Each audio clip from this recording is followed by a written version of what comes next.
Welcome to our regular weekend backlog bonanza. For the first time in several weeks, we're not going to be spending a huge early chunk of the stream on an escape room series, and indeed we are just going to get straight into the more familiar rotation of puzzle levels and super worlds and miscellaneous codes that I've pulled off my personal list and which have amassed on the back end over the past month or two, possibly beyond. I mean, there's just this never-ending pile of content to get through when it comes to Mario Maker, and we might as well chip away at what we can. So here is something very new from GM Pascal, and it is Link's Adventure, Sky Shrine. He's assigned it a 4-star difficulty with advice to turn on comments for hints, which we'll of course not be doing, just as a matter of pride. But let's dig in and see what that's all about. We have one clear on this so far from In-Depth Despise, who put it in about 6 minutes. Okay. That doesn't tell us much, but we'll see what the puzzles could possibly be.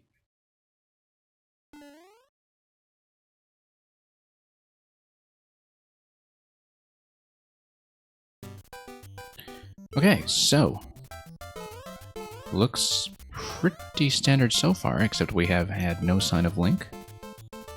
And it's just going to be a matter of getting warmed up with the platforming, really.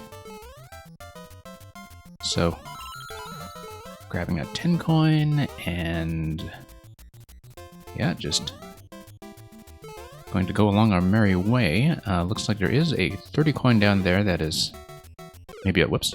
I was about to say it's a little tricky to access, but then that's what happens when you have tunnel vision for a Koopaling that is zapping you from the corner of the screen, which, I mean, it was visible, but just as a matter of attentiveness that probably could have been improved on my end. Okay, so let's not get zapped.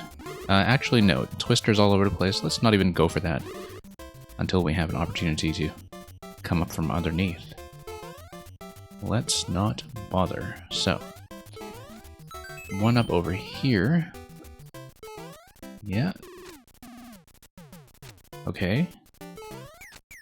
Still no sign of any kind of legendary swordsman, but we'll see what this twister layout is all about. Yeah, just a bit of a time challenge right there. Just enough to lift the munchers, but not me. And what do we got here? We've got some clarity from the mushroom platforms. Yeah, something tells me that going for the 50 coin is probably also a bad idea, unless we can approach it from underneath, perhaps, later on in the level. Oh, whoops. Jumped right into that. Hey, J-Toe Wild. We're not running the queue right now. I usually do viewer levels during the middle of the week. I may be able to fit you in, but I can't make any promises since we're not formally running the queue, but thank you for dropping by regardless. Hope you're doing well. And yeah, we usually run the weekend stream as a bit of a catch-up, just to do some longer levels but that we usually can't fit into viewer levels, as well as some leftovers from earlier in the week. And so that's a fairly regular feature of the weekend programming over here. And yeah, I may be able to fit in a quick peek after this level, but it will depend how long it takes, and once again, no promises. So let's continue along our merry way. Here we are, first sign of the Master Sword.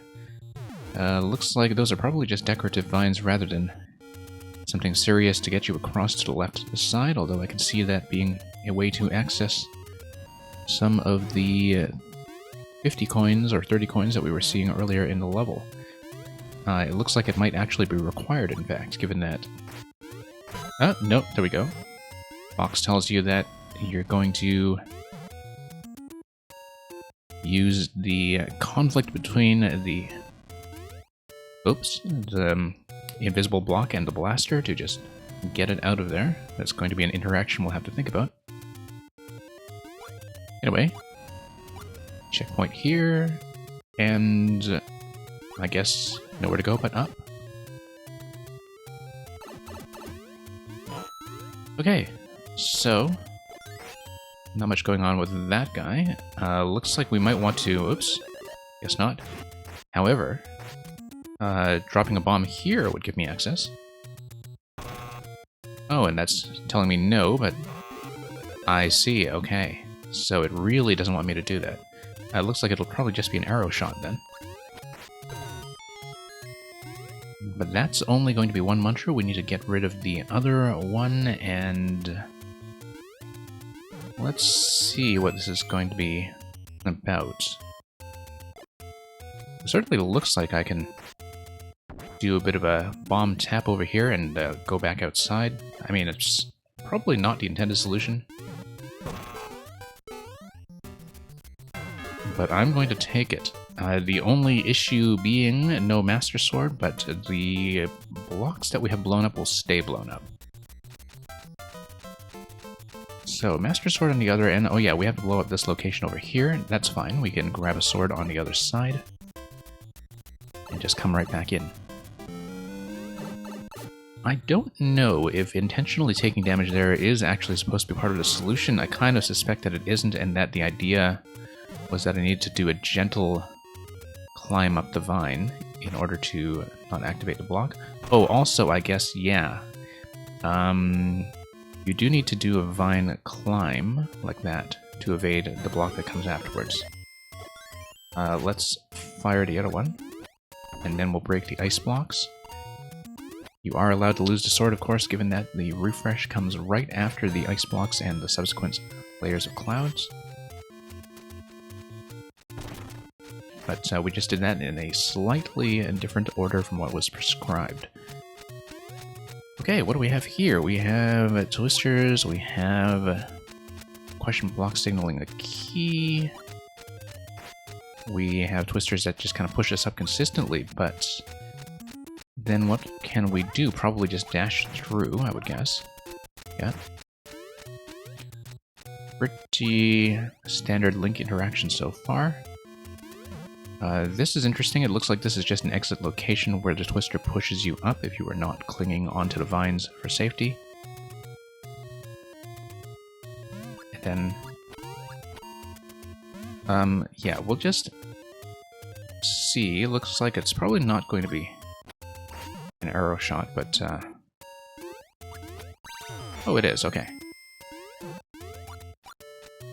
Now, does this take me up?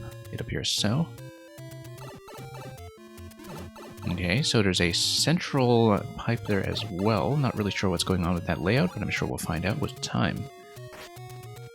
We have a boo blocking the key door. It is, I think, possible to damage boost through that, of course, once we grab the key. But I don't know if that is going to be part of the intended solution, or indeed any solution. Here, that's going to be within range of the question block. I don't know if that's going to break anything open for us that's useful. Nope, seems not.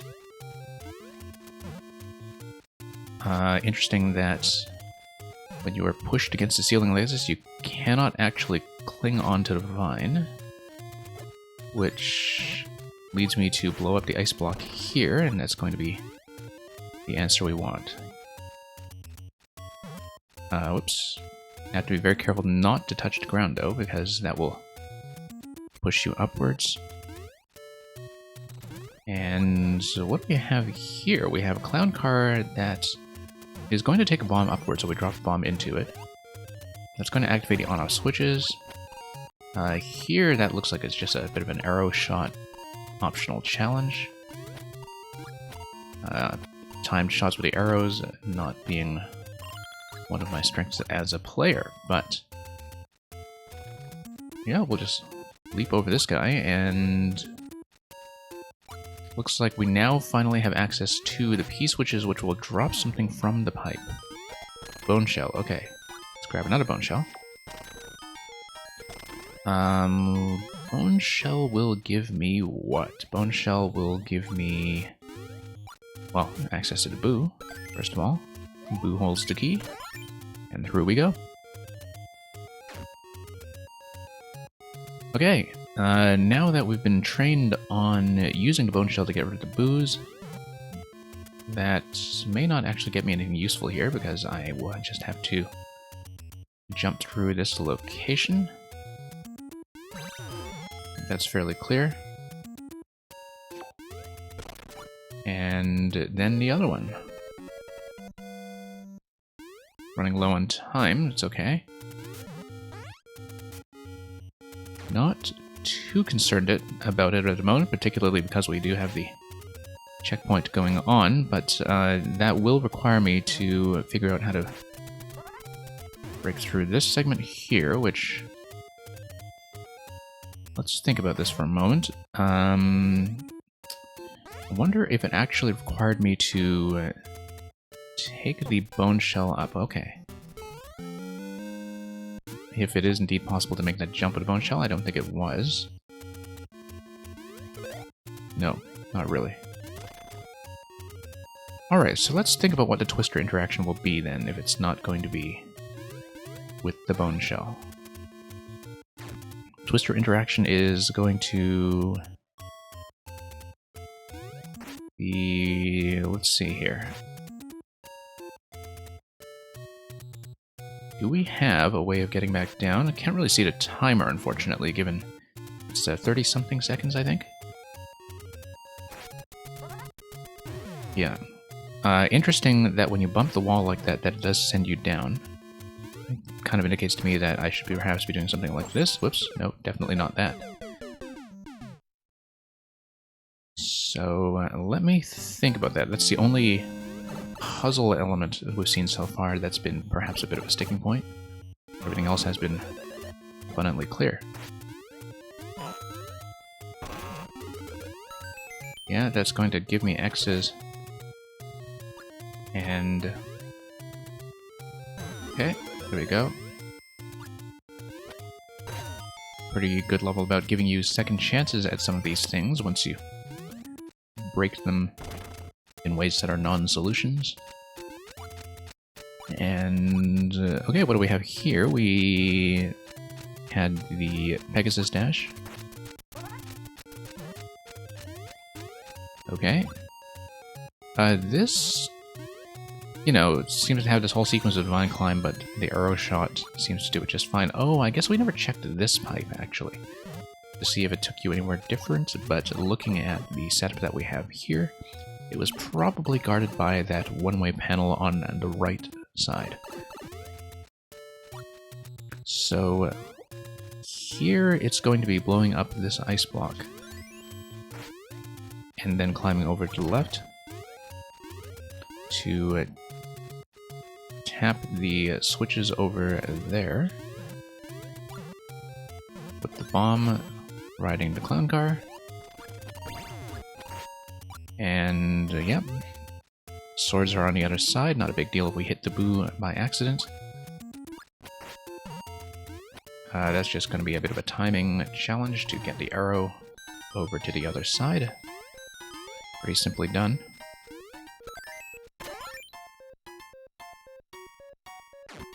Now here is the question.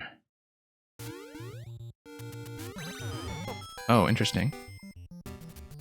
We can, of course, get another sword, but what is that? Oh, I see. You know what? I only just noticed that the central segment over here with the keys and the question block are actually the map.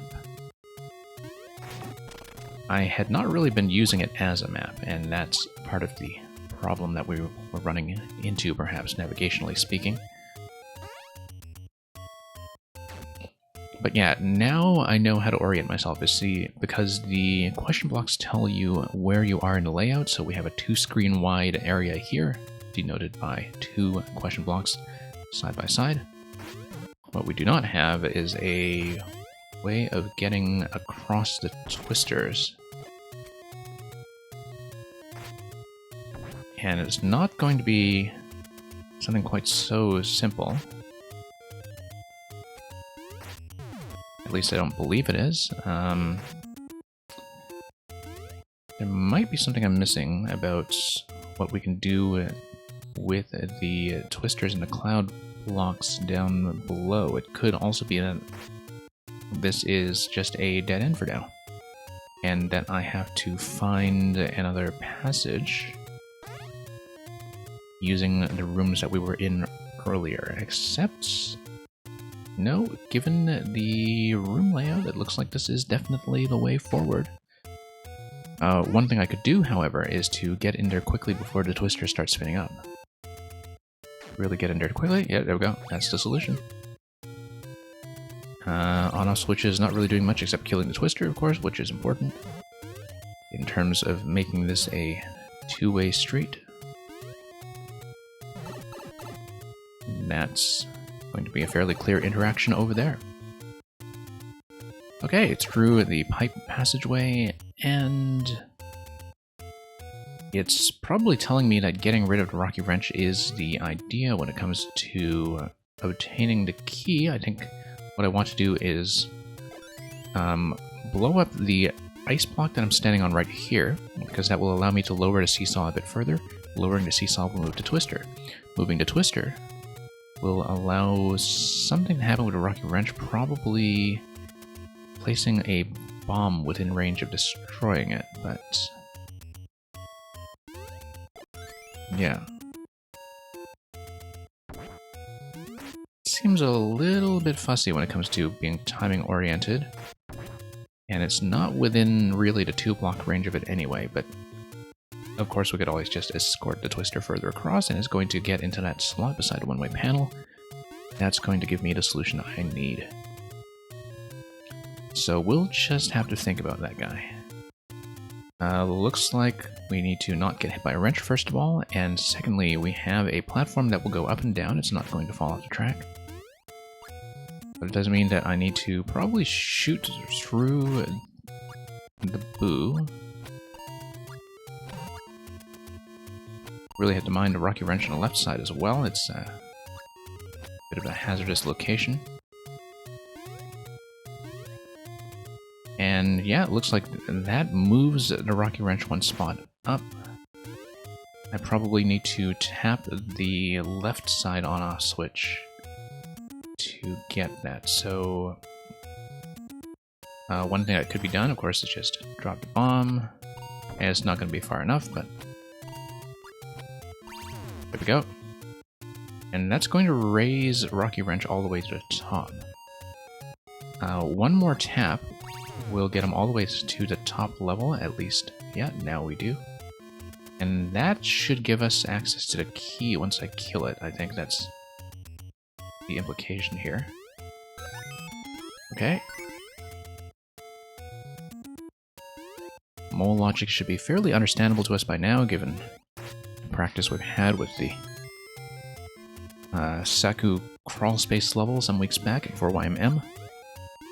But anyway, this is going to take me through to whichever key door we were using, which I believe was on this side, but yeah. Okay, so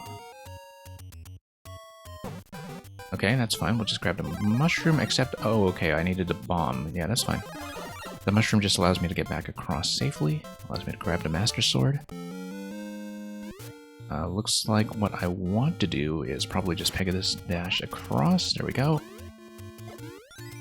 And that gives me access to the key door. Now we are already, I believe, at past checkpoint 2. And given how low on time I am, that may be a bit of an issue, but at least we have the solutions all mapped out. So let's head to what looks to be the pre-boss room. And then ultimately to the boss room. We've got 100 seconds left at this point. And a very obviously breakable location over here. That's going to smash up the scroll stop. And yeah, here's the fight. We saw a few of the Koopalings, of course, in the early part of the level. Just not all stacked together quite like that. We see a bomb that's being ignited by the on-off switch here. I think I actually do need to toggle the on-off switch in order to move the bomb. Oh, okay, I thought that would be within range, actually, within a 2-tile range. Enough to activate it, but I think that was maybe a bit of a miss. Really did think that dropping a bomb here would do the trick. Whoops, it's off center, of course. Yeah. Now that should be it. Yep. Oh no, because the bomb resets this way, right, as soon as it goes over. Because of the way the conveyor sends it to the left. So, in that case, what we have to do is drop a bomb on the left side, actually. I think that's very clear at this point.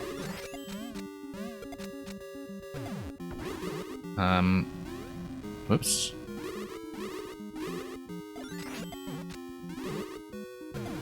Okay. Now, in the off state, what am I allowed to do? I haven't figured out what to do with that yet. Oh, P-door, okay. Looks like we'll barely make it out of there. We'll have very little time remaining, but... yeah. And that's just gonna laugh at me. Oh, look, time's up. Was not even watching how close we were on the clock. That's okay. These solutions are all pretty much clear to me at this point. And you've got a neat little setup there in terms of giving me a key, okay. Except I need to do the on-off activation on this side anyway in order to... Let me see, in order to get across. I feel like getting that key was perhaps something that's an unintended behavior, but... Regardless, we do need to do an on-off activation in order to get across the boost stack with Link intact, so I can throw the bomb into the ice block. That comes afterwards, so... Why don't we just do everything in the sequence that we had before?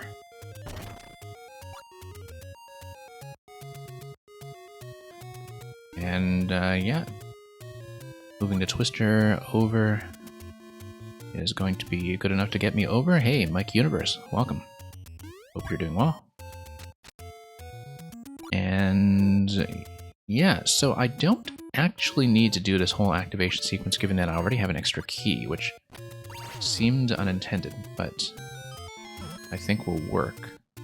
If I just go directly back without having actually finished the mole interaction that we saw the last time around. Yeah, quite possible that I've just broken this, but that is what happens sometimes. And, okay, just wanted to drop a hello. Well, hello to you as well. Thank you for dropping by just to say hello. It's alright if you can't stay. And, yeah, you have a good night. Okay, so it looks like we are going to be back down towards the boss sequence. Fairly understandable.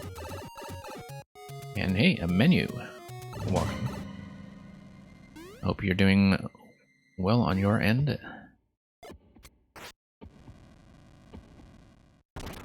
And a menu, we, on viewer levels on Thursday, I actually saw a 3D World troll that you might be interested in. I'll see if I can dig it up for you.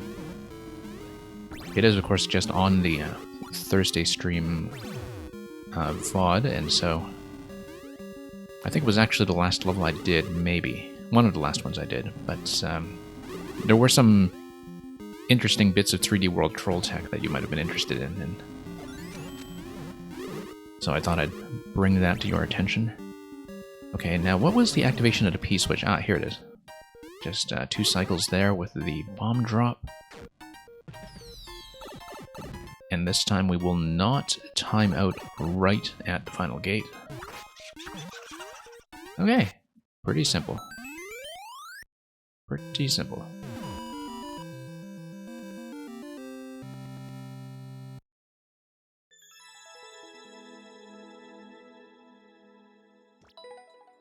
Okay, nowhere near the 6-minute clear from Death to Spies, but then that's what the occasional timeout does to you.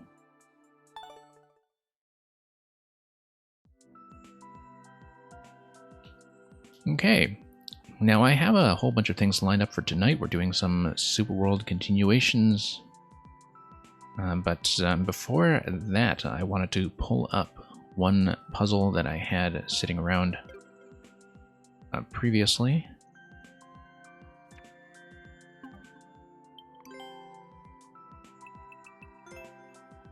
And it was one that was kind of a viewer request from somebody else who was working on it a couple of streams ago, and I just never got around to it. It is going to be 1-800-Plumber.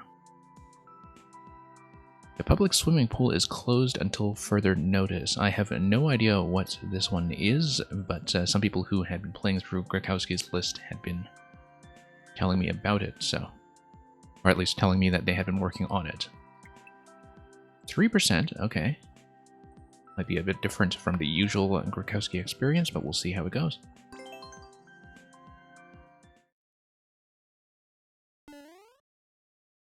Reach the goal while holding a P-switch.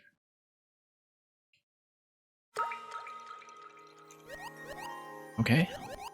Diving out of water, that's always something, that's for sure. Looks like we'll just have to get it into the pipe. Eventually come out with a frog suit, I think that's the implication. If this is a recent enough level to accommodate that. POW can be held, of course. This can be bumped. Oh, I see. It has to be bumped from on top.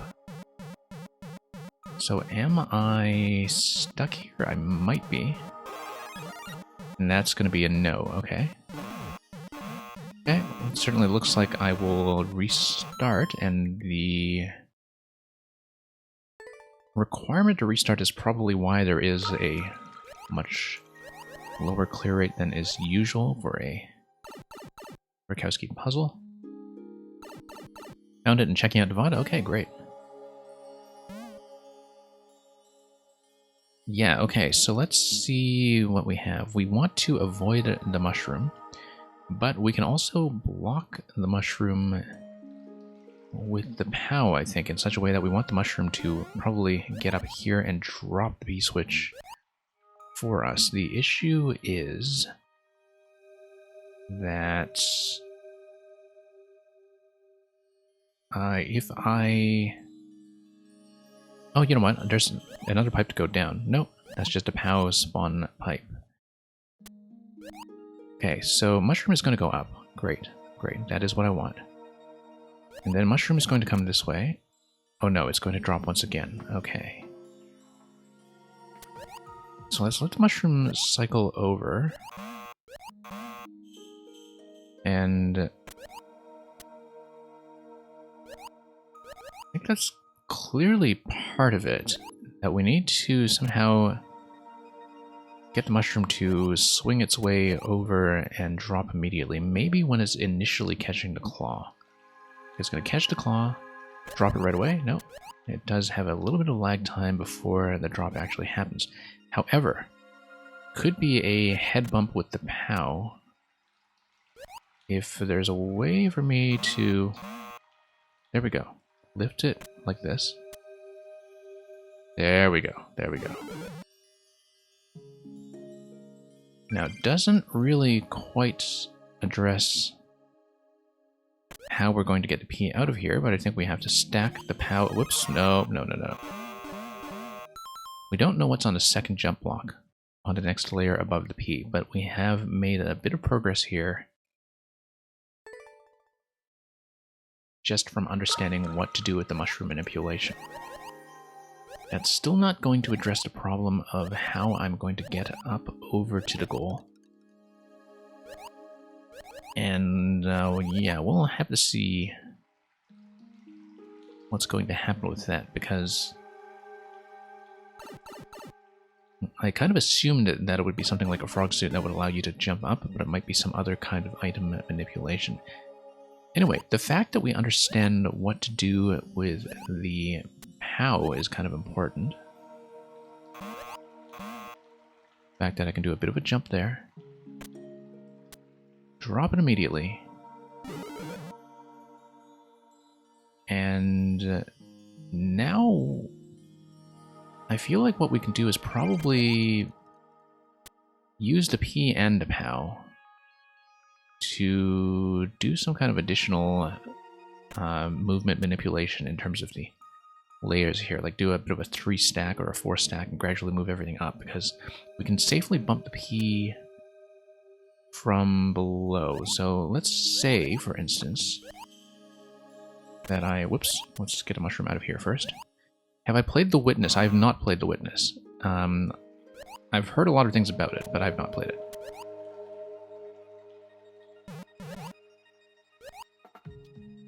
Okay. We need to get the mushroom out of here, and...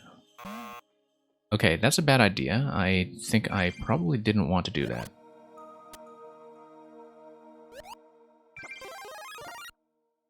But having the mushroom allows me to do what?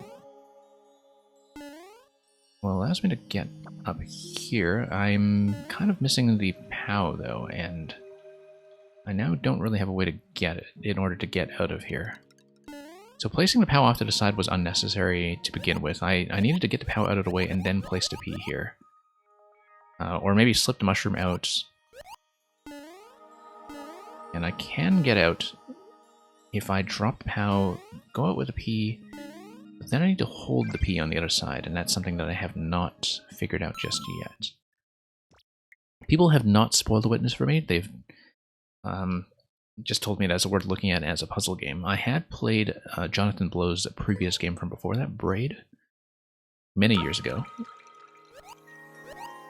And I remember with Braid that I enjoyed the platforming concept. I was distinctly unimpressed with the writing, but that obviously wasn't really the core of the game. As a platform puzzle game, I thought it was definitely... well, what I remember of it was that it was quite enjoyable. Interesting that the mushroom actually manipulates... Oh, I see. It manipulates your ability to jump out of the water. I don't think I knew that. In terms of the height that you can get. Okay, so why don't we then... well, let's get the P-switch safely out of the way somehow. So we don't accidentally step on it. I actually am quite concerned that I'll accidentally step on it on my way out. So let's actually drop the mushroom towards me. Yeah, it looks like a very weird sort of... no. Weird sort of edge case interaction where... Yeah, look at this, because I have my head above water here as Mario, and I can just do kind of a standard jump without the drag of being underwater. And that's kind of unique, except I need to just find some way to execute this in a way that allows me to get around the P-switch. That also explains for me, I think, how I'll be able to get out of here, maybe. I think that there's something going on with that location up top that I'm not really aware of yet. And I also haven't used the second jump block here.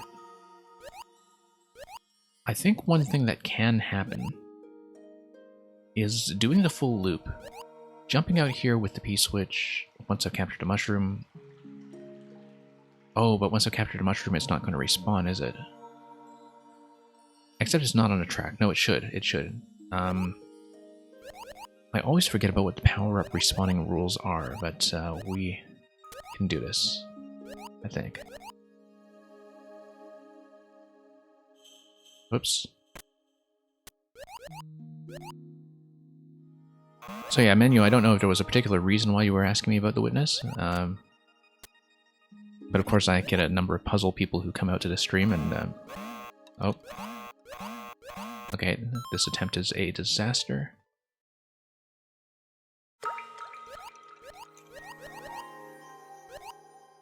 I think I do have the general idea, though.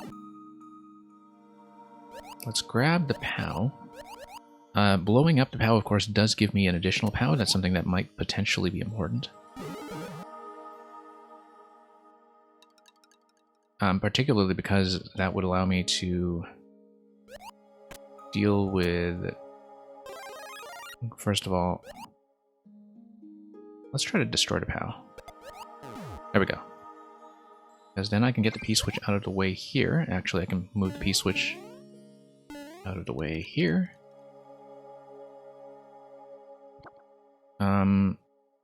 And I can jump out with the POW. leave it in this location here. There's probably going to be some kind of item manipulation sequence on the other side, but I think the activation of spawning the P-switch from the jump block is something that can only happen once. Yeah, man, you say you think it's really good, but not a great stream game because people can easily spoil. Yeah, I remember having that conversation with people about Baba Is You, which I have played, and which I really enjoyed.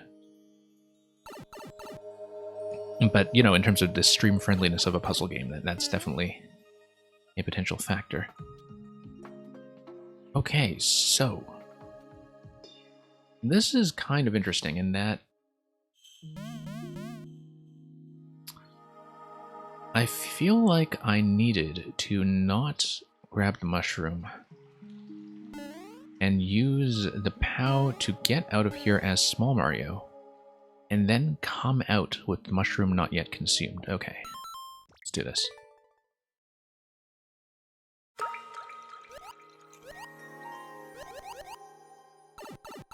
Yeah, menu. That'll be something to keep in mind if I am able to stream off PC at some point, or if there is a switchboard eventually. But yeah, currently my computer is taxed enough that streaming off PC is not really an option for me. I know that some people even have dual computer setups for PC streaming, but that's the main reason I don't do PC games here. But yeah, The Witness is something I have been looking at for a long time. Same with Talos Principle, actually, which I've had sitting around in Steam for years, and I just never really got around to it. But, you know, and that it's something that also comes heavily recommended by people who come here. And hey, Wet Sponge, not running the queue currently, because the weekend stream is kind of our catch-up day. We do viewer levels during the week, and sometimes some of the overflow from viewer levels gets to this stream, so I can see if you can be fit in later, maybe after this level, but I cannot make any promises because we're not running the queue formally. Thank you for dropping by anyway, though. Very happy to have you here. Okay, so let's get rid of the mushroom again, and then let's blow up the POW. Let's get the P-switch over to the other side. And then I want to do a certain sequence where I drop the P and then drop the POW on top of it. The issue is...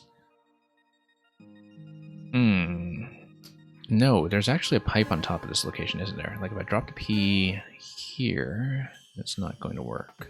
Except... if I drop the P in this location, I think the mushroom may actually slide over. Oh, no, that's not what I meant, but... However, doing a head bump with a P is something that can get results, because I can jump into the bottom of the P, which I cannot do with the POW. A little bit difficult to manipulate this mechanically speaking, but in terms of trying to get under the P with a soft drop, there we go. Oh no, no, no, that's a mistake. That's a mistake, and that just kind of blew the attempt. Okay. Yeah, because I still have no way of activating this top block here, and I very clearly need to run the mushroom up to the top level. And I actually don't know what that gets me, but it's probably something like the frog suit, which... Oh, I guess in this theme it wouldn't bounce its way over, would it? I'm not totally clear on that. But yeah. Kind of interesting. I wish there were a way for me to bump this in such a way that I can activate the top blocks just to see what's inside it as a test. That I have not done yet. Also, yeah, the step we're missing right now is some way to get out of the water using the P-switch, and I think the frog suit is probably the idea, although I don't know what the track box over the seesaw is telling me.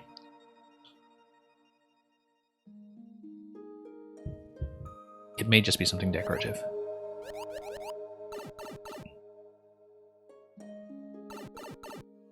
Okay, so let's do this sequence again. It's going to be POW. Actually, if I bump the P and I bump it again, nope, that's nothing.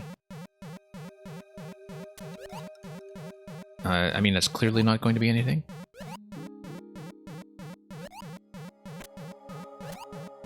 Yeah, execution-wise, a little bit tricky to...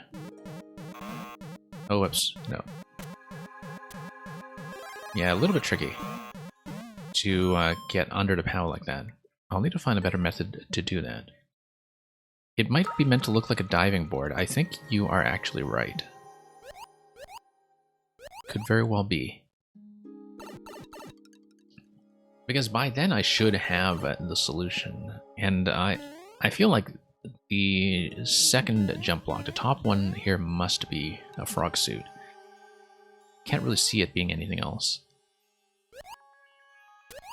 But this is kind of a stacking problem right now, and... Okay, we need to not release the mushroom like that.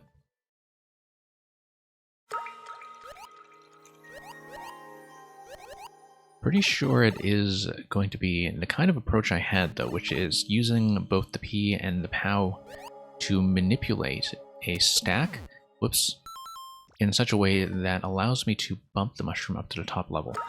The question, then, is... Yeah, because if I don't have the mushroom yet, the POW block is going to remain in the water, because I can't get the POW block out. I can get the P switch out, but I can't get the POW block out. So the POW block is something I have to manipulate at the bottom layer, while the P switch is something I can drop on top. But that has to follow a certain order, doesn't it?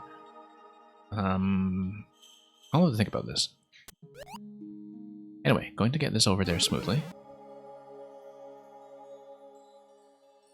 Yeah, because if I... Let's drop the mushroom first, get it out of the way. Let's blow up the POW. Move the P. And... the POW block will stack gently on top of the P. I feel like, for instance, that if I have two objects stacked there... Whoops, I blew this. So, for example, if I had the P stacked here, and then I put the POW below it, and then I do the POW bounce thing. Can't do it with the mushroom here, of course, but... Like, if I did the sort of POW drop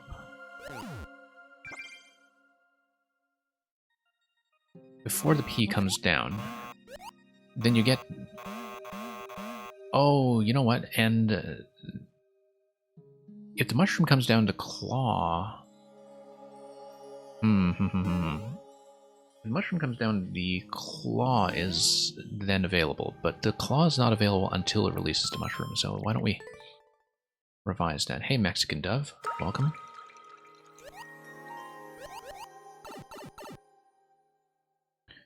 Okay, so let's see here. It's going to be POW. No. I need to figure out a more reliable method to do the soft drop that allows me to raise the POW. That's the only real execution barrier here. I think it's certainly part of the solution. I think, whoops. But it is very much a case of an edge case mechanic. Okay.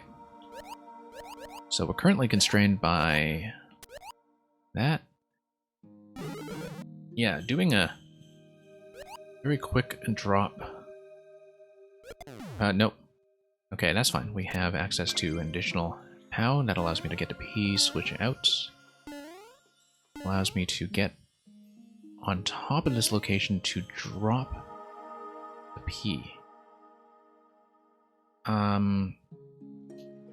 Do I want to drop the P, though, until I have some kind of way to... if I take the bumper over here, I think that actually releases the mushroom. No, it doesn't. I think I need to release the mushroom,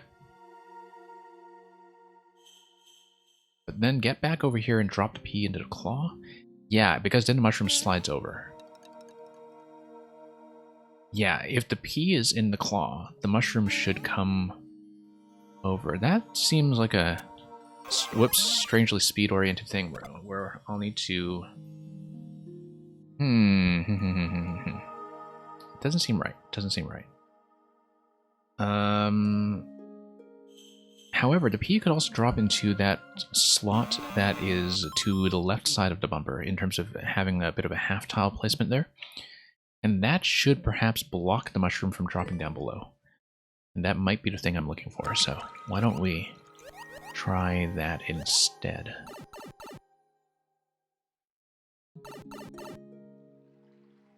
Okay, so I'm going to, whoops, nope, wrong.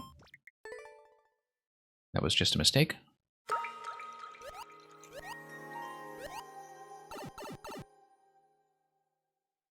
Okay. So we're going to have a P, or POW rather. P is in the lower jump block. Do a soft drop in a POW, and it drops to P. We need to get on top of the POW in order to escort the P out. That is done by destroying a POW. That's the easiest way to do it. We escort the P on the outside. Let's see if I can do a kind of half tile drop here and see what that does. That's not what I wanted. I was hoping to drop it like sort of halfway. And I wonder if there's a way to do that, like if I jump and release, like if there's a way to get the P to kind of sit right in this central position between this column and this column. Because then, oh, you know what? But the mushroom is going to swing over. It's going to have some momentum from the claw, right? So, oh hey, look at that, look at that. That's going to work. I didn't realize actually the P was going to do to pick up when the mushroom is through. Now, what happens if I bump the mushroom up?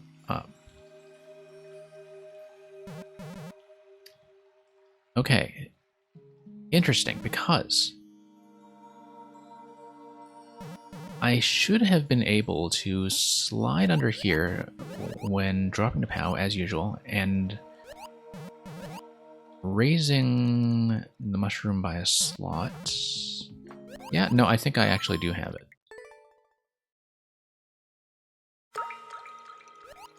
It's partly an execution barrier of understanding how to do the soft drop and getting in under the POW, which I can't quite do consistently, but I have to do it twice in this level in order for it to work. Nope.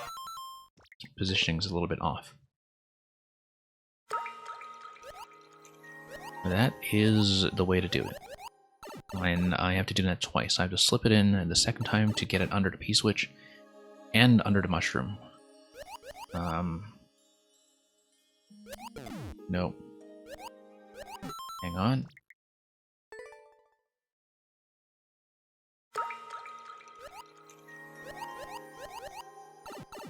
Because the idea is I want to create a stack. The issue, yeah, ultimately I do need to grab the P-switch at the very end, of course, and escort it out of here. But I know how that interaction is already going to work in terms of the super mushroom being the thing that gets me out of the water with the POW. It's just that I can't do that yet until I've activated this block. Currently the objective is to activate that block, and then I think I know how everything else is going to go, on the assumption that this block is going to give me a frog suit as expected. No. No, I'm not dead yet. I can still have another run at the soft drop here. There we go. Okay.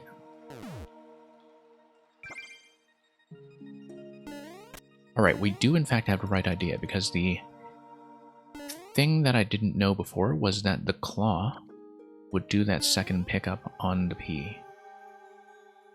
And now that I know it, then it's just same idea as before. Except, can I slip in under here? No. I was hoping... Okay. Yeah, because it seems like I need some way of doing POW on top of P as my stack. And I would like to be able to do that, but... Yeah, because if the mushroom drops, I need a mushroom to come across. P is going to drop. And then what happens? Let's see here. Okay. No, hang on. Very difficult interaction to set up here. Nope. It's okay. We have another chance at a POW right now. We won't later. Yeah. There's step one right there.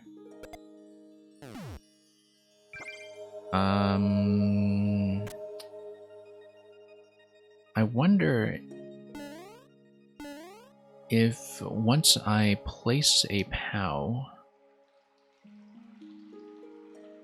in that location, because the thing I'd like to do, ideally, is have a stack that is POW on top of P. Because then I can bump the P from below all I want. But currently I don't really see a way to set that up. We do know about the way to set up a POW plus P stack, which is going to be a 2-tile stack. But not good enough to actually get me across, unless... Oh, no. I think I have a way. Okay, let's do this. I don't know if that's going to be within the pickup range for the P, but it might be. That's not going to be within the pickup range, but the P was a little far to the left. We kind of had the right idea, though.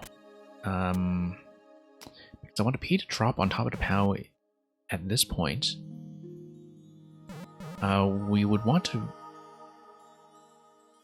however, somehow release the mushroom. And the way we would do that is we would drag the POW out like this. That doesn't improve my position, though. That just ends up with the POW and a P switch on the bottom layer as we started with. Okay. Hang on. Might need to do the P setup one more time just to get it in the claw.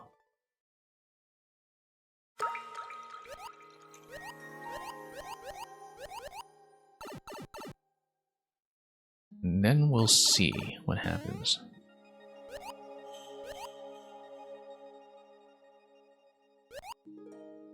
Yeah, because mushroom once consumed does not respawn.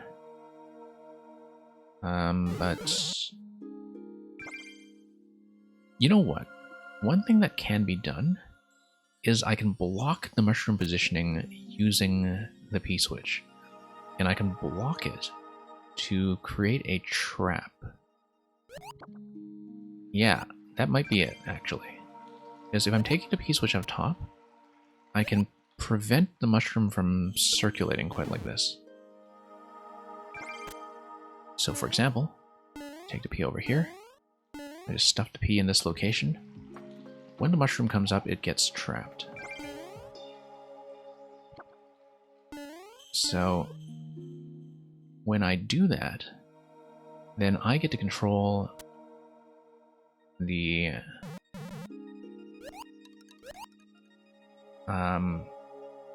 placement here. I get to control when the mushroom comes down. Because now I get access to the POW.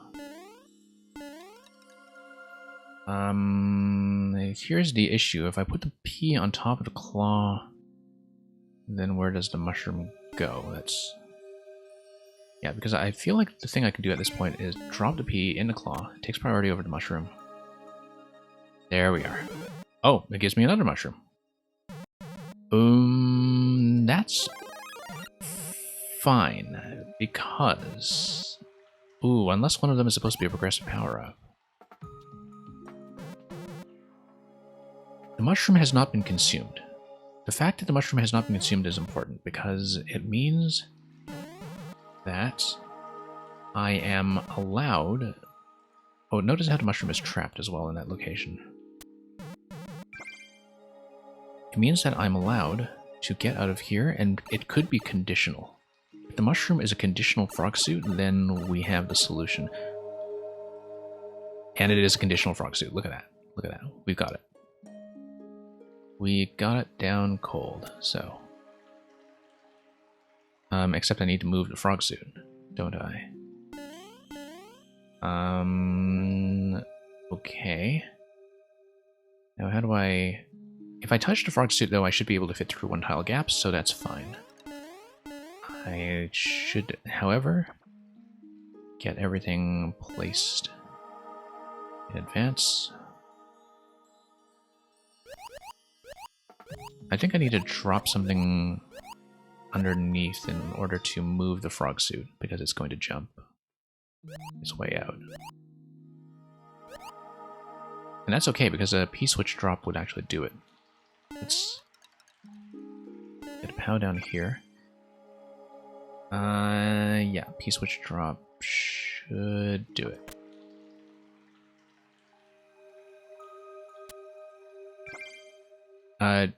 Oh, I mean, I don't want to catch it on this side, of course. Let's not make that mistake.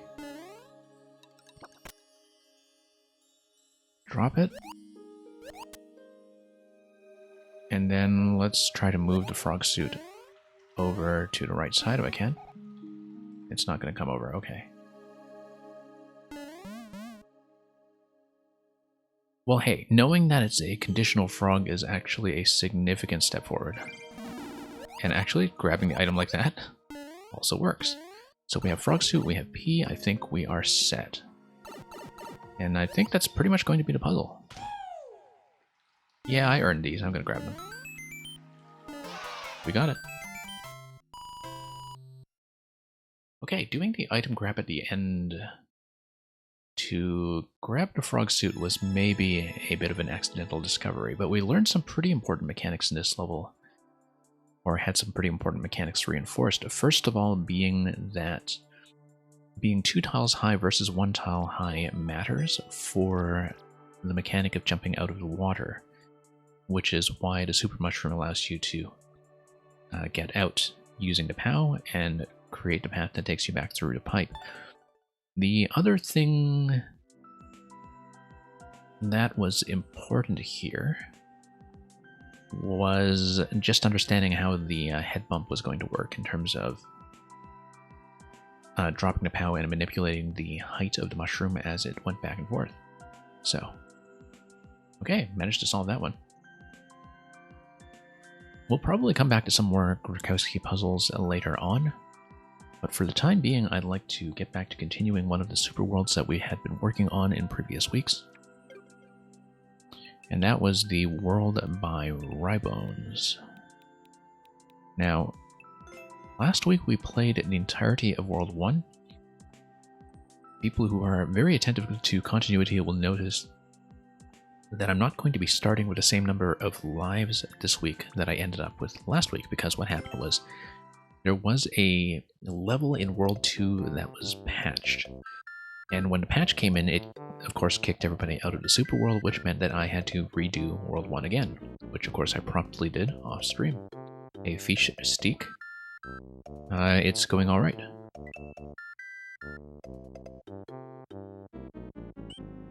So, let's take a look. So yeah, we had to redo all of World 1, but it was actually fairly painless. which I think speaks to the level design being fairly solid and reliable once you actually learn how to do everything. Looks like this is going to be based on jumping off Yoshi and yeah, ground pound here as Small Mario using Yoshi, of course. And okay, this is going to be a bit of a challenging jump in that we need to float all the way across, grab the Pokey, jump off Yoshi afterwards.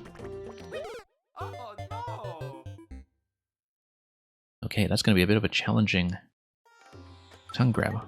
Fischsteak, what am I up to? I am continuing a super world that we left unfinished from last week.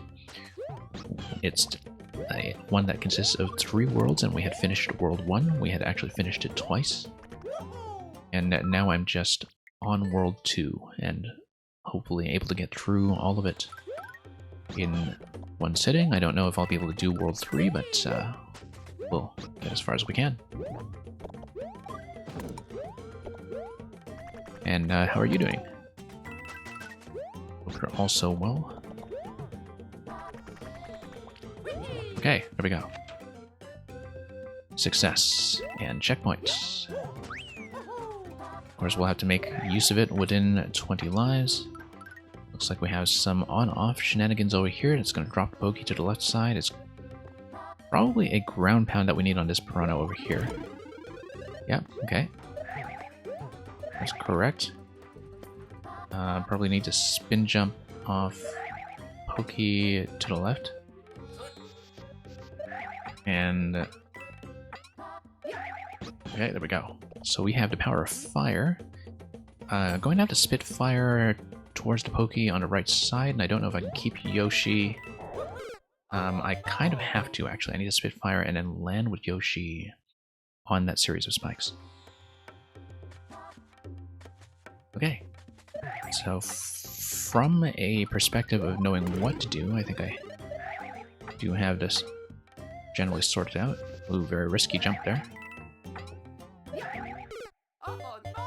Okay, that's going to be something I can do with a normal jump. I don't need to spin out of that if I'm trying to land on target on Yoshi. Should be easier with a normal jump. And let's move our way over. There we go. Up. Nope. Need to fire and then float up. Fire first and then float up. Yeah, Fischsteak, if you're going to be sticking around, I might be able to put that in after the world. I am not running the Q bot today. I do tend to run viewer levels with the bot in the middle of the week, usually once or twice a week, sometimes more. And so if we don't catch you today, we can certainly try to fit you in the regular queue, but yeah, I'll see what I can do, because on the weekends is usually when I catch up on some of the longer stuff that does not fit into viewer levels, including some things that have spilled over. But I do try to occasionally put in some levels from people who show up here. It's just not using the same procedure to manage it. So yeah, hopefully I can see yours at some point. Don't know if it will be today, but I'm always interested in seeing new levels, so. Currently though, we need to figure out the execution of that bit with Fire Yoshi. A regular jump will do. Twirl out of that. Nope, I don't want to jump out of Yoshi. I want to continue holding the flutter. Now, holding the flutter while firing is something that I'll need to get into the habit of doing. I do have a bad habit of always releasing jump when I release dash. It gets me into tons of trouble with things that involve item throwing tech, like a lot of Kaizo levels. Yeah, no. That's just a matter of not having developed the muscle memory for it. Obviously, I don't want to dismount. I just want a regular jump to float Yoshi up to that location. But it is a bit of an unfamiliar interaction, and one that I'll just have to drill into my fingers. Whoops. Uh-oh. That was barely salvaged. That was not salvaged.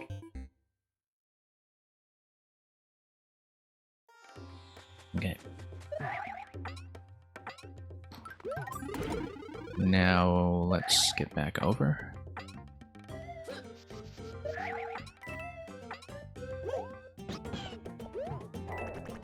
There we go. That's the intended way to do it.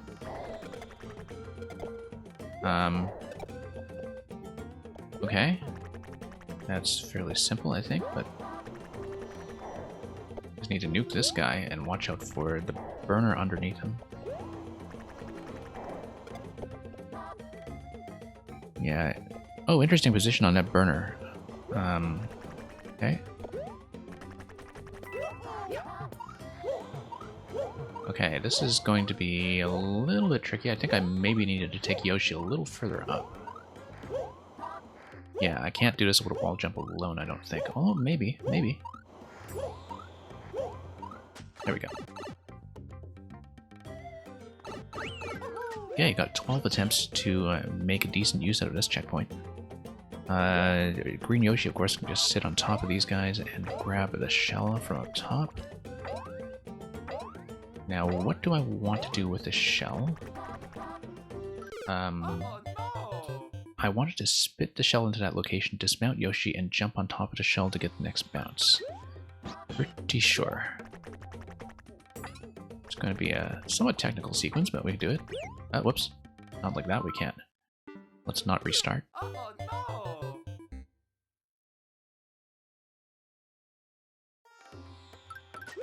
But yeah, from a solution finding perspective, I think I understand most of this level fairly well.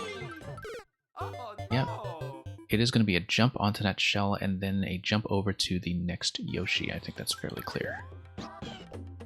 The camera makes it a little difficult to anticipate. It is a bit of a challenge to sometimes see what is coming, and that was the case with some of the Poke Stacks previously as well, but now that we know what's coming, I think we've got it. Okay. The spike ball is just something I can swallow. Okay, I didn't know that, actually. No, I needed a spin jump there. I actually managed to make it out with a regular jump, which was unexpected. This will be a mid-air swallow, and I'll just need to scroll into something that I need to play around. Okay. No, that was obviously swallow the shell, spit the shell, land on top of the shell. And then it will take me over to Red Yoshi after that.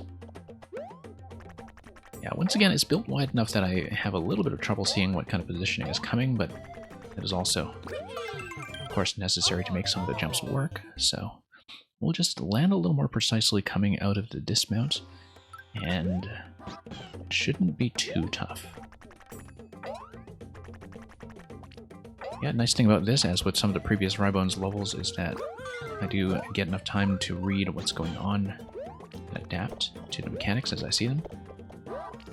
That often I get a lot of chances to just understand the level. Okay, let's do a spin jump. That's going to be the easy way to do it. I have to do the shell grab accurately, spit the shell, then land on top of the shell.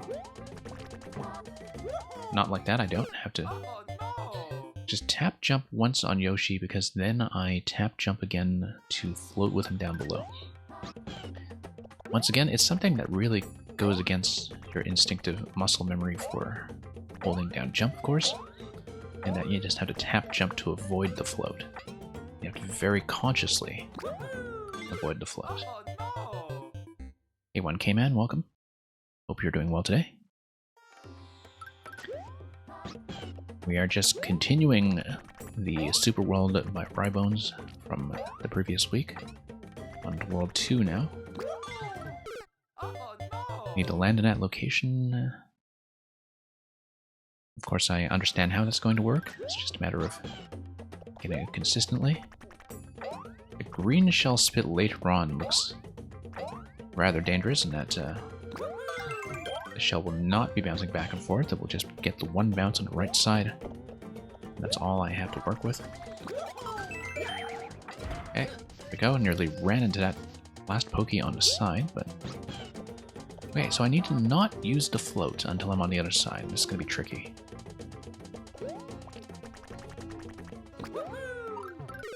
miss. And that's the right idea, though. That's the correct technique.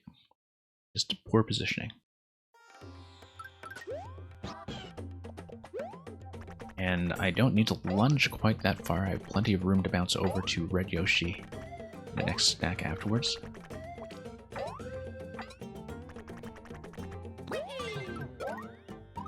Yep, just all about accurate landings here. Okay, landed in precisely the wrong place. I've actually been gaining lives, though. Probably because of some of the shell hits on the pokies. And the fact that we have the 30 coin here, as well as just a lot of continuous bouncing. No, that was supposed to be a spin jump, I just missed. But yeah, I'm actually experiencing a net gain in lives because so many pokey segments are going down at once when I fire shells into them. Which will be nice because it means that I actually have a pretty decent safety net to retry this segment over and over. As long as I make it as far as the pokies in the first place with the spike ball here, not the shell rather. Yeah, you see? Pretty big gain in lives just from the spit. Okay. The sequence of buttons here is actually very tricky there because you have to tap jump, you have to swallow, and then you have to tap jump again in order to float. And then you have to spit. So it's like BY, BY. It's very unfamiliar because there's almost no circumstance in a standard Mario setting when you'll be doing that with a float, and so it's unique to this kind of level, and I have to learn that and learn that against a lot of my existing habits for how Yoshi should handle in the new soup style. So let's just try to do that. Okay, so once again, B, Y, B, Y. Probably could have afforded to do a bit of a twirl there to land accurately. Hey, Reeboks, welcome. Reeboks, don't know if you have been enjoying the new 3D All-Star collection. As somebody who is an Odyssey specialist, I just kind of assumed you would be playing it. But I haven't really been on Twitch very much recently. But yeah, hope everything has been fine on your end. Whoops. Okay, a little bit too early on a bounce there. Once again, BY, BY is the sequence that we want. And then it's just a matter of landing accurately on a shell afterwards.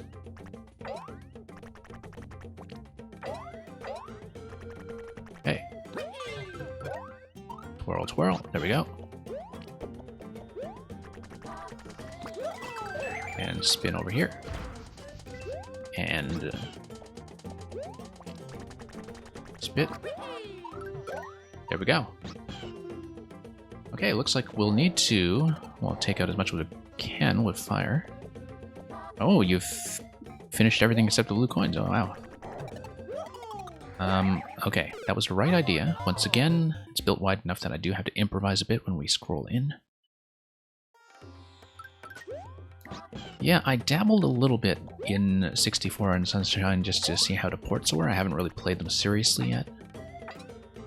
I found that 64, you can definitely see that it was designed around camera buttons rather than the camera stick, because I think what's frustrating most people about returning to the camera in 64 is that we have built up so much muscle memory for how to manipulate a camera using a stick, and that I find that I've been tapping the stick all the time, and because the camera was, programmed in a way to expect very discrete button presses, that's sort of reset my ability to play 64 in a way I didn't expect, especially because the last time I played it, it was with the Wii Classic controller, I think, back on the Wii. And so I didn't expect to have nearly that much trouble. But I was struggling with 64 even in the early parts, and I did not expect that.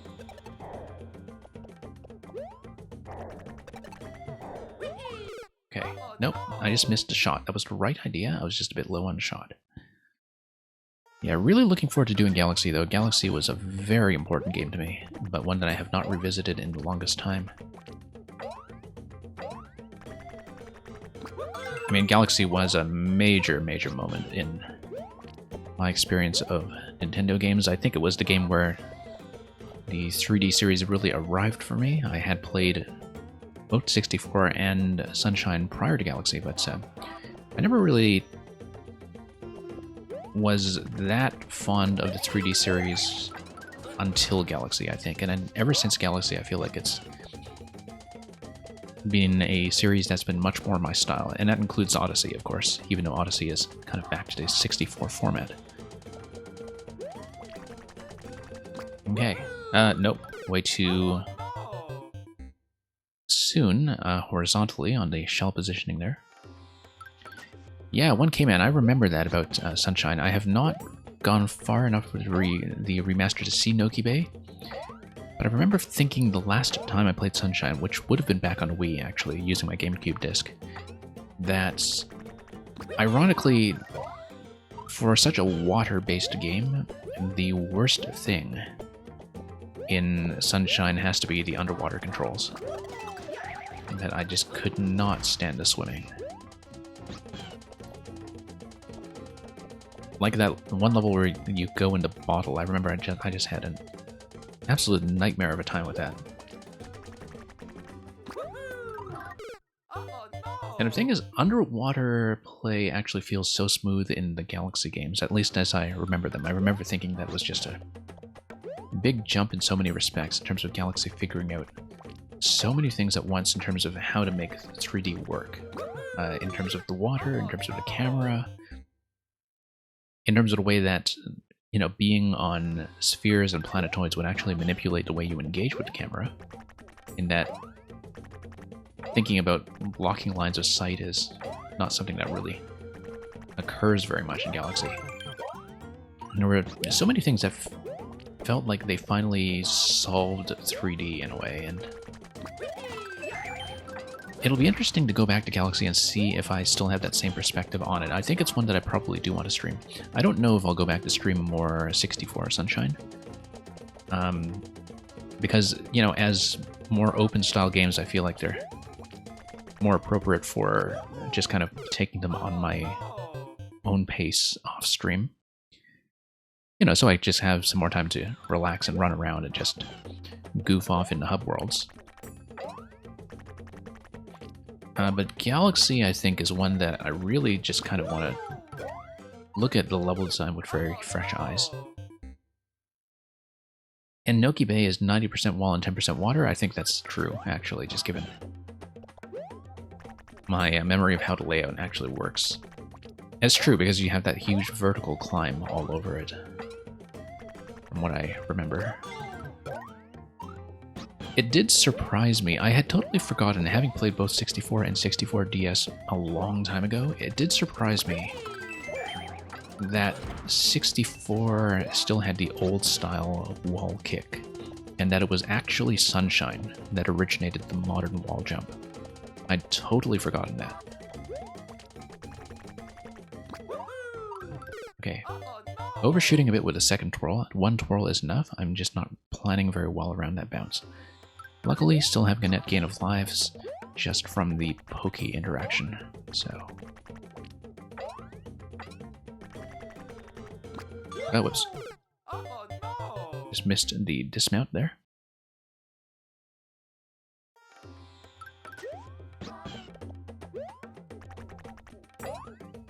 But yeah, definitely hoping to bring Galaxy on stream. Maybe not right away. I mean, the nice thing about the 3D collection is that, you know, I'm partly getting it just as a bit of an HD library copy in a way. It's not something I feel is extremely urgent, given that I've played the games before and just wanted to return to them conveniently. So it's funny because, you know, this is obviously kind of a major event of a release, and at the same time, I have not really played it much in launch week, nor have I felt that much pressure to do so. Okay. The shot was correct, the dismount was not. Again, a little bit difficult to see just given the widescreen build here. Hey, Safety of Man, hope you're doing well. Safety of Man, did you not tell me that you had started Ori and the Will of the Wisps? Oh no! Because I was seeing some people report that the Switch version had a few crashing issues that were still being worked on. And so I haven't picked it up yet for that reason, that I was trying to get a clearer picture of whether the technical issues are going to be sorted out first. Oh no! I mean, I'm very interested in the game, obviously, but it's one of those where, you know, again, I don't feel a great deal of urgency to do it right this minute, although it's one that I think I will want to do on stream. I've been playing a lot of Hades off stream, actually. I did end up getting Hades, and Hades kind of took over my week, in fact. I haven't streamed it at all, because I've wanted to just kind of do it at my own pace between tasks and really just kind of focus on what I'm doing, but it's been kind of a real surprise in many ways, just how much I've enjoyed it. And it crashes pretty regularly, about 10 times, about 70%, and yeah, I think I'm going to hold off. Okay, there we go, finally got this. And, okay, so that's just going to be a drop Yoshi sequence. I'm going to take as many of these lives as I can, given that it is a super world. And just enough height off that jump to get the 1-up. So, very nice flag placement at the end there. And even a bit of GG text in the level itself. Don't kill Yoshi? Yeah, well, I don't know. Sacrifices had to be made.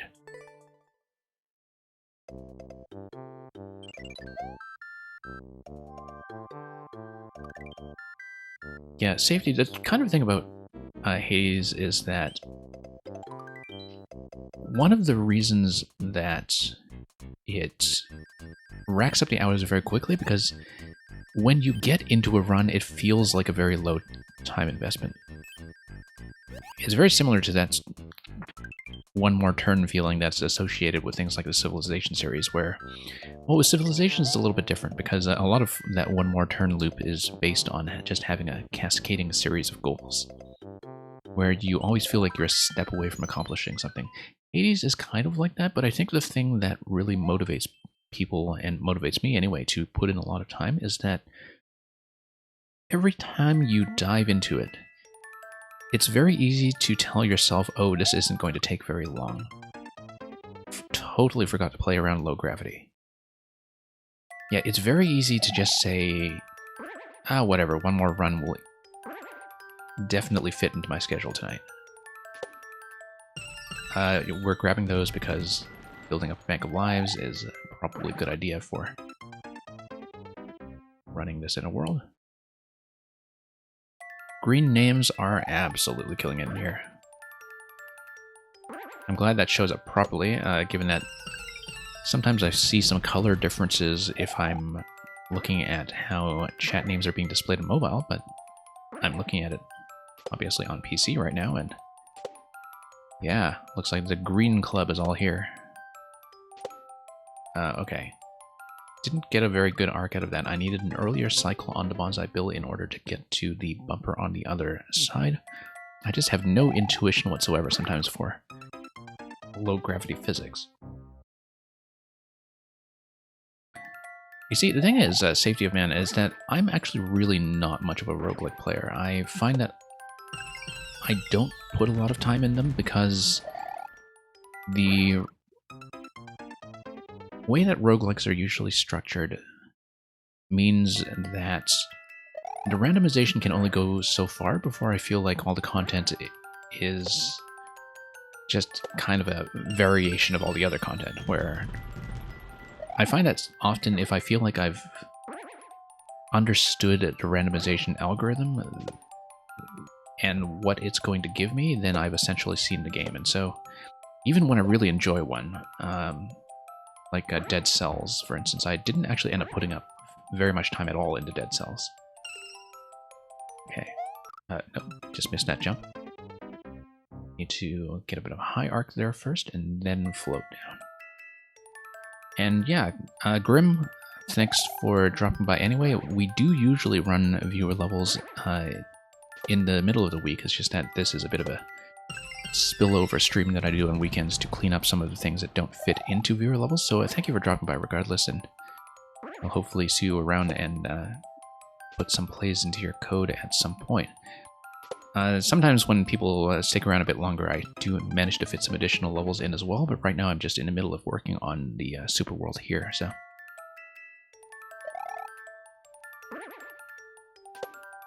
Okay, let's bank up some lives once again. Do like how it gives you 150 coins there, so you do have a little bit of an increment in your life count, actually, if you fail this early in the level repeatedly. Okay, there we go. Ooh, there's going to be a weird bounce there. I knew that was not going to go. But yeah, so safety event, I was actually very surprised that I got into Hades that much, given that it was a bit of a risk for me in that, you know, I kind of decided to give it a try just based on a good experience with Transistor in particular, in terms of Supergiant's previous output, but that I'm generally not too fond of most of the Diablo-style isometric action games, and I'm also not that fond of roguelikes, and that I tend to burn out on the content pretty quickly, and I always find that, you know,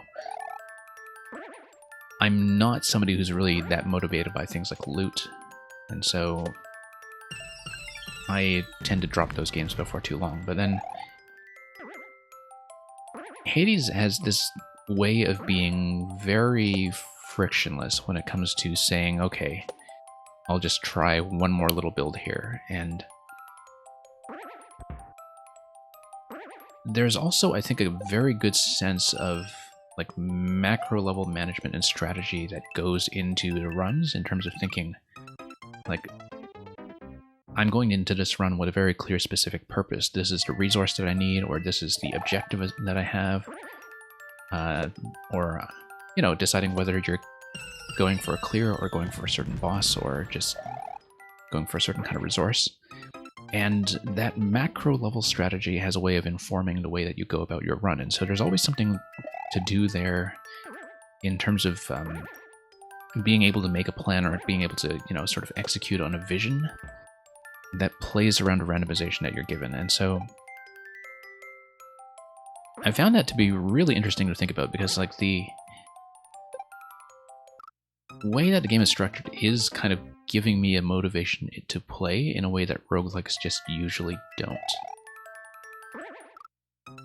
And a lot of it is just seeing what a lot of people have been talking about too, of course, the progression in the writing that you also see over several attempts, that, you know, you don't see redundancy in things like the character dialogue, and that the progression in things like the character dialogue is persistent between attempts. And that's something that I think has been very widely pointed out about why the game works for non-roguelike players. But, okay, there we go. Let's float down. Let's dodge the guy at the bottom here. Yeah, that muncher over there. Okay. This is going to be spin jump, obviously. Spin jump, spin jump. A regular jump up here. Grab that. Oh, whoops. Now, no, I feel like that had to be a drop, actually. I don't want to grab it. I want to drop it, and I want to jump on top of the spring in midair. Or do I? I do, but not with that timing, obviously.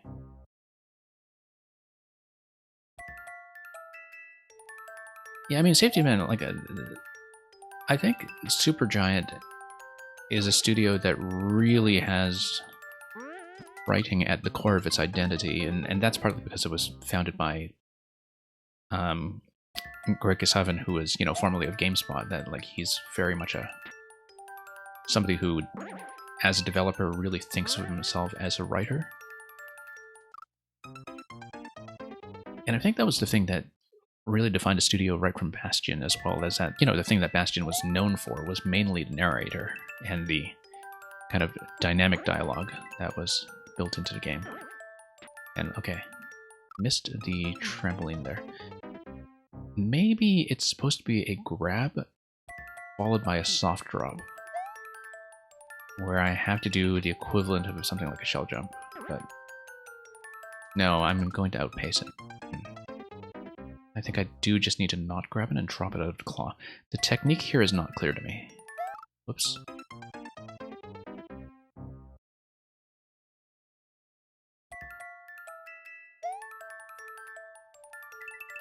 Okay, here we go. Aha. No, bad timing there. I need it in a slightly different position.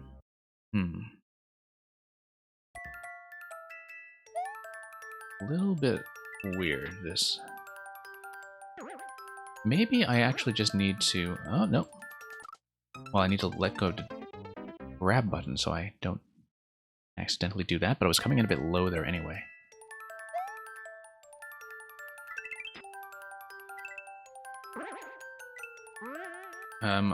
Right idea, bad timing. I mean, it's one of several ideas. It's kind of difficult to parse what the intention is here, but I think it's going to be a throw followed by some kind of jump on top of it, but not very clear. So you played through a Caro Blaster on the Switch. I don't know anything about Caro Blaster. That's kind of a complete unknown to me.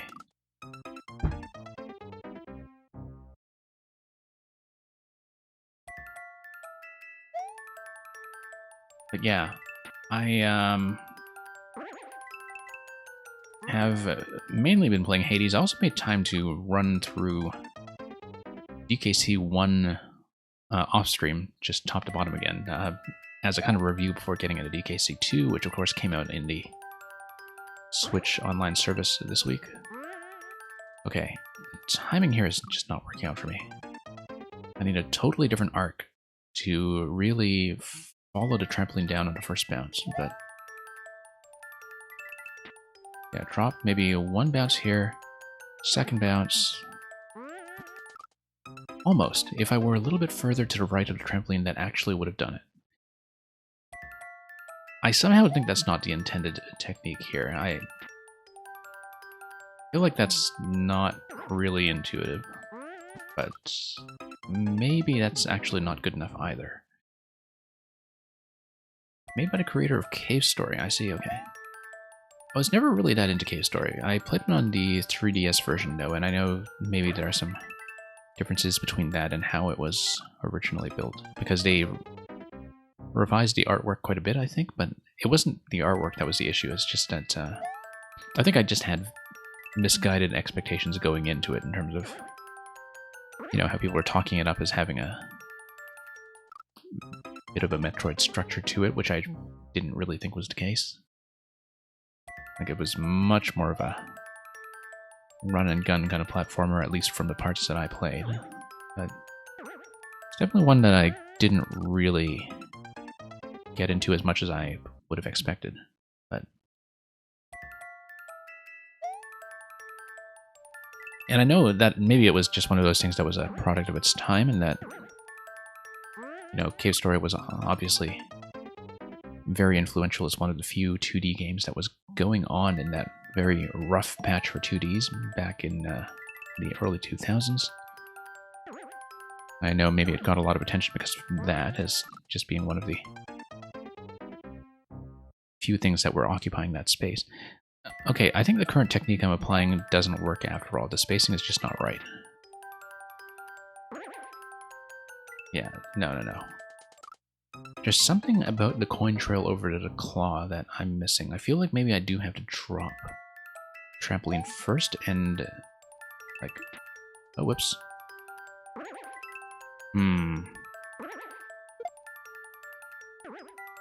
Okay. Oh, that almost worked.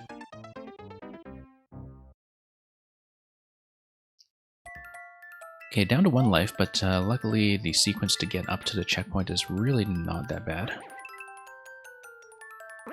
Yeah, so some kind of drop followed by a jump. Okay, we got it. That seemed like it might be difficult for me to replicate, but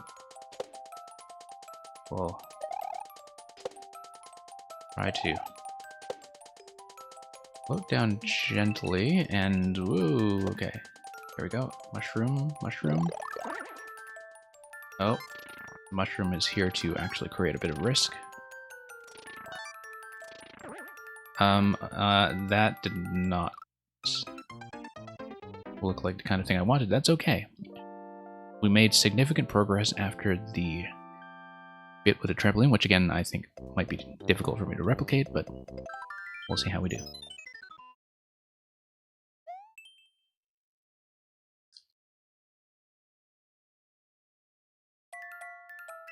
Yeah, safety, I've been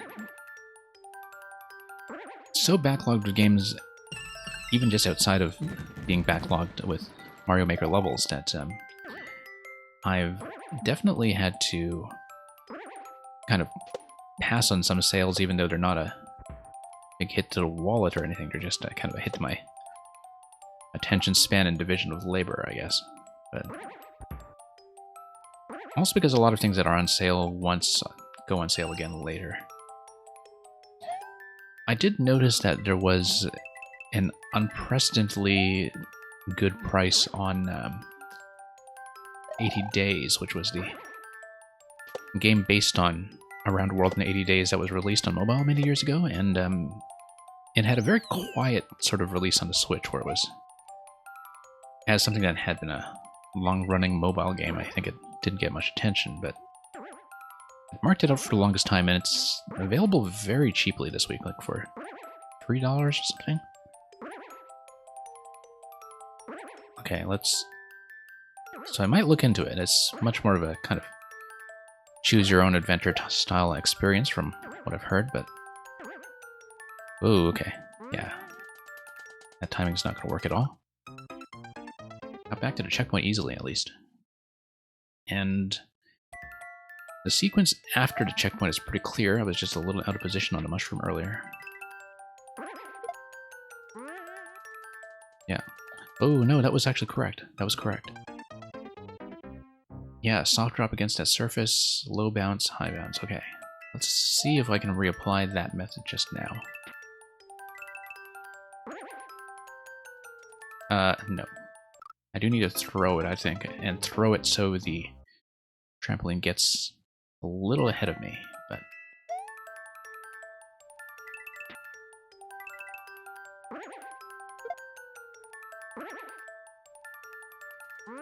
yeah. I find the positioning in this segment pretty challenging. It's,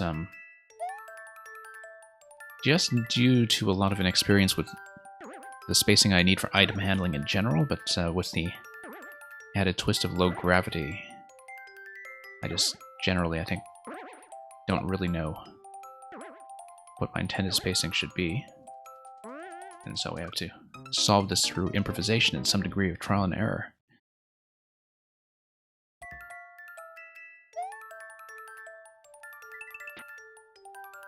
But yeah, I'm much too backlogged with things to do, and that was before I got completely roped into Hades, which I haven't streamed, but I might at some point. I mean, it's one of those games right now that's maybe a little bit too crowded as a streaming game, and I've found that, you know, as a smaller streamer, I really do have to think about whether my input on that actually adds any particular value outside of just recording my own play. But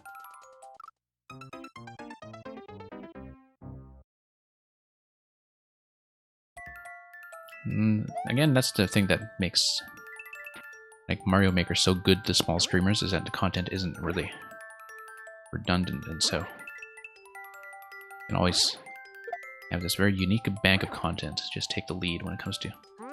Oops, that was the right idea. When it comes to deciding what kind of experience to create. So yeah. I mean, the other thing with Hades is that I'm also occasionally just kind of playing it on impulse, right? Like that. I get deep into it in circumstances that are very unplanned. And in that I think, okay, I have, an hour to spare here. Let's fit in a run. And so we'll see. Like right now it is a bit of an overstreamed game in some ways. But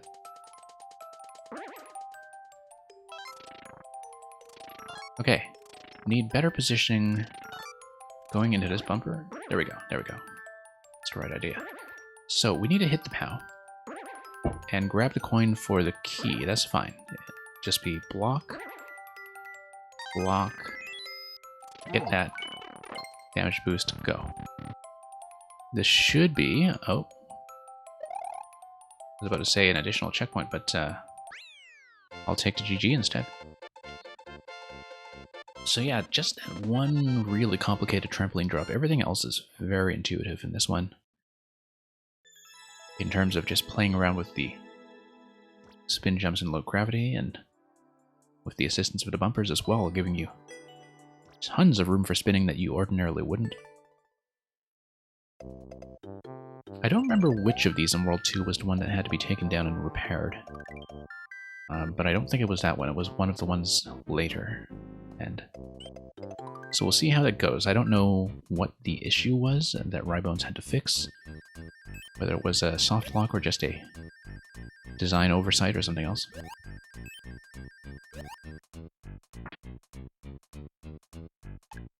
But if the fix was done well, then we ideally shouldn't notice.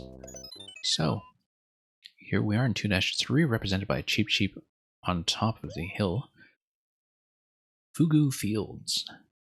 Reach the goal without taking damage. Now, as somebody who has had all kinds of sushi, I've never actually had fugu. Being the notoriously risky heart of the pufferfish. Not a heart, obviously, the core of the pufferfish that's actually edible and non-toxic. And anyway, it's going to be Goomba Hat, which is great because we love the Goomba Hat around here. And it also allows you to use the Porky Puffer as an obstacle that doesn't chase you, which I think is actually very unique. Yeah, look at that. Out of all the things I played with the Goomba Hats, I did not test it against a Porky Puffer, and so I'm always very glad to see a new interaction using that power-up.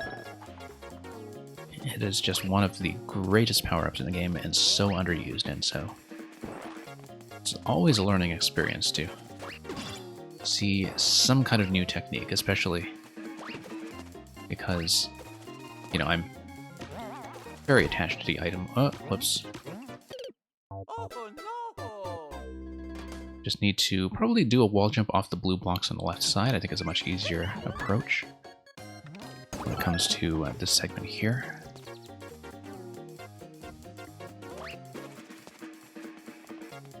Okay.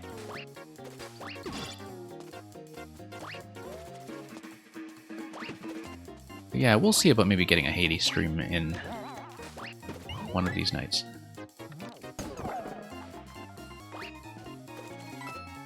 But here we go.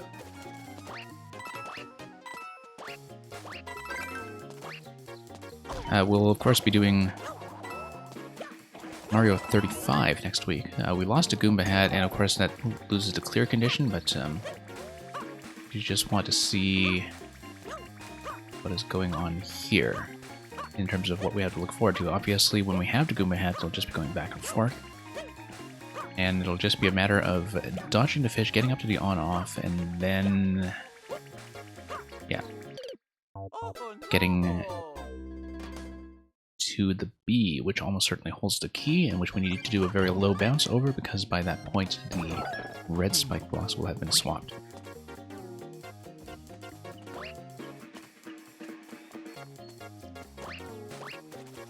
Okay, here we go. Yeah, still my favorite item in the game, I think.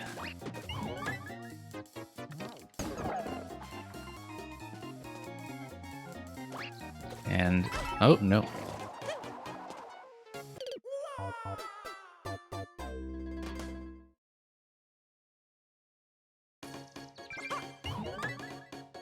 Okay, let's have another go at it. Just to see what happens. Yeah, the clear condition, of course, is reach the goal without taking damage. It's not about wearing a particular hat, but obviously, if you take damage, you lose the hat, so...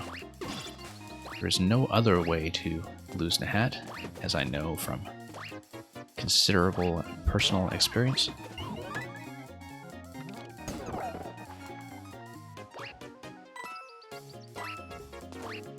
Okay. No, it's actually tricky to time that out. Doable, but it does require a pretty good sense of timing in terms of tracking both your own position and that of the fish.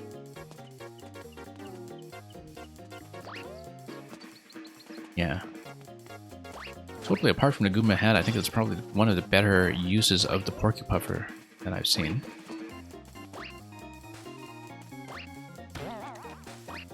Getting around, of course, the fact that 3D World does not have tracks. This is effectively a track-like mechanic, like what you would often see done with Booze. When you were playing with the other styles, I think very often you would see Booze being used for that. I mean, anything on tracks would be fine in terms of clipping back and forth, but that's just mechanically what I tend to associate this with. You could, of course, just use Chief Chiefs just as easily, except you would be able to stop them when you are playing outside of water. But you can see why there is that grounded Cheap Cheap. That was the icon for this level in the Super World itself. Oh, wow. Yeah, you really do need to pick one edge or the other, because one of those ends on the last platform is going to be unsafe at any given time.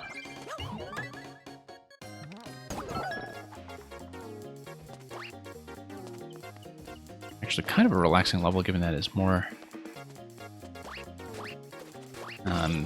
just about dodge timings rather than platforming sequences per se.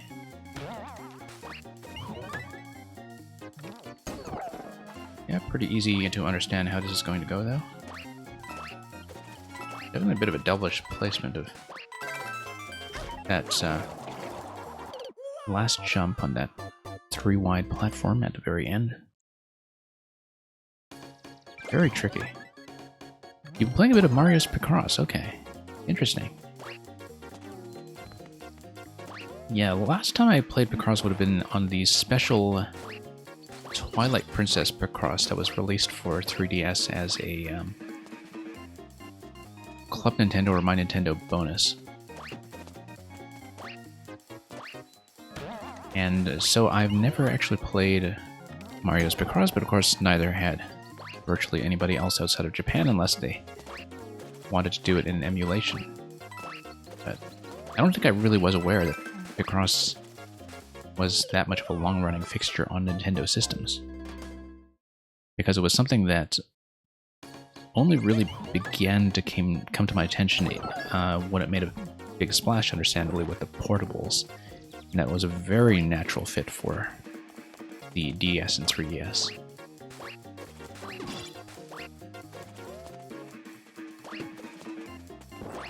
But yeah, here we go.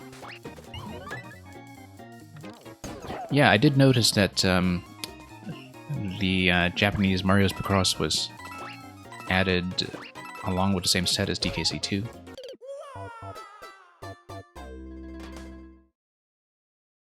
There's still a lot in the Switch Online service that I want to get to eventually. I have still not played Star Fox 2, and I say that as somebody who kind of bought the Super Nintendo Classic that was released a few years ago, specifically, well, for a number of reasons, but partly for Star Fox 2.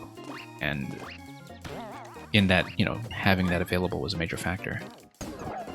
And I actually just never got around to Star Fox 2, and I do want to give it a proper look eventually, given that a lot of Star Fox 2 elements, of course, were brought back in Zero. That's, I'm told that Star Fox Zero had a very strong Star Fox 2 influence to it. Of course, being something that was headed by Miyamoto himself. Whoops.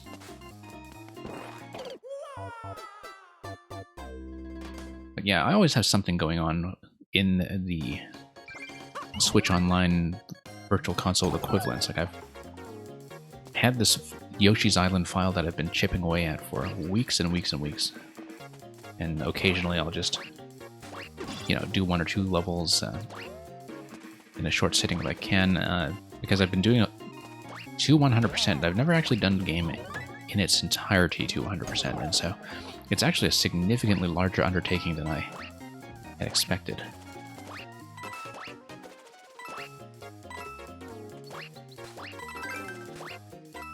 Okay.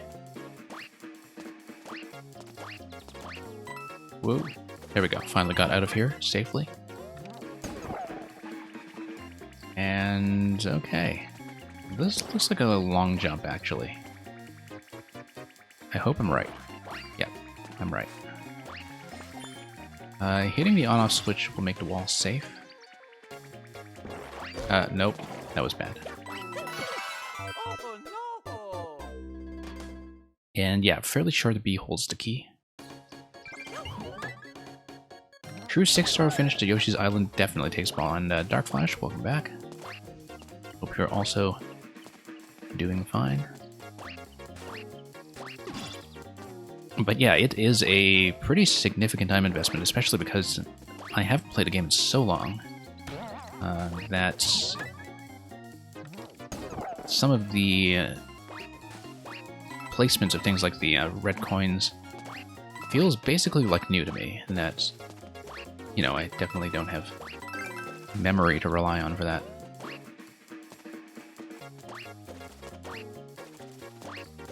Oops. Okay, so much for that. But yeah, we've got that on the surface. Now we've also got TKC2. But yeah, just kind of casually ran all of DKC1 top to bottom a couple nights ago on a whim. And that was kind of an interesting undertaking in terms of, you know, just revisiting it with modern eyes. It had been quite a long time since I last replayed that as well, in fact.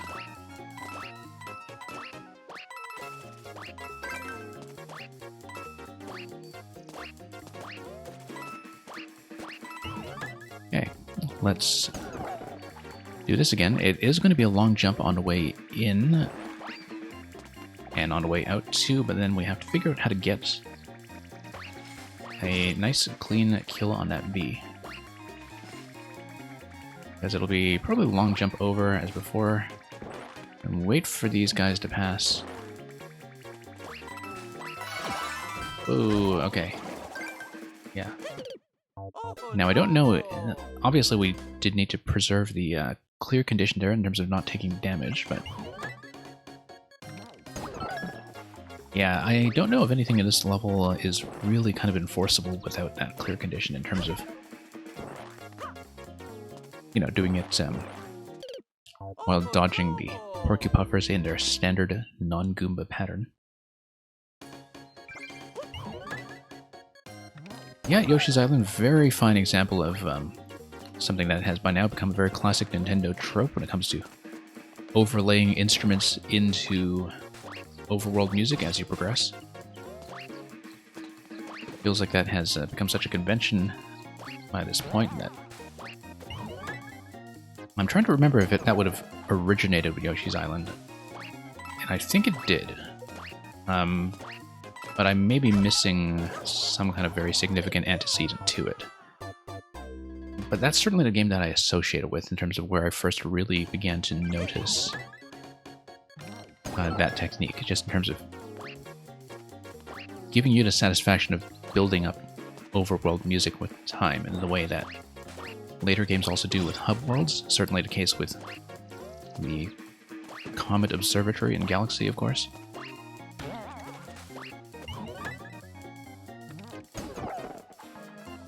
And yeah, back we go. Oh. Definitely a lot of variables to keep track of when it comes to spacing here. We had, of course, managed that successfully before, but looks like I'll be burning through this bank of lives pretty quickly here.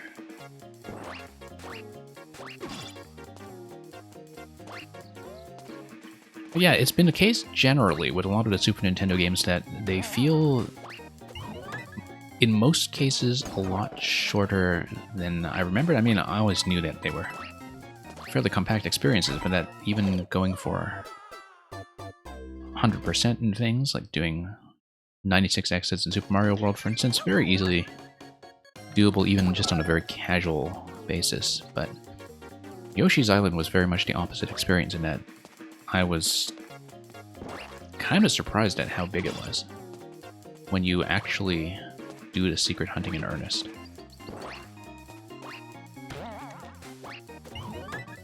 In that, you know, I remembered it, of course, as being a more compact experience as somebody who had not done it quite so exhaustively in its original form.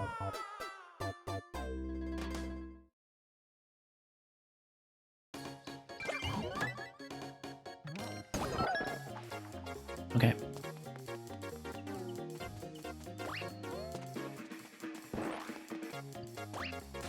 I think the fairly gentle pacing of this level is disguising for me the level of challenge it's actually presenting, because it does not ever feel especially frantic. It's just a matter of dodging. And so everything is just a check on attentiveness more than anything, really. Of course, the coins are pretty decent markers of where you have or haven't been in the layout. That's kind of important. It's actually a very satisfying long jump spacing.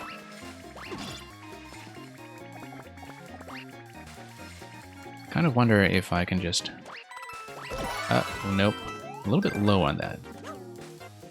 But I think that's the right idea. I don't want to long jump over. I want to take the bee out going from right to left.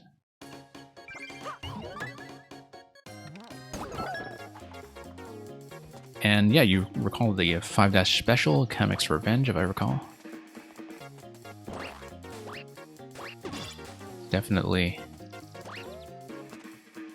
a level with a certain degree of notoriety.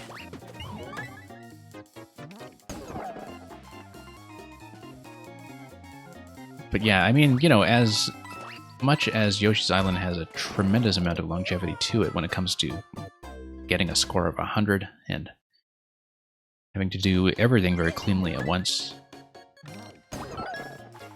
I think in some ways I prefer the slightly more relaxed collectible design of some of the newer games. Woolly World in particular, I thought had excellent collectibles design in that there was a very clear separation of things that you had to make contact with versus things that you could interact with using the eggs, for instance, but also just the flexibility it gave when managing things like checkpoints and the amount of hit points remaining. Like, there were a lot of really smart decisions in Woolly World about how to do collectibles design.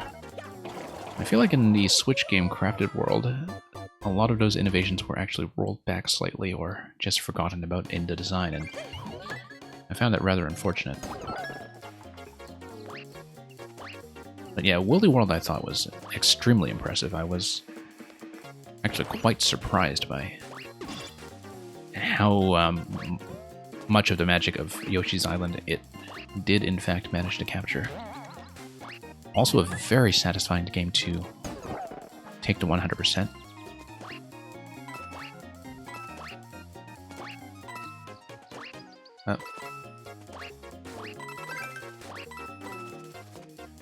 It's kind of too bad that with a Crafted World already in the system, I do find it probably unlikely that Woolly World will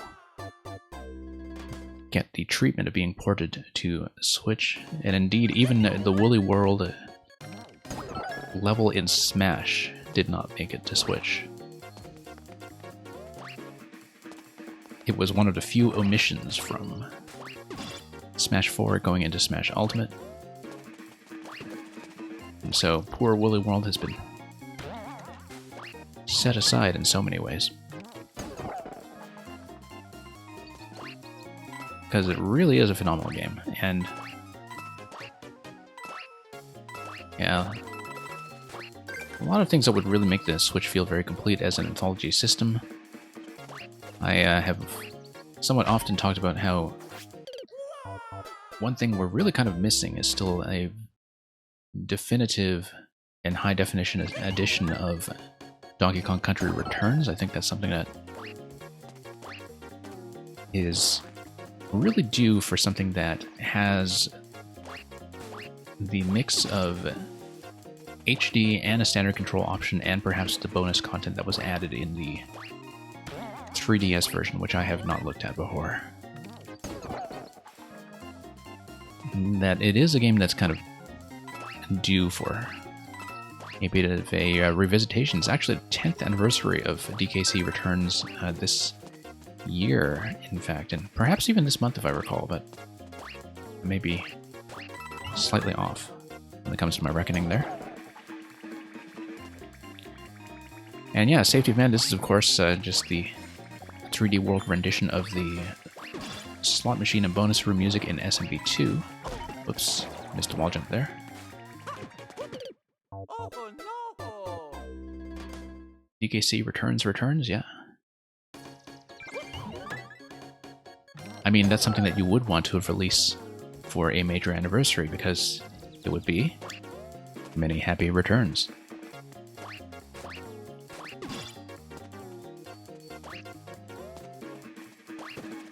Okay, so let's get back up here. We've got 3 lives remaining on this. I've actually been grinding away at this one for quite some time, but just a lot of simple timing mistakes that can get hairy fairly quickly. Okay, missing the key entirely is not a good start.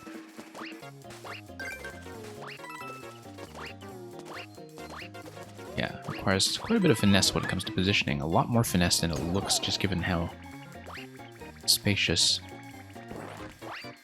that layout seems to be at first. Okay. Now, getting to bounce on a B, I was about to say, is something that Oh no! requires a bit of advanced planning, but that point became moot.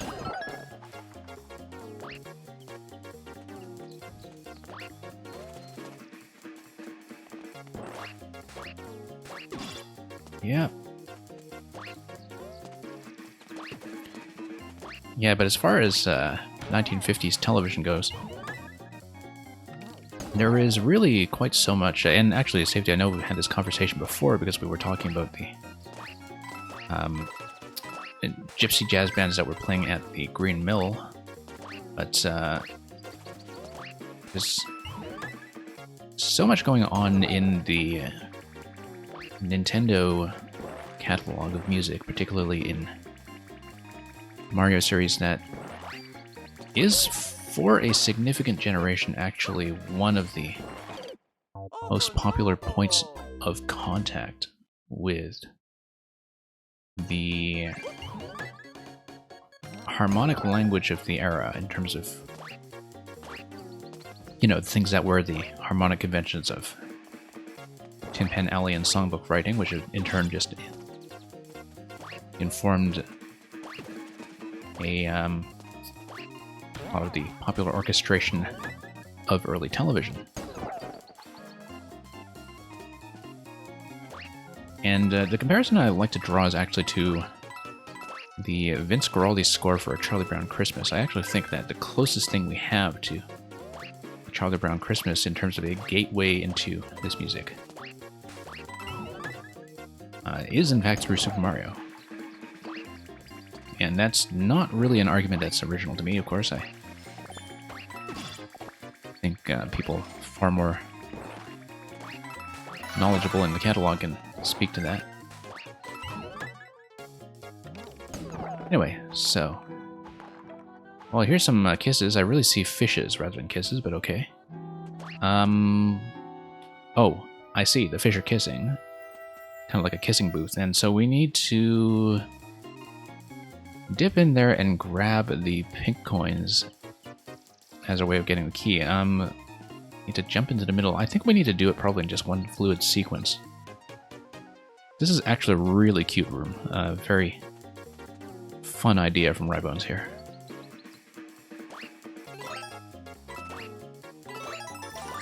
Haha, no, that was not the timing I wanted.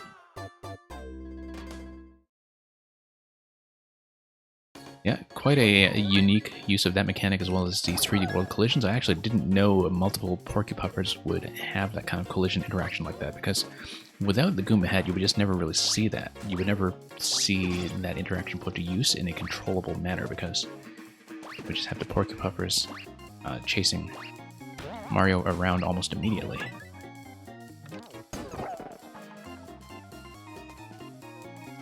What's the music catalog called again? Sorry.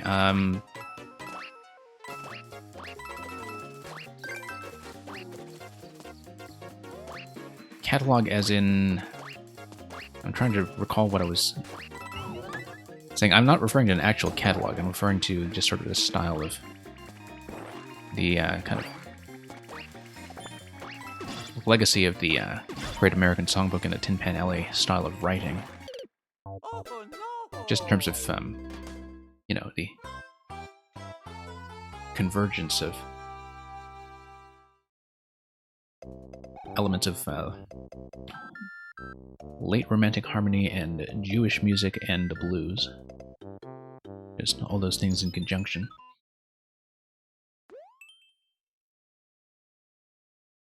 It was actually quite an interesting article I read recently about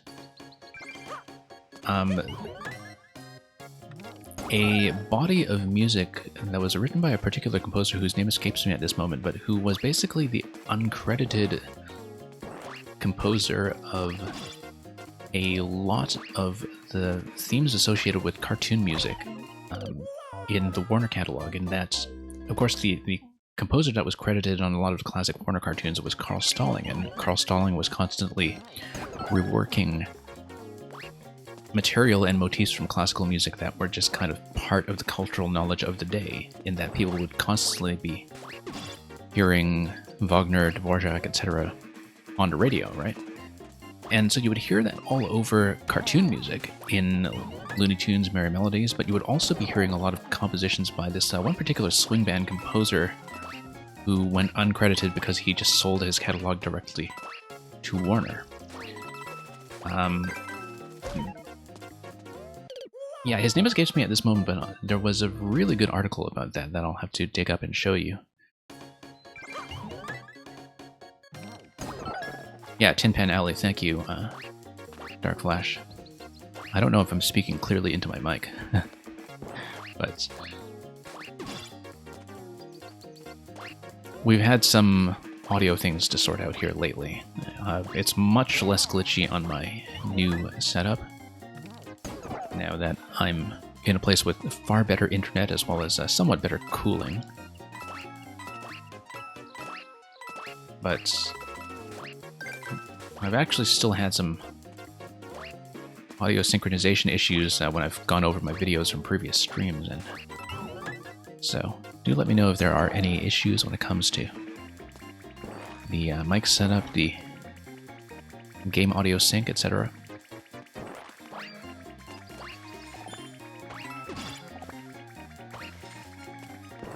And yeah, here we go.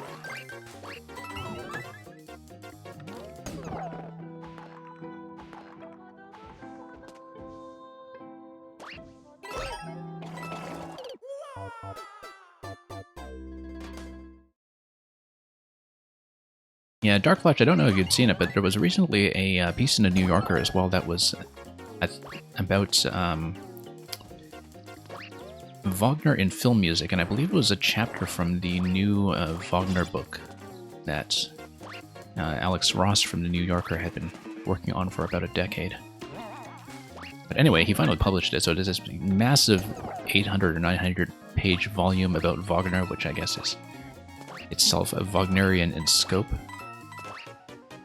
But anyway, there was a chapter of it that was published online that was pretty much entirely about Wagner in Hollywood, and which I thought to be pretty interesting reading.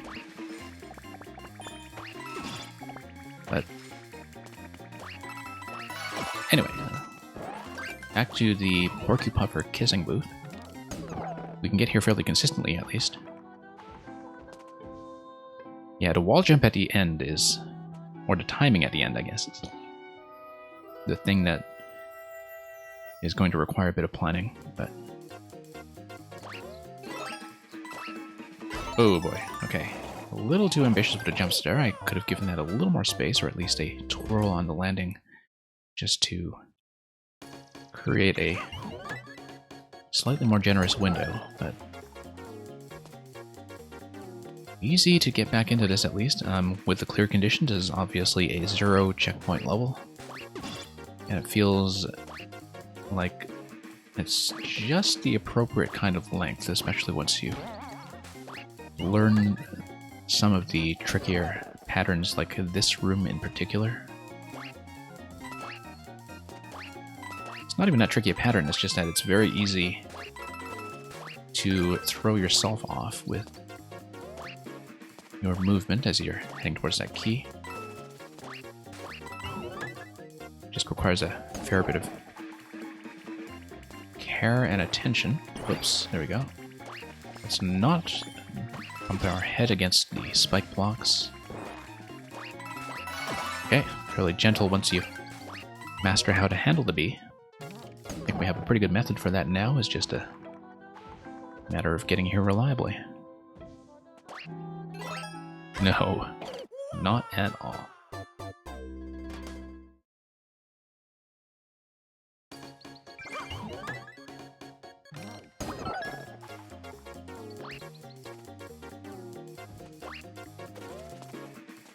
And okay, here we go.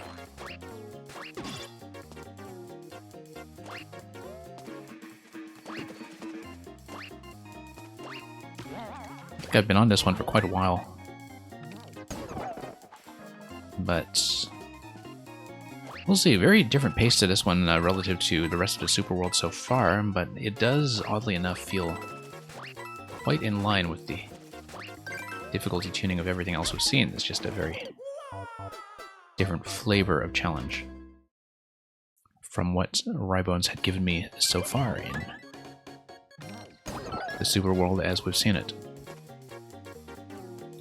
Now this is 2-3, I believe. We still have, hopefully, the rest of World 2 to come after that, and we'll see if we continue to World 3 today, although we've been kind of doing this as a batch of one world a week. As I was saying, I think it was one of the later ones, probably 2-4, that was the one that was replaced after the initial upload.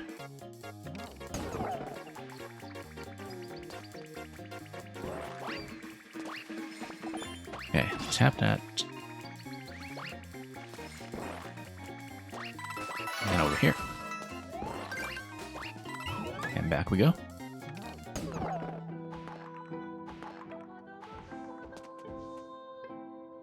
No, I knew that was a disaster going in.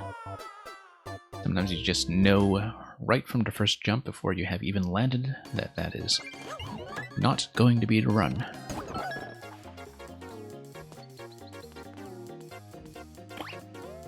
I think after a while you really do develop a sense in Mario when you are definitely not going to make a certain jump. Like, you just know the way it feels in your hands and the way it looks on the screen, and that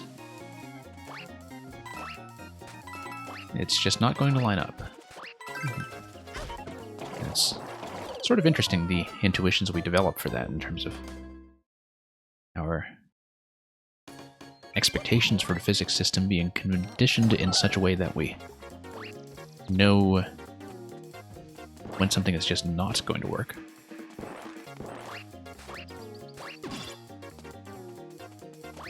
Okay.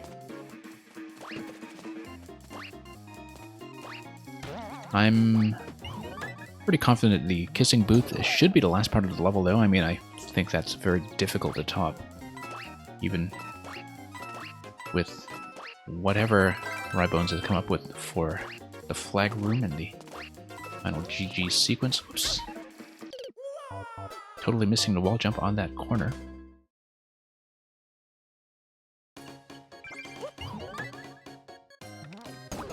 Okay.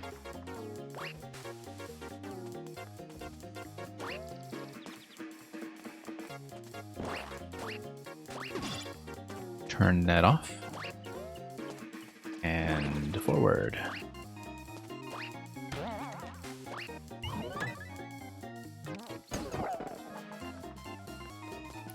And once again, just going to move on.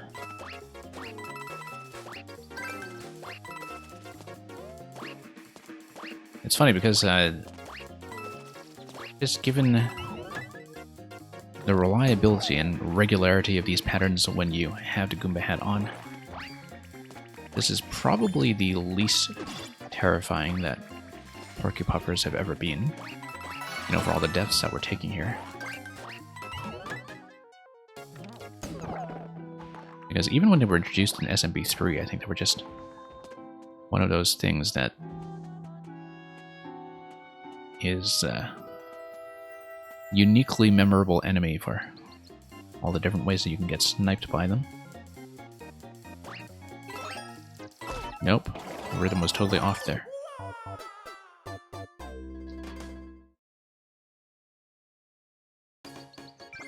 Now the thing is, each attempt has actually been taking a fair bit of time, and that's probably why there's this subjective sense, I guess, of having been on this for ages. Because we have pretty much gone through one full cycle of lives and hit game over once. And also picking up some coins along the way to bank up towards that 1-up, of course. That's been a factor. As with that 1-up just now, that was definitely one of those things padding out the life count and really disguising just how much trouble I have actually been having here. It's one of those levels where you don't feel like you're doing as badly as you actually are doing. That the reality is worse than your subjective sense of the performance. And it's always interesting to be in a situation like that with a level that, for all the tricks it's playing on you,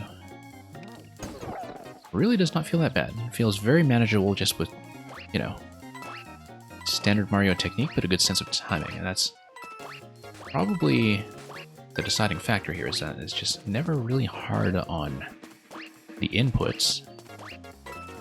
Never really that twitchy. Never even that quick. But just, whoops, one very bonus-like series of timing challenges.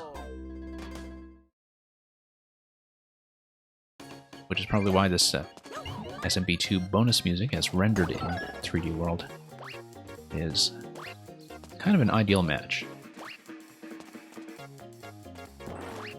Have I played any more of Mario 3D All-Stars? No, not really. I have not really felt in a rush. And the other thing is that I realized from streaming a bit of the early bits of 64 and Sunshine just to take a look at the ports, that the open style of Mario game is one that I think is better taken kind of at my own pace, just in terms of, you know, dipping in every now and then to run around in the overworld a bit. So I don't know if I'll necessarily go back to stream 64 Sunshine, even when I do chip away at more stars and shines. I probably will stream Galaxy. Because Galaxy is just one of those games that I kind of adore completely and also sort of want to talk about. Because I think there's just so much going on level by level that just from a level design perspective, there's just a lot of conversation to be had. And I don't know when I'll have the time to do that, so we'll see if I schedule that in. Okay, back to the kissing booth, and let's see if we can figure this out. You have to not follow the rhythm of the music, you have to follow the rhythm of the kisses, which is kind of on a separate cycle, and we have to be very careful here. Nope. Yeah, really have to give myself the flexibility to twirl and make a bit of a delay in a correction, although of course the twirl mechanic in 3D World does not behave in quite the same way that it does in SMBU, and that is something that also tends to throw me off, that it doesn't give you quite the same lift and delay. A very subtle difference in the mechanics, but it is something that imposes a change in the falling arc in a way that becomes very evident when it gets you into trouble. Whoops. Ah, nope.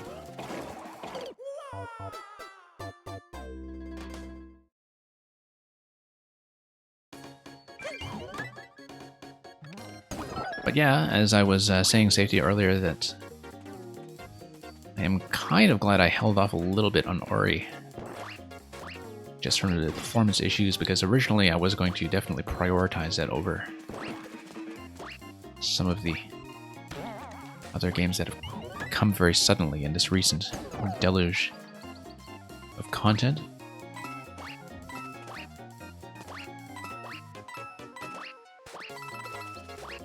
Okay, whoops. Yeah, just lots to play at any given time, which is why we're just eternally backlogged. And that's even considering that just from people, you know, either taking the time to play other things or burning out or directing your attention elsewhere, that from my followed list, in some ways Mario Maker 2 has definitely slowed down. And that was already evident in late August when a lot of the big Mario streamers were switching to Fall Guys. But of course that, you know, had a bit of a knock-on effect on people's general level of engagement with the game, I think. And you could really see that in some of the streaming numbers in terms of who was actually broadcasting. But I'm definitely seeing that with the Maker list as well, that there has been a bit of seasonal slowdown, of course, from people unwisely returning to school as well. How unwisely depends on the region, but school resumption, I think, has, over here at least, been a bit of a failure. Or been a bit of a reason to panic. And, yeah, at the same time, I've seen a lot of people start to polish off some levels and take the opportunity to, you know, assemble or debug super worlds and really clean up more ambitious projects like this. And so I have not been short of content to play at all, even with the apparent slowdown in Maker output.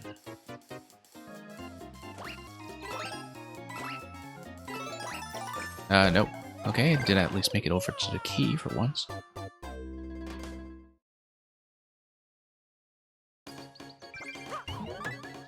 Yeah, Safety, the design lead of the Ori games, Thomas Mahler, is somebody who hangs out on that forum quite a bit.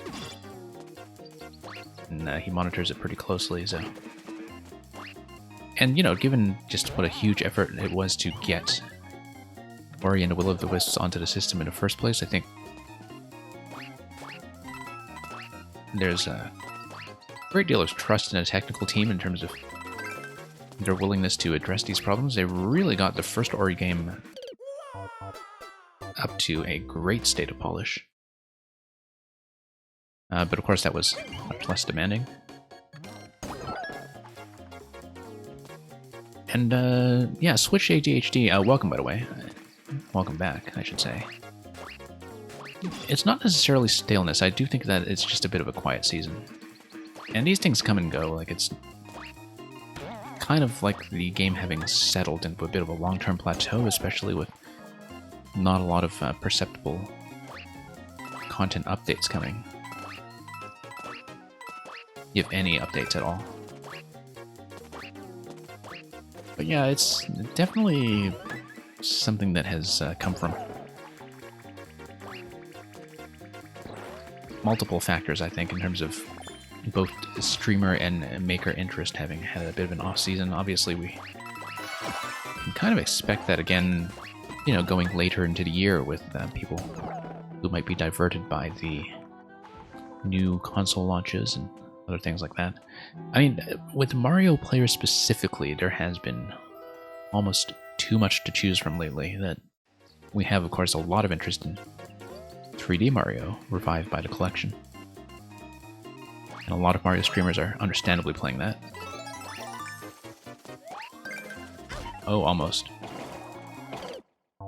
The twirl on the last jump was not quite good enough, but jump and twirl actually does give me just enough of an error margin to take each of those jumps slowly, which I did not really expect.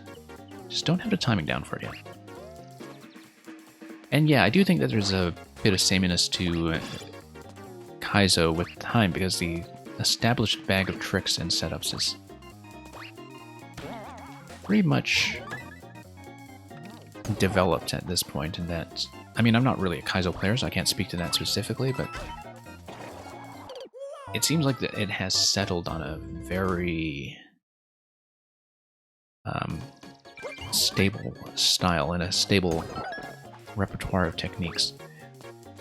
I find that, you know, Mario Maker has continued to be a fairly exciting game for me, but that's because I've been playing more puzzles and more things like escape room puzzles in particular that draw on kinds of information and kinds of clues that fall outside the toolkit that the game is giving you. And so the big project on the weekend stream over the past few weeks, of course, was the Tempest Funk escape room series, and that was really quite unique in terms of drawing on a lot of skills that are not necessarily Mario skills, in terms of, you know, understanding pattern recognition,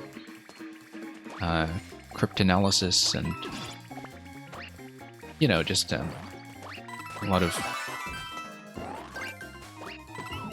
reading into audio-visual clues as well. Just a huge skill set in terms of doing things that Mario doesn't necessarily do by itself out of the box, and which aren't really reducible to the mechanical interactions inside the game. And so yeah, I mean, I see quite a lot of potential for new discoveries all the time in this game. I mean, just as how Mario Maker 1 was kind of full of technical innovations going all the way into mid-2019. And yeah, Safety of Man, the Solar Horse world in particular, I think that really was quite an aesthetic treat. Yeah, we played that completely here, I think, 2 weeks ago, as I think you may have seen. But yeah, the degree to which that was taking the artistic palette of what you get with the standard styles and transforming them into a totally different sense of place. Like, that was something I saw a fair bit of in Mario Maker 1, given that Mario Maker 1 had a much more limited range of styles. People were constantly trying to push that towards representing new kinds of space, but it felt like Maker 2 hadn't quite seen that as substantially, outside of a very select number of makers who really had their mind on aesthetics. And Solar Horse's world was definitely one of the best demonstrations of that we've seen so far, I think. In terms of really exploiting the connectivity of the Super World system as well, which I think is still well on its way to maturing as a form.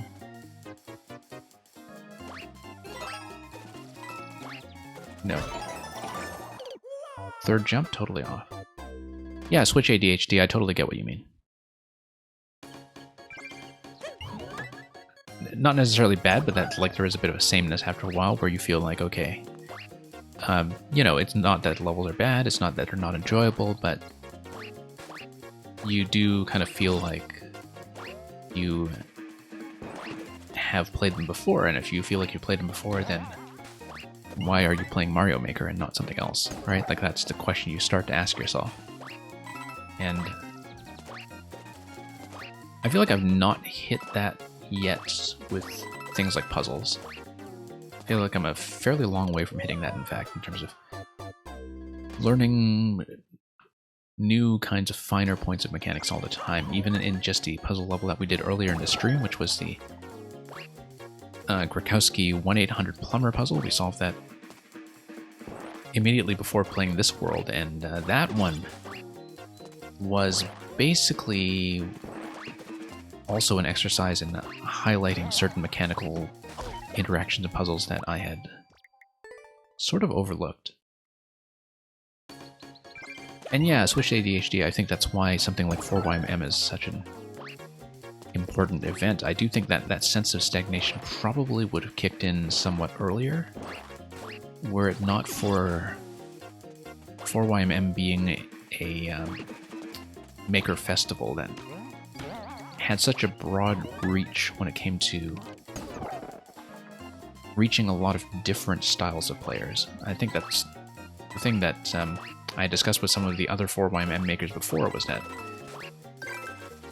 it was unique in that a lot of communities within Mario Maker that normally wouldn't really even be talking to each other were suddenly running the same kind of basis of content, and that's something you don't see that often anymore, in terms of a lot of different sides of the community being engaged with the same levels, even though obviously they were not to everybody's style. There were definitely some specific streamers who did not like the 4YM school of design at all, insofar there is a school of design. Like, there isn't one school, obviously, but, you know, there were a lot of people who... Not a lot of people, but there were definitely a few selective vocal people who were kind of grumbly about it, and that's expected. Nope. Yeah, spin from the first to the second location seems to be fun. Getting from the second to the third location in the Porcupuffer Kissing Booth, that becomes a little bit hairier. I think when I lose the Goomba hat, I actually need to stay in that room and practice that room.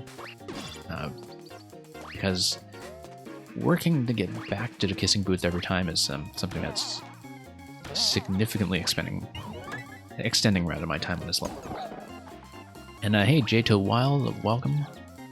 Not running the Q-bot today because the weekend is our catch-up session on some of the longer content that doesn't fit into viewer levels, but if you are back for viewer levels in one of the weekday streams, I'd be happy to look at that code.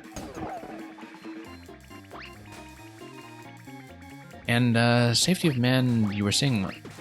Sorry, I missed your message there. Oh, you did? Was that an older one of his? Were you talking about the Grakowski puzzle? Because, like, it was an older one. It was the one with the pipe where you manipulate the POW and have to carry the P to the end of the level. And yeah, I solved that one earlier in the stream. That was the 1-800 plumber. I did that specifically because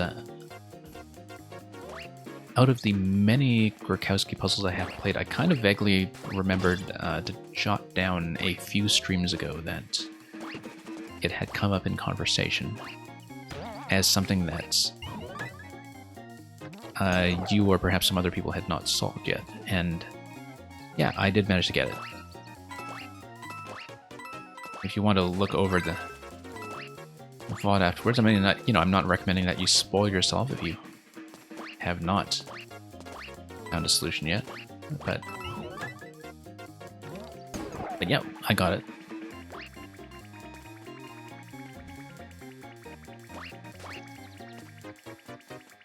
And yeah, it did teach me a few things, though. There were some very specific interactions that I did not really know systematically until I played that level.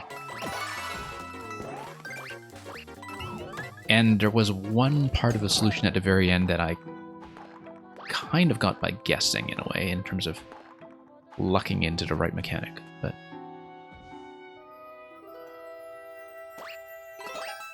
Oh no.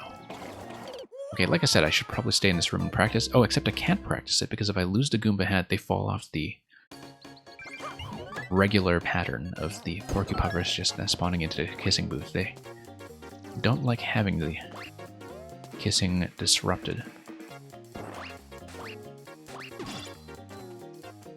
Yeah, safety. A lot of the Grokowski levels that revolve around a very small and specific number of tricks do have that compactness to them.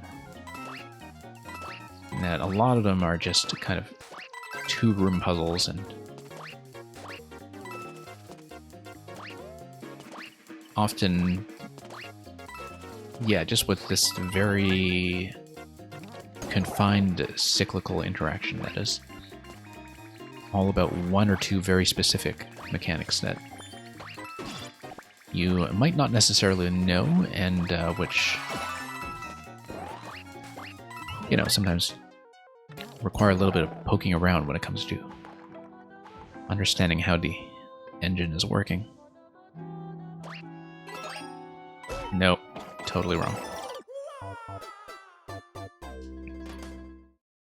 Yeah, this one is definitely kind of troublesome.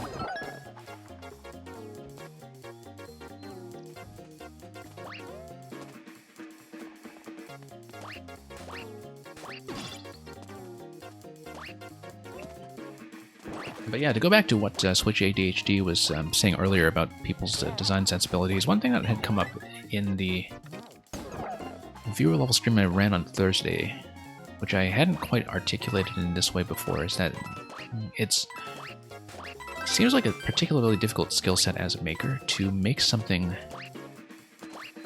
that is fun for the people who are unable to clear it. That you can say this is a hard level and that most people will not be able to do it, but to create something that is nevertheless very fun and likable for all that. And I find that a lot of arcade-style experiences, in a way, where you get a lot of mileage out of the mechanics even if you cannot make it to the end, and a lot of satisfaction from a partial completion, really do manage to capture that feeling when they are designed around, you know, core mechanics or core platforming elements that work well. No. And yeah, you have a good night, Safety Man.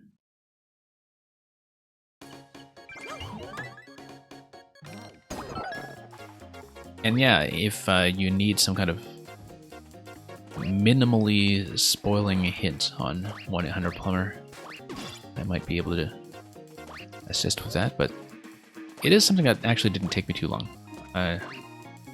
Once I just saw the different pieces and understood how the solution was supposed to fit together.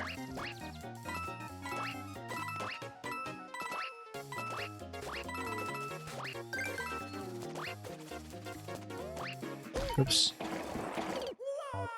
And yeah, thank you. Have a good night.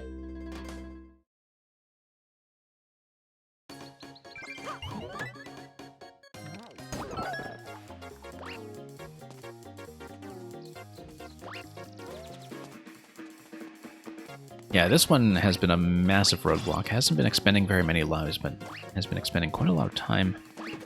Entirely because I just haven't sorted out what the kissing booth pattern should be. I feel like I need to really watch that closely and plan a very specific rhythm to get through that room, because I don't feel like I'm anywhere close to actually doing it. So in a way, it's very good that this is not a level where you have any checkpoint to lose.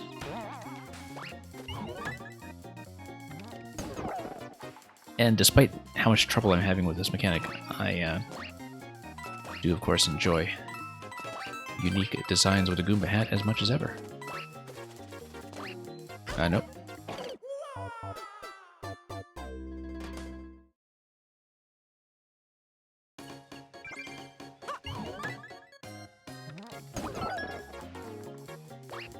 Okay. let's get back into this. Yeah, I feel like I've been on this one for ages and ages. But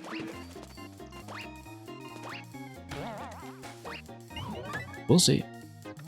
It's really just that final room. Everything else is pretty controllable at this stage. It's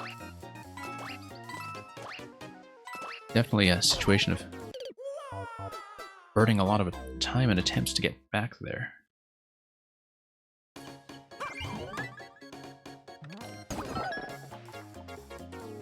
Okay.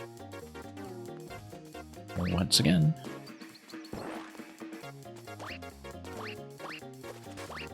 And we'll just hit that.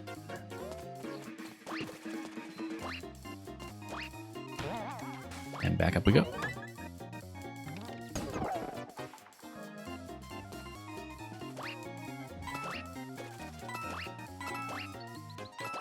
And okay, doing fine so far. Just need to watch the landings here.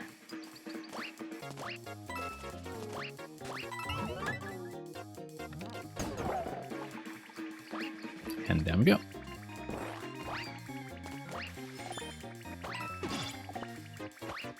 Okay, this I understand completely at this point. Should not be having trouble with it. So, back to the Kizig booth.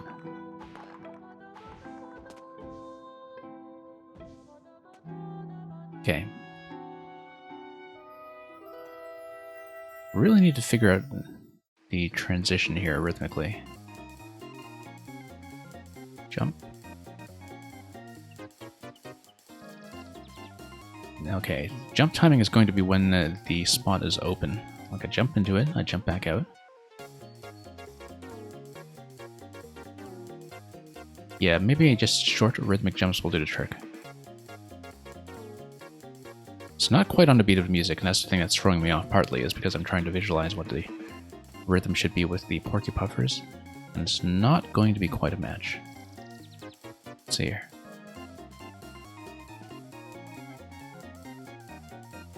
Okay. Go. No. Oh no! Yeah, I was trying to delay jump from platform 1 to 2 with a bit of a twirl earlier, and that was working, except it was throwing off my ability to land into the third one. And of course I have to make my way back.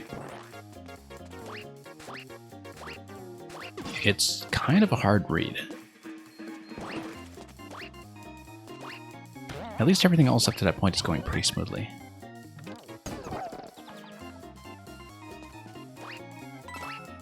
And it's entirely just a pattern reading thing, except you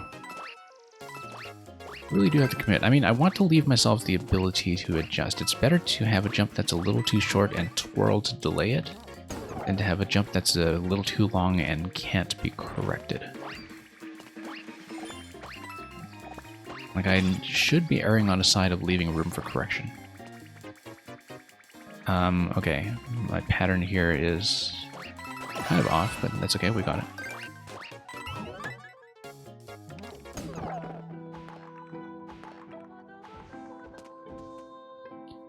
Alright, let's go. No. Okay. I went too early. And I knew that was wrong, and I was trying to get back onto the platform, and that was, of course, just a total catastrophe. And, you know, I don't mind a backseating switch. It's not like it's a logic puzzle thing, it's really just pure execution at this point, so I do not mind the suggestions.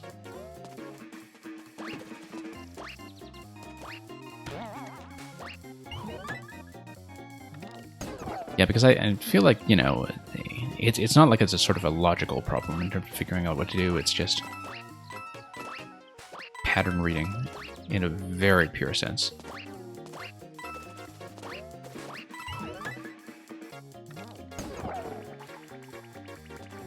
Okay.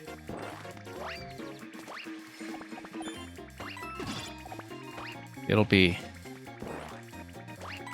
kind of interesting to get out of this one and continue with the world in 2-4 and 2-5, and I have to remember what actual platforming is like again.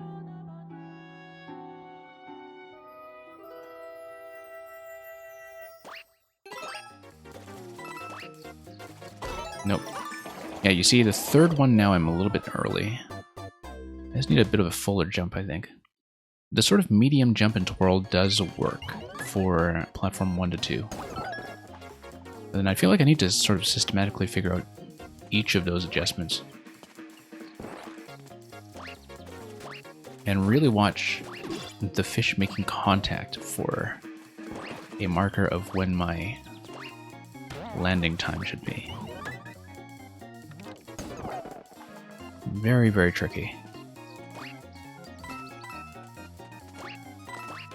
Yeah, this one I understand now, in terms of being able to get it most of the time, and making the pattern very controllable. It's actually very satisfying to get that part reliably, given how much trouble I was having earlier when I was first trying to learn it. Okay, felt like a bit of a close call there, but we're back through here.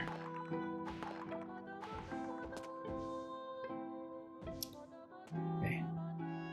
Need to jump in when they're about to make contact.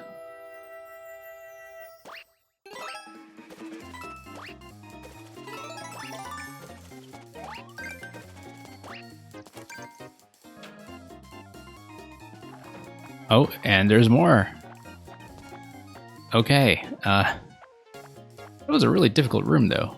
I need to send a snake block across and I need to land on it consistently. And...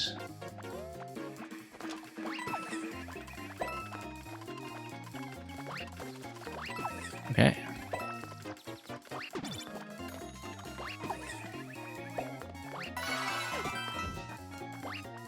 Okay, I actually need to tap that multiple times, perhaps?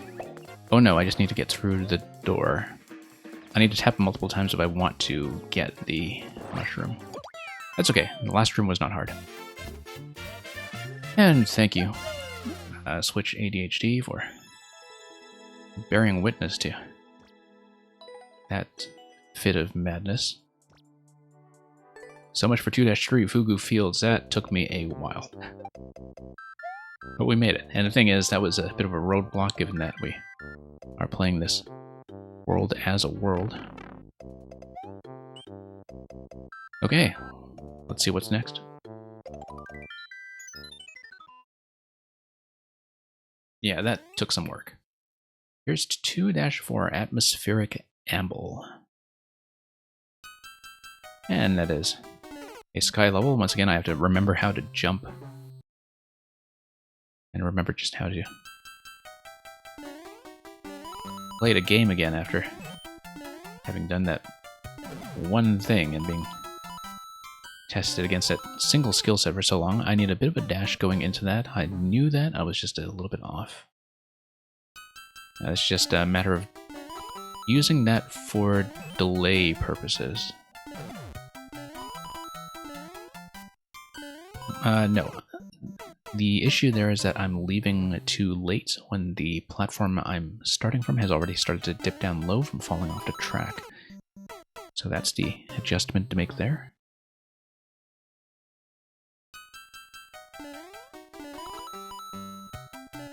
Okay, here we are.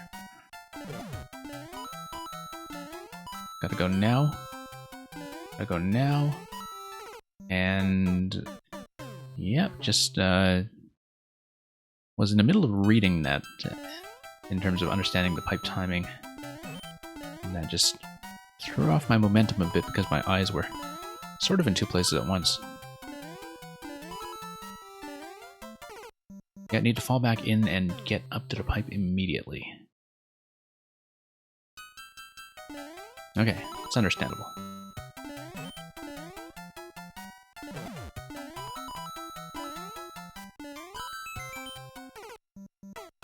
Yeah, for as much trouble I was having with the Porcupuffer level, I legitimately enjoyed that concept quite a bit. That was, once again, just a part of the Goomba hat repertoire that had eluded me, which is not easy to come by. Always had trouble with vertical pipe entries when there's no vine or something to act as a grip. I'm just always off-center with those, and it's a persistent problem with the way I play this game.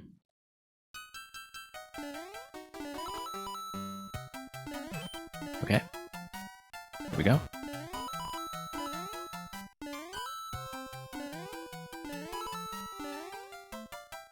There we go. Yeah, just needed a little bit of a dash out of the platform. And, oh. Slight misread there.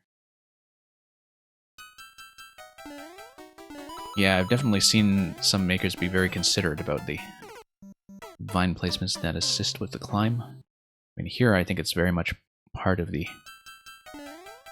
challenge to get into that pipe dead center, but yep, that's something that is an element that kills me a lot, and I know it does, but building a bit of acceleration on the platform is part of the trick there, so...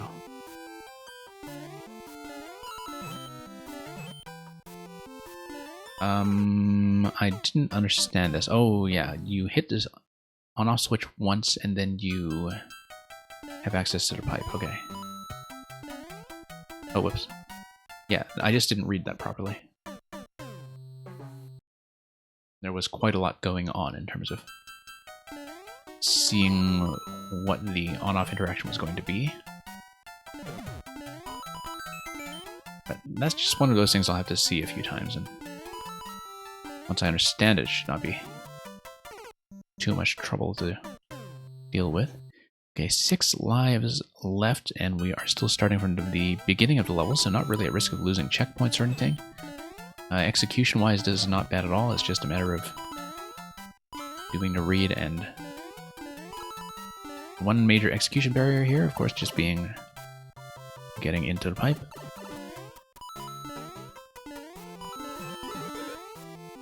Yeah, that dispenses the POW. Then what does that do? Oh. Oh, okay. Okay, you get on the other side and then that rolls and hits the POW. And I do know that that's a spike block. Spike ball, rather. I do have enough information to have predicted that as the pipe interaction rather than reading it as a pipe entry. It's more that the exit on the right side there did not register with me at all as the target.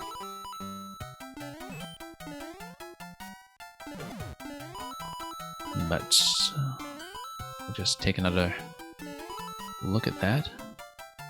A little bit late on the jump.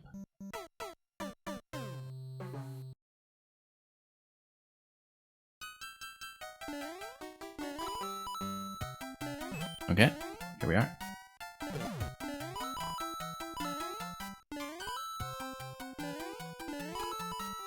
And yeah, just have to get in there as early as possible onto that last platform jump. Yeah, and I do know it's a spike ball. But then what's going on? Because the POW is going to take out one stack of munchers. The platform is going to raise some munchers. Yeah, I still don't really see the sequence there in terms of where I'm going, but we'll just have to puzzle that out as we see it.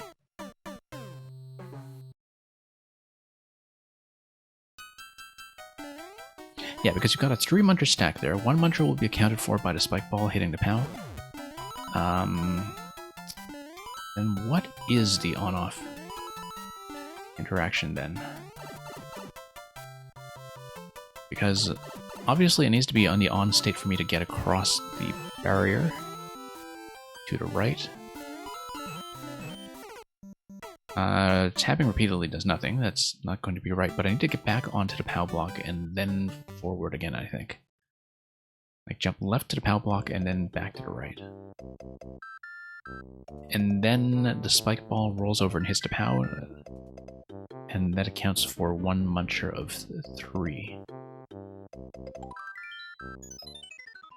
Still don't really get it, but we'll hopefully work that out soon enough.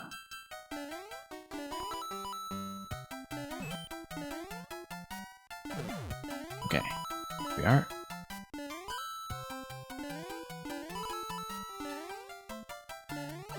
And up we go.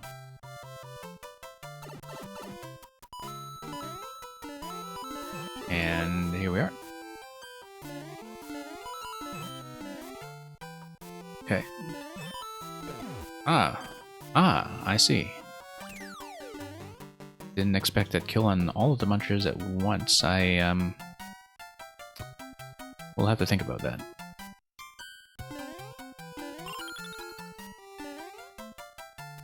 Okay, this is fairly understandable. Obviously, I just need to keep jumping before I get unloaded onto the spikes, but we are past checkpoint with 29 lives, having just experienced a game over, so pretty generous margin to work with here, and I don't find this series of cycling obstacles particularly threatening as long as we get into position to land safely in sequences like the one that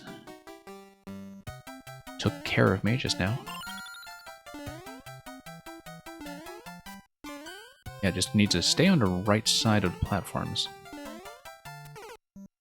Yeah, just needed to run and get a bit more height on that jump there. Sometimes the clarity of these timings takes me a little effort to work out, but obviously with setups like these, I should be thinking about as much airtime as possible. There's no reason not to give myself the maximum available jump.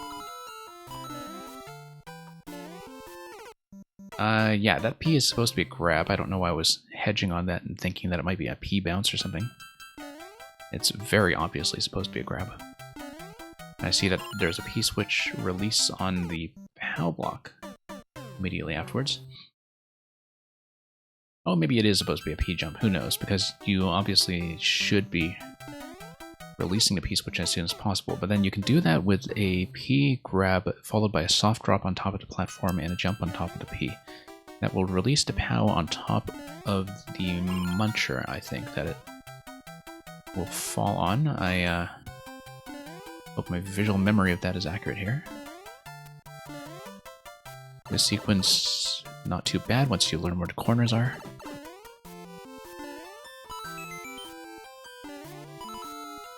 Yeah, that's just going to be falling directly. Yeah, grab the P, stop the P. Although that's going to be over a falling platform. And yeah, you got to be very quick about that so you can fall onto some kind of location that's jumpable. Maybe it is set down to P and then P jump on top of the P. That will drop the POW. POW drops on top of the munchers in the central position over that row of 3, and that will be the next safety point. So, yeah, as you were saying, ADHD, very neat platforming segment.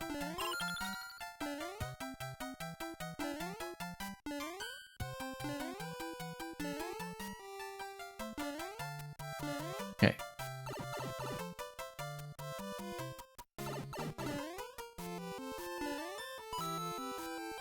Yeah, it looks like the 3 coins here is consistently signal just landing on top of the platform.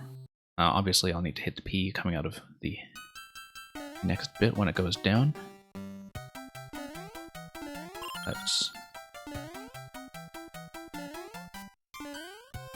We'll see.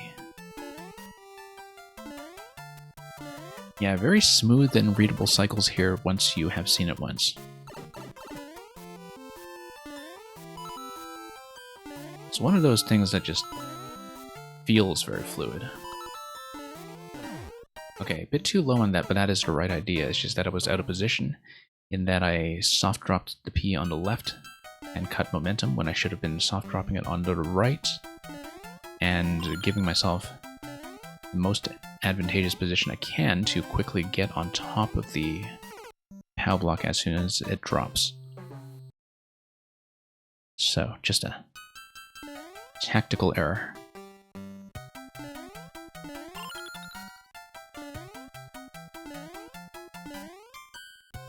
Okay, get on top of that. Interesting how the third jump there kind of tricks you out in terms of riding the same platform, dropping it in and getting back on the same platform rather than alternating is just a very minor adjustment. But it is something that is readable if you are paying attention to what's going on. Although I think the first time through a segment like this is naturally going to encourage very reactive play.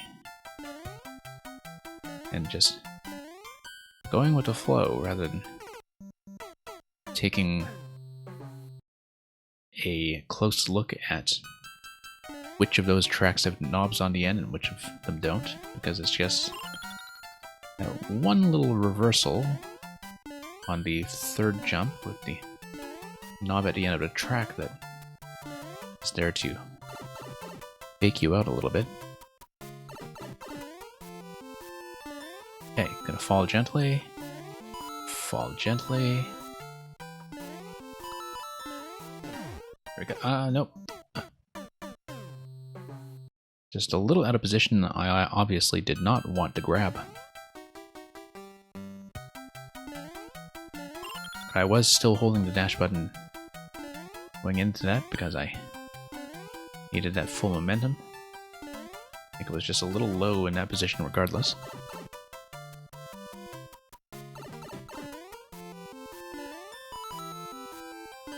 And here we are. There we are. No, actually, I need to grab the POW and slam it. That's the issue. I need to catch the POW and I need to release it right away to nuke the munchers, and then I fall on top of the munchers. Yeah, that's the thing I was misunderstanding here. I don't know what I sought to achieve by landing on the POW, actually. It's very obviously supposed to be a hit.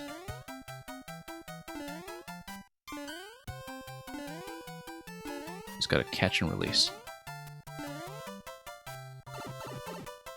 Yeah, catch and release to P, catch and release to POW. So, have to improve my aim there a bit to do the POW catch it all. Oh wow. Yeah, that's a tough catch. Very tough catch. I mean, theoretically you could just go under the munchers. I don't think it's very smart. I don't think it's very available, but it is sort of theoretically doable. Maybe I do have to land on the POW and then cycle around to the bottom. I don't know. I'll have to take a look at that closely and... nope. Oh, no. I throw the P into that position. I throw the P, I P jump on the P, and I hit the POW. Yes, that's the sequence. That's the sequence. Very understandable now that I see it, in terms of thinking of the box as the P target location.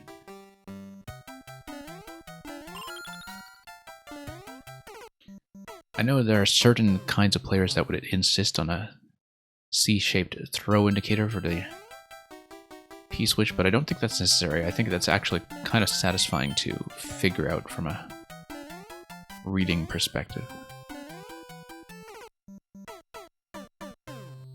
Because that's exactly the kind of thing that I think a lot of similar makers would be tempted to over-indicate, even though obviously there are limitations on what you can do with that in this level, given that the tracks are behaving like tracks. And I think often one of the causes of confusion is when people are using tracks as indicators and also tracks as tracks in the same level. And that can cause some trouble. But yeah, oh, just a little late in that, but that's a checkpoint right there with 11 lives remaining. Actually a very satisfying sequence.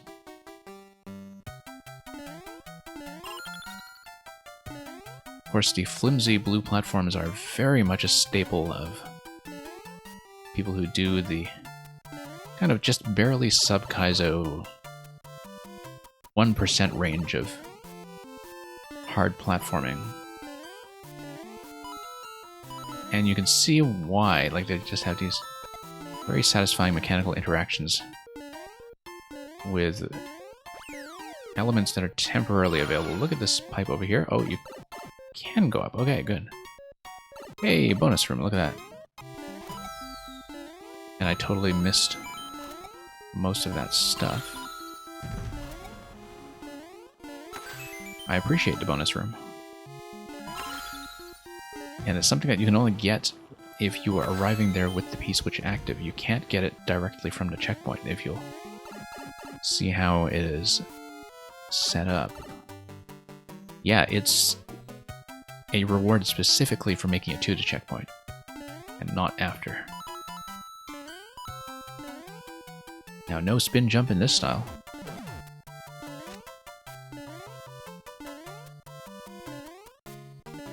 Okay. 3 1-ups here, and we are done. GG.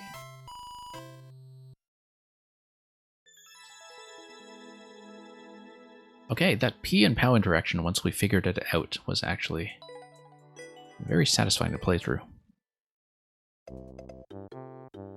And I enjoyed the process of reading it. I know there are certain players that would really not enjoy having to figure it out, but I actually did enjoy the process of understanding that location.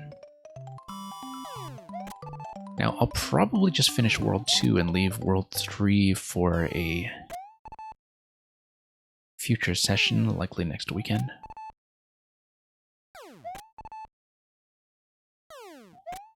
But that's just partly informed by how long we were spending on the Porcupuffer Fugu level in particular.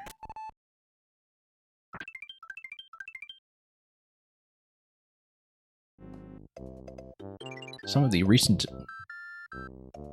Saturday to Sunday streams have been running extremely long.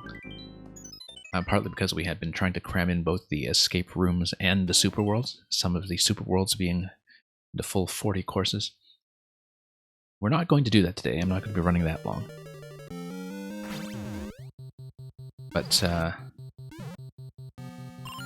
I'll definitely be trying to do a substantial amount of content here. Oh, look at that conveyor interaction with the spike ball there. That was kind of neat.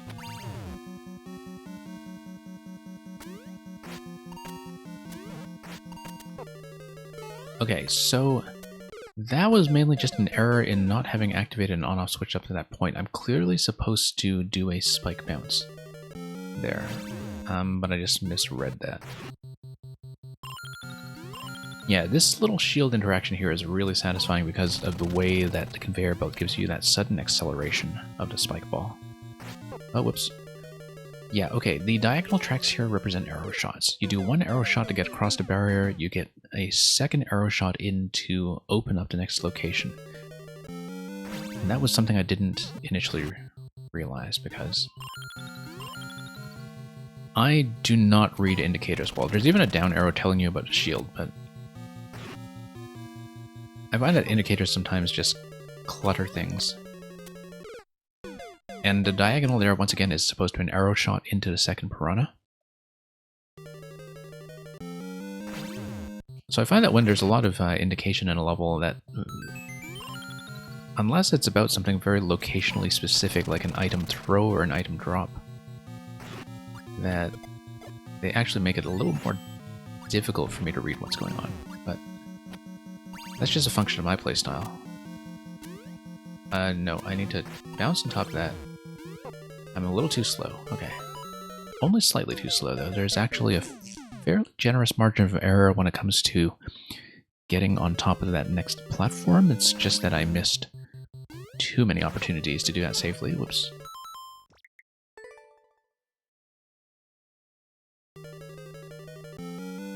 Yeah. Kind of a neat little Link action level so far, though. Okay, let's just do this by arrows. Yeah, the timing on... Oh, whoops. Yeah, I need to let the saw blades get out of the way first. They are there to enforce a certain timing, to let the claw stop. The claw that I'm riding needs it to stop. And I need to take advantage of having a very open drop position. very clear to me that the grinder blades, rather, are there to enforce a bit of a timing delay in terms of when that jump onto the spike ball is going to be available. Okay, I need a bit more of a swing. I need to swing left going into that jump and going into the vertical landing onto the spike ball. Going from a static position on that claw is not going to do the trick.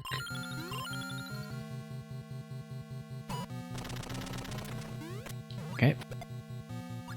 Tappity tap. I probably don't want to blow that up. I blew that up. That was a mistake. Yeah, and I really do need to not be swinging on that claw at all because of the saw blades coming down. Need a very controlled position here. Very, very controlled position.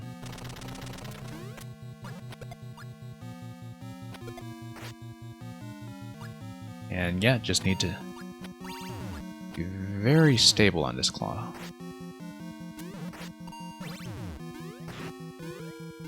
Get on this platform. Down thrust. No, that's going to be a muncher bump with a shield. Muncher bump with a shield, when you are shielded and pushing towards it with the platform that you're standing on, it should bump the muncher and the boost stack completely off into the pit. Yeah, you see how even the conveyors here give me a bit of a push when I'm doing a shield and pushing into the spike ball. That's something I don't see that often, the link shield interactions when you are on a moving surface. Seems like a relatively obvious thing to do, but I don't actually see that used in very many Zelda levels. Whoops.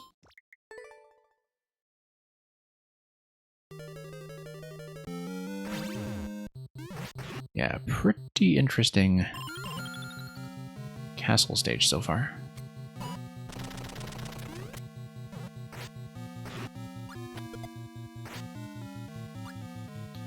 Okay, tap that. Really need a, once again, stable position. Nope, can't swing like that. Can't swing at all, actually. Even swinging to the left to dodge the blades, I think, is going to be a bit of a dangerous timing. Whoops, whoops. Missed input there.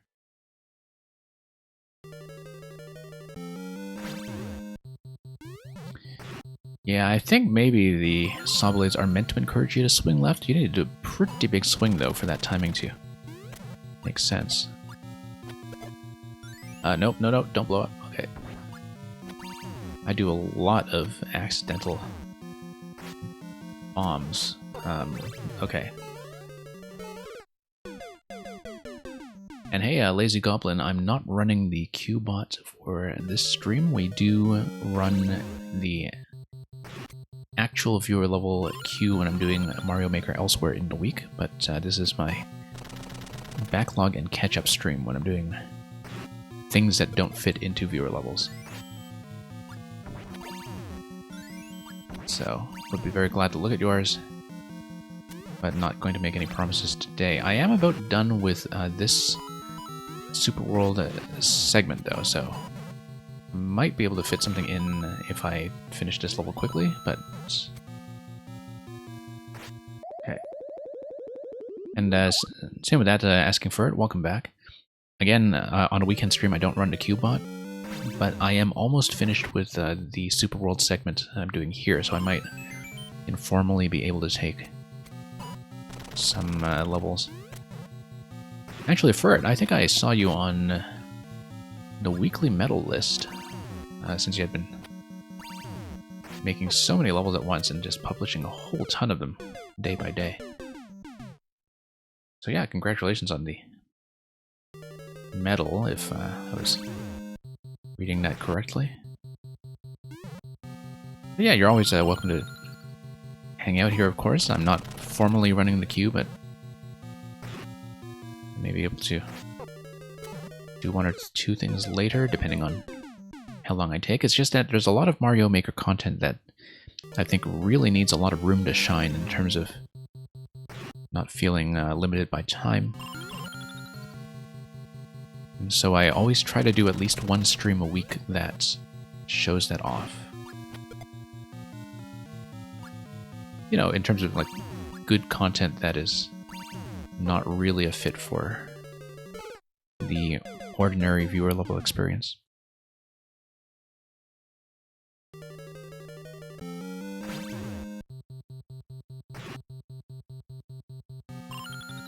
And yeah. Yeah, I haven't really been doing any kind of grind for costumes. I'm not a very prolific maker. I've published very few things, only about 6 levels, I think. Each took forever to make. Actually, forever to test. It didn't take that long to make, but some of them were testing nightmares.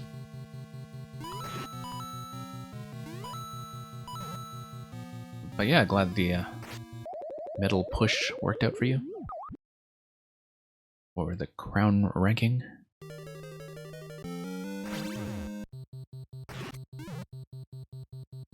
But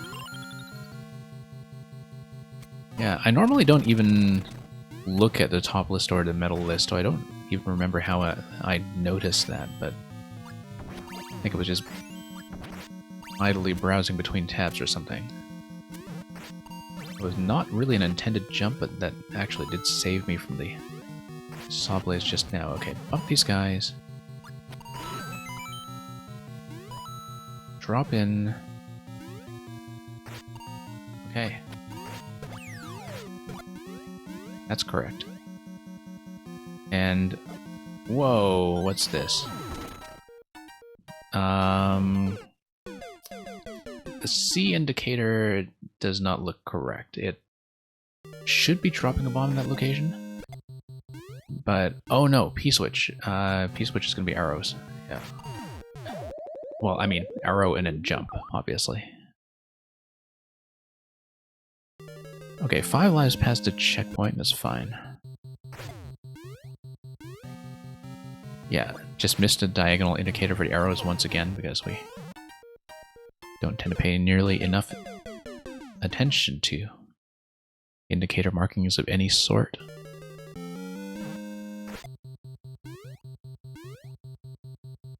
And okay.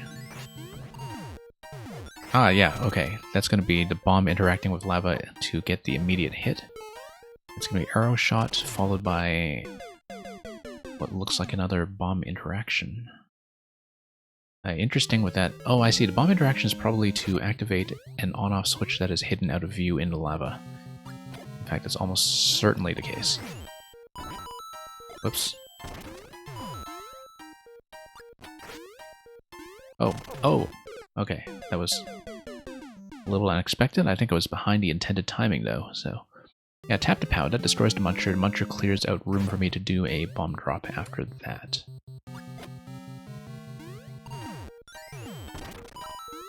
Okay. Right, should have seen the POW on top. Always doing tons of accidental pickups. Yeah, I do see the on-off switch that is in that corner now, very clearly. I mean, very obvious that was what was going on anyway, but now I see the actual positioning of the switch. Yeah, it's the diagonal arrow shots that always get me to accidentally pick up a bomb. Oh, I see. It was actually just a P-switch timing there that I was a little bit behind. Okay, that's fine. We'll just work our way back to checkpoint.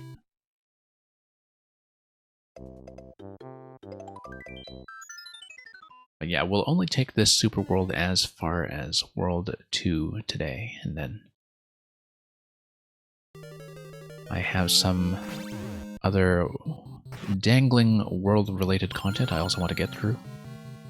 Also carried over in previous weeks. And that will probably all I have time for. Well, we'll see. Because I'm not planning to run as extravagantly long today as I have been in some recent weeks.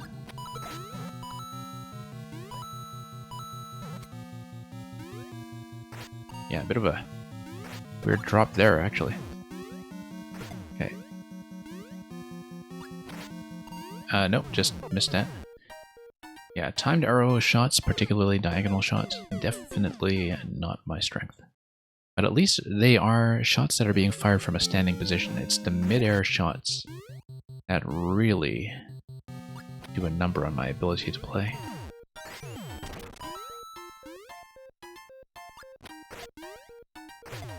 Yeah, a lot of it is I'm just repressing the dash button too early sometimes. No, need to go over the thwomp, onto the jump block, and then over to the trampoline once again. It looks like the red pipe over there is the exit pipe. That's going to require an on-off switch activation with something on the right side of that final screen that I have not yet seen clearly. So, we'll see how that works. Nope, that's incorrect. But that's very clearly an arrow shot to the right side. A pretty large target area for the arrow, but I think there might be a bit of ground blocking the shot that I need to be attentive to. Okay.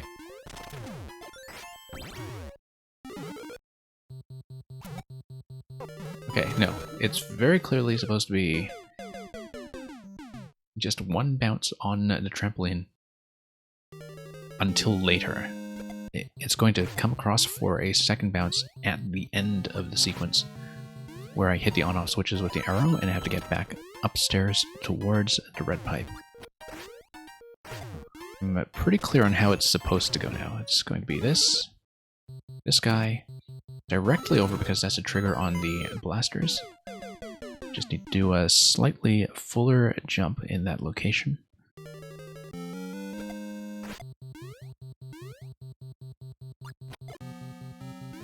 Okay.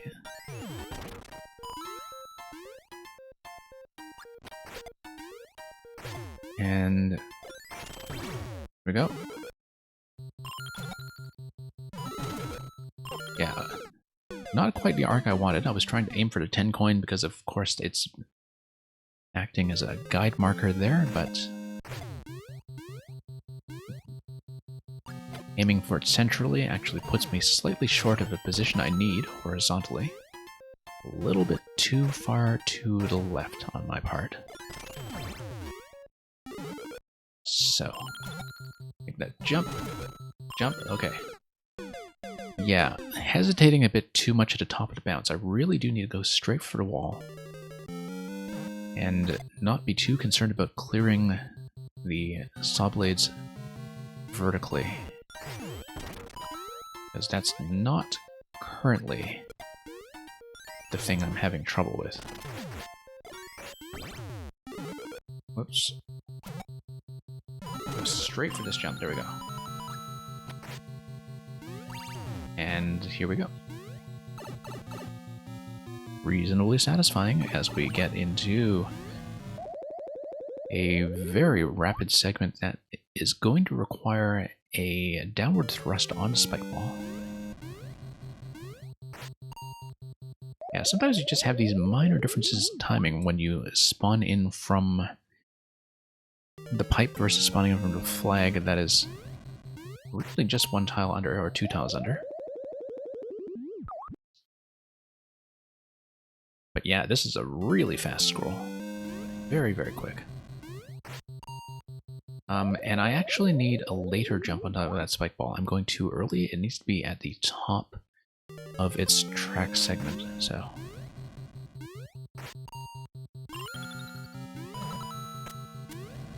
Okay, I do need full momentum from that claw. It is moving up at about the same rate as lava, I think, but... okay. Bomb is fine there, because the lava level is going to set that off immediately when it comes up.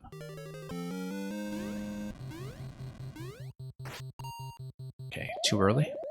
once again. I think that the fact that it's feeling slightly too early is because if you are coming in from a pipe spawn, it should feel just perfect. Which means that when you are spawning just a little bit lower and therefore a little bit further along in the path, just by, you know, just a minor difference of gravity, that you are going to notice that slight discrepancy in time simply because of the placement here. Okay. Let's let bomb activation take care of that guy. Okay. Launcher bump. Bit of a thrill here. Oh, no. Bad landing there. I could have taken off a little later on that claw. Hey, Zypher. Hey, Zypher, good to see you here. Yeah, not running a queue on this stream. We do run viewer levels through a week. It's actually been quite a while since I've caught up on your list, actually. But yeah, we tend to reserve the weekend stream for some of the longer material that I'm not able to get through during viewer levels. But good to see you here, regardless. Anyway, let's... yeah, currently playing through this world by Rybones. This is the last level in the set, though, so if I finish it quickly, I may be able to take a look at one or two things by people who are present here. But this has just been a bit of a project that we've been pushing through week to week. Currently on World 2.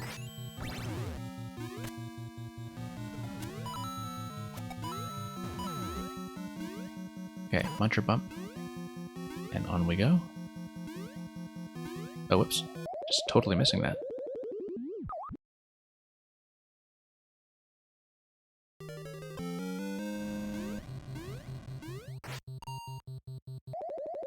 But yeah.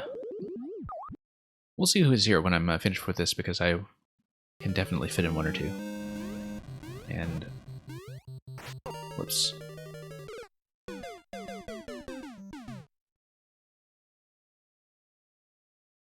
Just not running the Qbot because certainly don't want to make any promises that I am not in a position to make.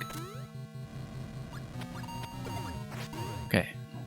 Bomb here, that's just going to synchronize the timing. Oh, I'm a little behind. I could tell I was behind. 8 lives left, but not a big deal to get back to the checkpoint. I think I had most of the preceding sequence rather worked out.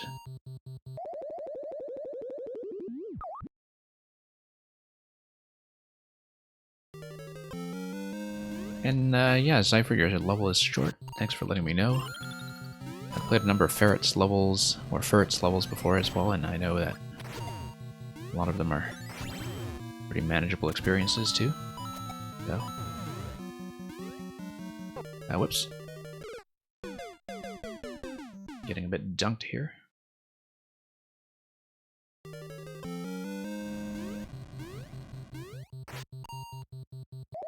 Yeah, once again, just not really compensating them for that slight delay. I feel like from a design perspective, the discrepancy between the pipe spawn and the flag spawn should have maybe led this one jump off the spike ball to be maybe one block more relaxed. I think would have felt a little bit better. Because when you spawn from the flag, you do have to hold back on jumps a little bit and let the spike ball really come up fully. But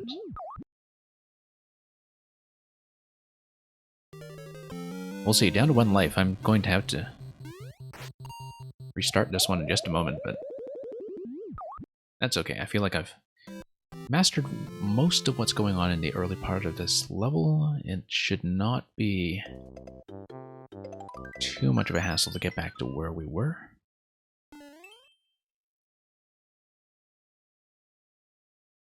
And it's just called the Mechanical Temple. I don't think I've really taken note of the title. But yeah, from a knowledge perspective, all of this is pretty much sorted out at this point. couple of jumps here can get pretty hairy. This little sequence here can feel pretty tight. Okay, that's okay. We'll redo that.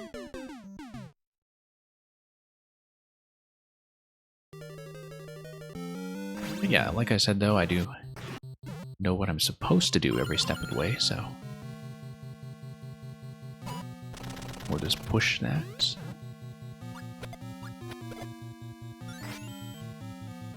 And nope, too much of a swing there. I do not want to swing that early.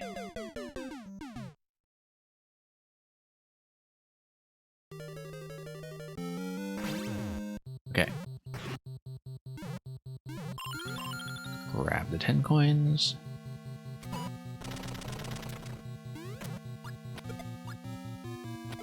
And pop some piranhas.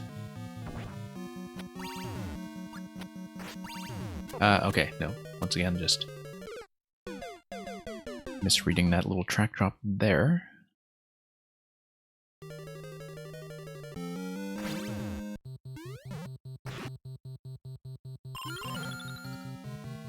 And we'll give that a bit of a push.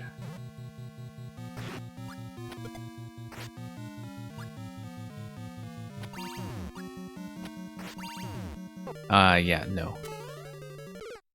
A little bit of momentum there. I feel like the saw blades are definitely encouraging me to do a nice big swing left, but it's just one little pocket of this level that I don't really have a 100% reliable method for just yet, because I do tend to sway a bit, I think, when I am firing. Ah, I see what the issue is. Okay. Yeah.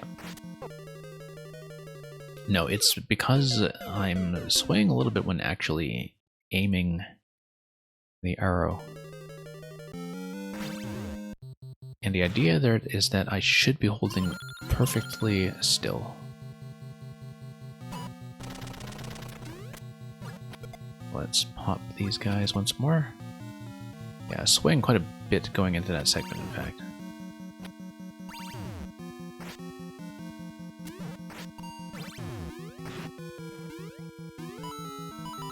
Okay. This be understandable. Same thing as before, really. This is not too hard to deal with as long as I... Whoops. That's right after the checkpoint, no big deal.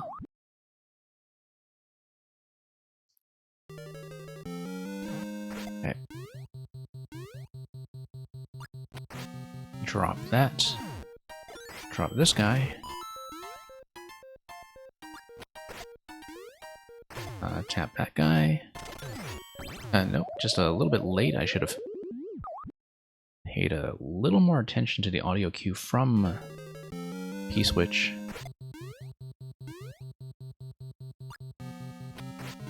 No. A bit premature.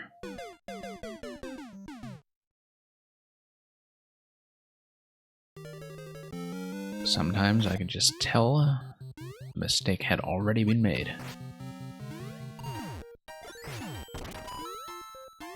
Okay. Forward once again. That's going to be pretty instantaneous as an interaction. Oh, okay. Nope. Just a terrible arc there. I was hesitating at first, and then I was pushing hard, and then I was pushing too hard.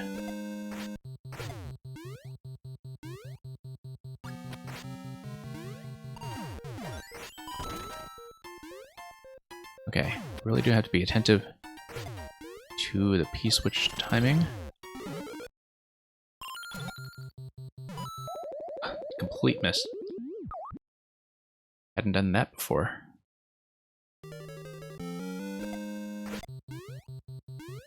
And just going to drop that guy. And oh, whoops, wrong way. Holding back on that jump a little bit and just throwing the bomb in completely the opposite direction of what was intended. Whoa, that could have gone badly. And that did go badly.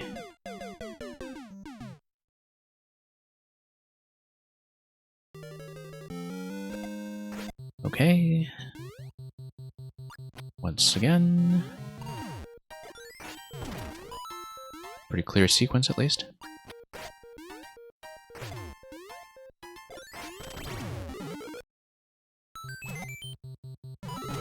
Land on the blasters. Whoops.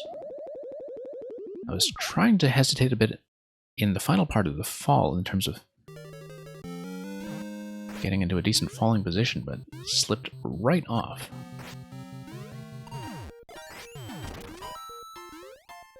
Okay. Nope, wrong way again. Yeah, sometimes just a few D-pad errors in a spate of panic.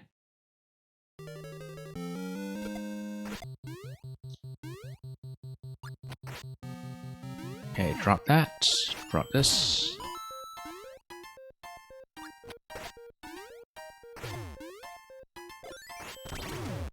And on we go. Okay, that's fine. Pretty easily understandable, and then now we are back to this segment. Once again, nice big jump over there. Bomb over here.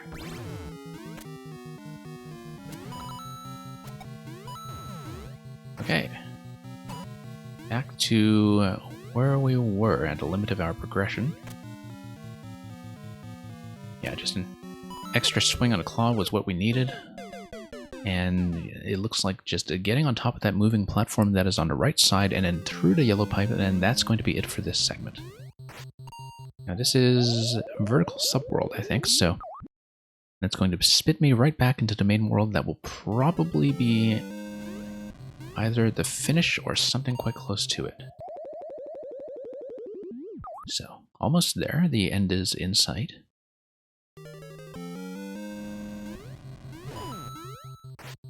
Yeah, just need a better bounce on the left side of the spike ball and with a slightly higher position. It does kind of feel one block too tight to get up to the 10 coin. I mean, it is right after the checkpoint and probably not that big of an issue, but it does feel just barely at the edge of my comfort zone. Okay. Late on everything here. Nope.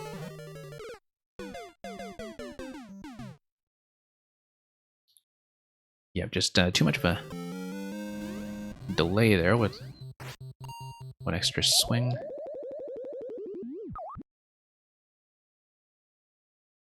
Yeah, this specific jump over here on the spike ball burns a lot of attempts at once. Luckily, the trickiest thing here in terms of reliability is the bit that is right after the checkpoint, which is good placement. Okay, gotta go right away here. Bump.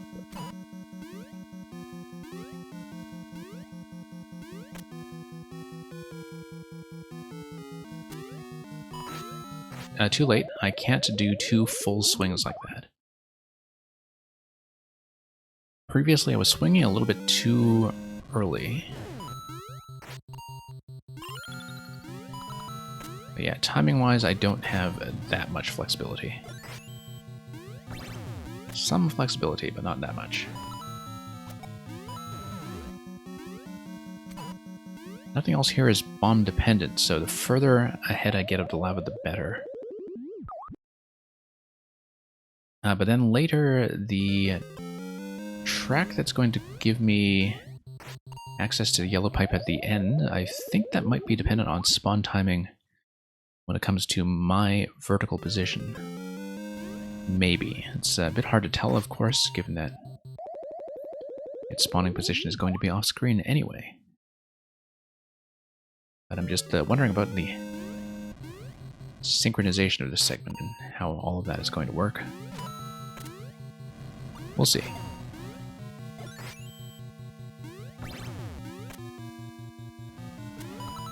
Okay. Feels like my timing there could definitely be improved a bit, but...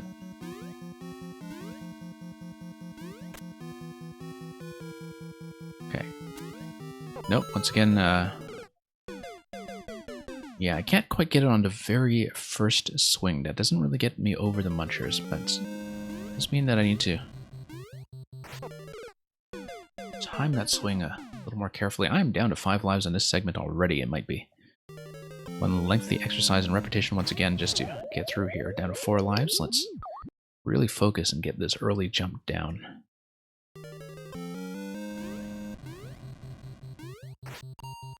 And then we have more of those downward thrust sequences to come at the very end, which I have not even had the chance to execute yet, so...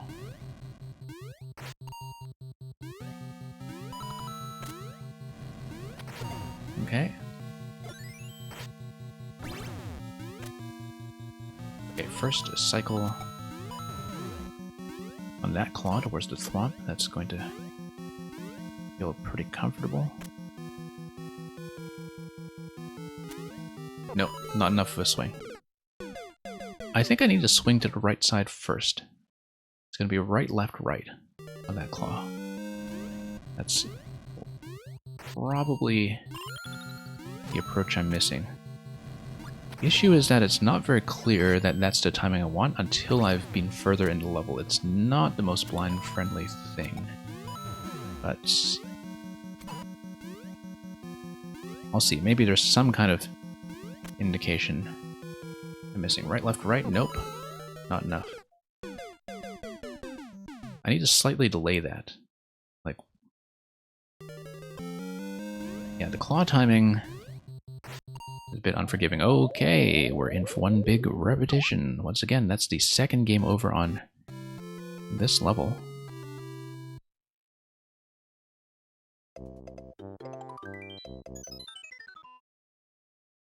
And yeah, that's hopefully not going to take too much work. It's just 1 or 2 trouble spots we knew about already.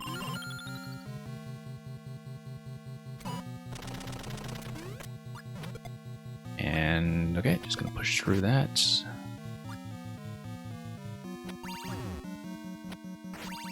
This is one of the trouble spots. Yep. Obviously some work to do generally with the downward thrust timing.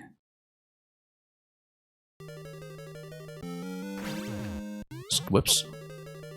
Quite a lot that needs to be fixed up with that. But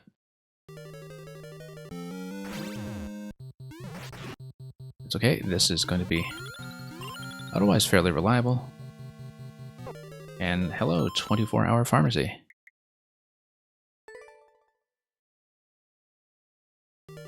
Glad to see that you too operate on a 24-hour cycle. Very appropriate sometimes to the way this stream gets scheduled.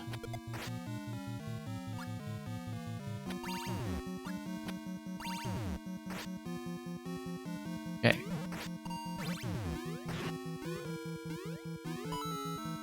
Down we go. And muncher bump. Okay, that was a very near thing as far as error correction goes. Let's actually tap the checkpoint for once. Too early. That's okay, got past segment 1 pretty cleanly for the most part, so...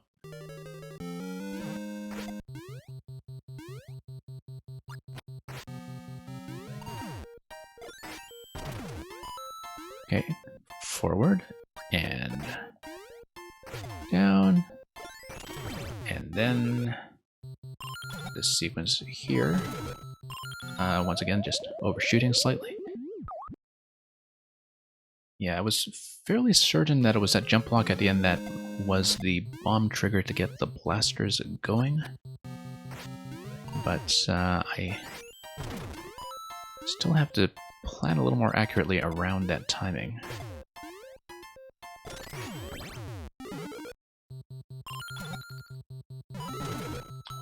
Pull back a little bit. Oh no, missed a shot. Okay, panicked a little bit. The diagonal shot probably could have saved me there, actually. I did have a bit of a second chance, so it would have been technically tricky, but doable. Obviously, I did need the up diagonal shot.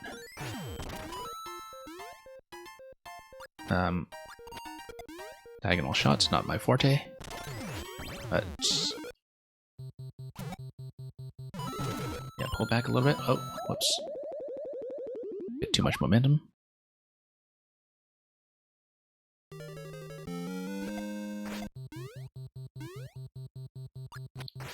And going to drop this guy. Yeah, pretty clear sequence overall, though. Nope. Too close. Switch ADHD, this is 2-5, the castle level. I had 2 game overs on it, so I actually got to the last segment and got very close to what looked like the finish, but I did have to reset after game over.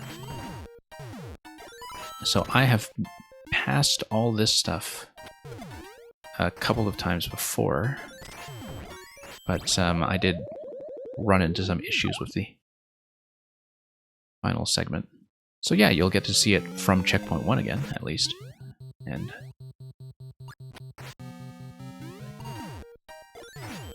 there we are.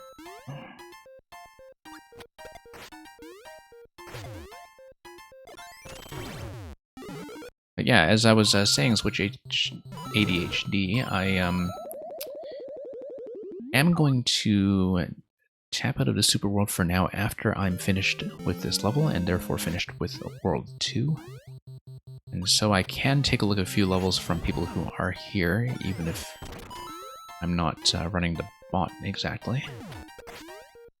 So it's not really going to be the standard queuing experience, it's going to be pretty informal, but I can maybe get in a few just from people who have been loyally attending. But yeah, it's just this one level, and you know, not dying too much before we get back to the sequence I was on before.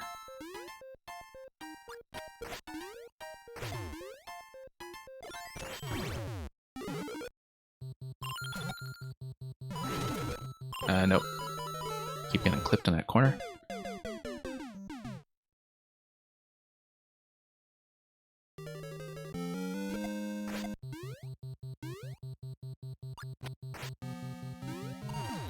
Okay, let's actually pay attention and throw things in the correct direction for a change.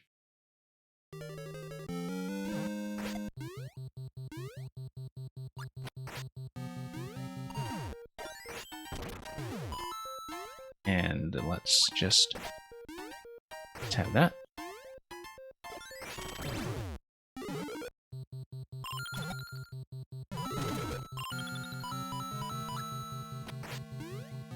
Fairly generous target area, just a bit of momentary slip up at the very end there. Actually, the first time I've made that specific mistake. Because that segment at the end is usually pretty gentle to me. Okay, there we go. Once again, just undershooting a little bit. Pulling back a little bit because I was concerned about my ceiling there.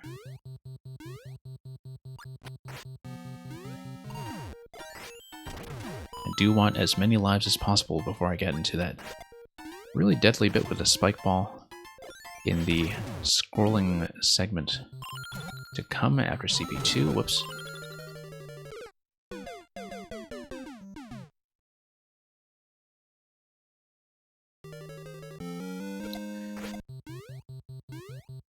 Well, despite the double game over, this has actually felt like a shorter session than 2-3 with the Puffer earlier on in the stream.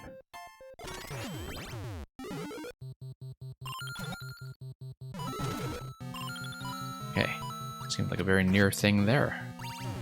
We are through. Let's make the best of it. Oh. Let's make slightly better of it.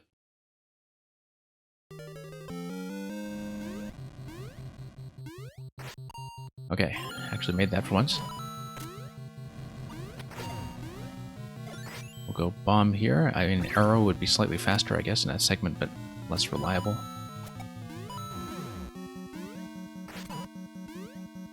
Get onto claw as soon as I can.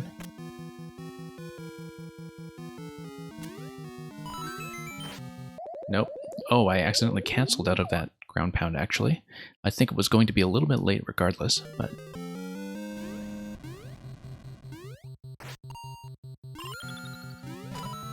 yeah, I think some of the timings here can be a little bit tricky to react to, just given the timings for when things spawn in on camera, but... because it sometimes looks like with this claw pattern in particular that it takes a little bit of guesswork to get the timings that will actually work. As you can see, I was going to be a little bit late there regardless. I think that was becoming a bit of an issue. I wonder if there were particular jump habits that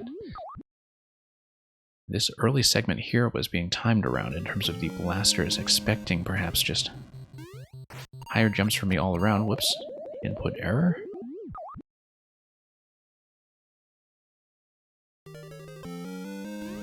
But yeah, this hard block column definitely feels tight by about a block, but it's doable. It's just always a very near thing. Okay, well, gotta go fast.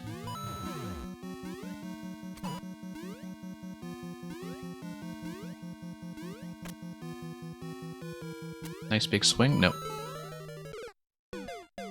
Yeah, that's the thing. I feel like a swing pattern like that should work, ideally, but...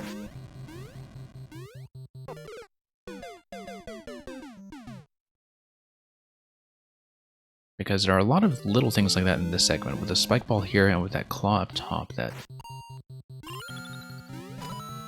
often make me feel like I'm undershooting when I'm doing the natural timing, but it may just be some kind of infinitesimal difference between the way I play and the way that this was tested. You know, just some kind of difference in pattern. Obviously not enough swing momentum there. I needed a bigger wind-up swing, right, left, right. And again, a little bit tricky to figure that out blind. Too early. Way too early.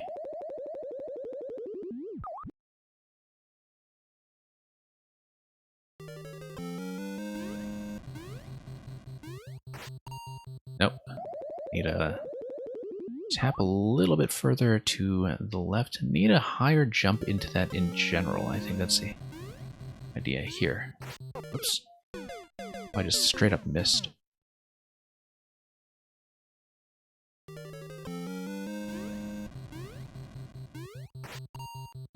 Okay. Success.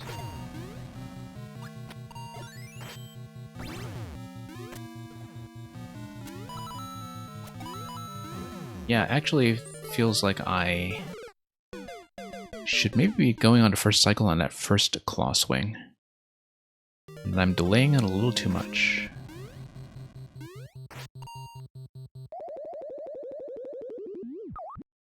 But some of the reads here can be a little bit tricky when it comes to timing, so you do have to take some risks and get dangerously close to the lava at times.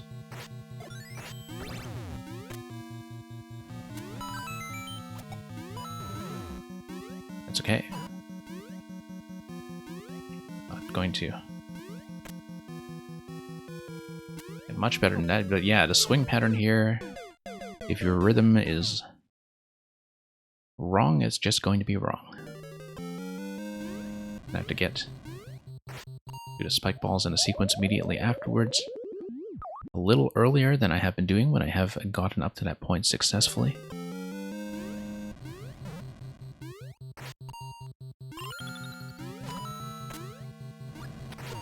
And yeah, we'll just see how this goes from here.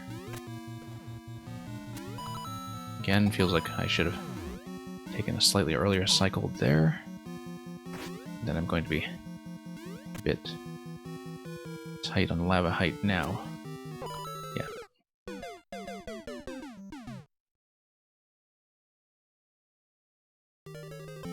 Okay.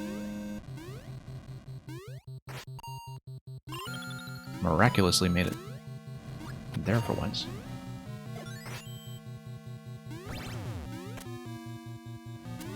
Okay.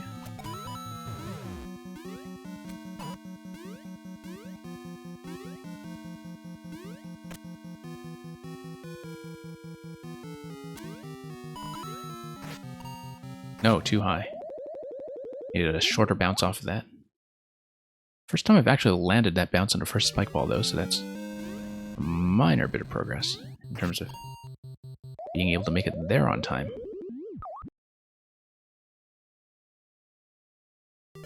I mean, when I do the downward thrust of the spike ball, there are limitations to how low I can go.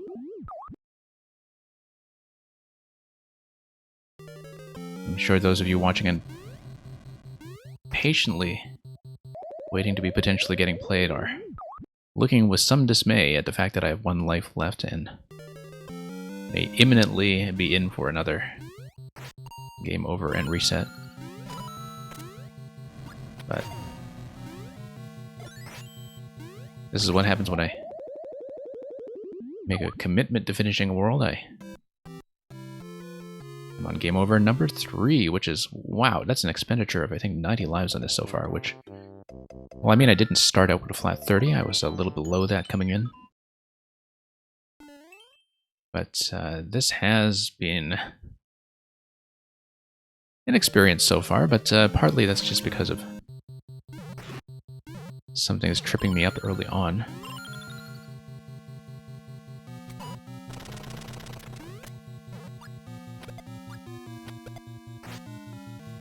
Okay, I need to not sway here. Not sway. There we go. Oh, whoops. Miss.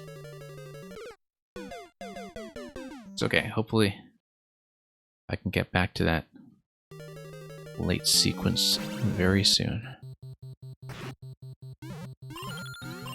And it should be the final sequence from what I'm seeing, although this world has had a way of surprising me before.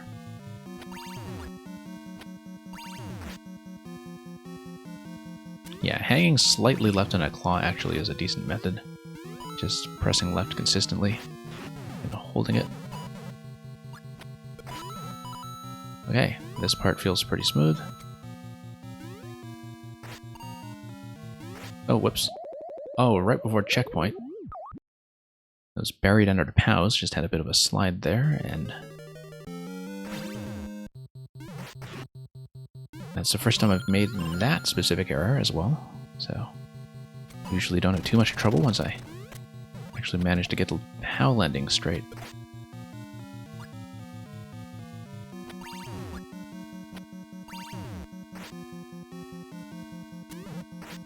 Nope, too close.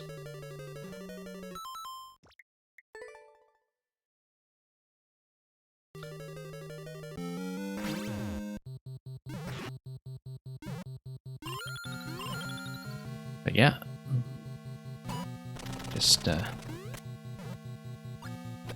sometimes levels like these really do expose where the weaknesses in my skill set are, and I kind of already knew going into this level that I tend to have a problem with diagonal shots.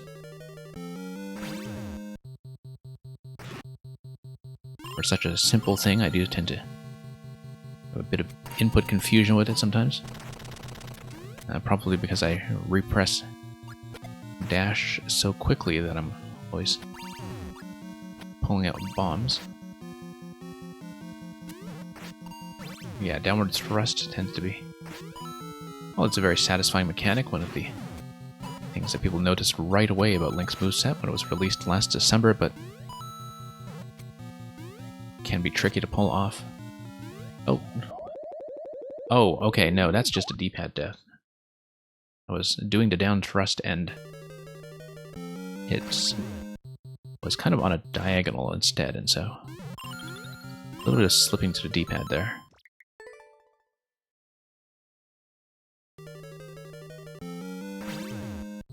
Does happen alarmingly often.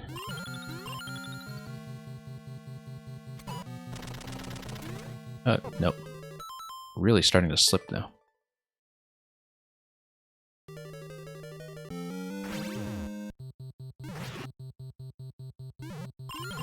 Okay. Almost.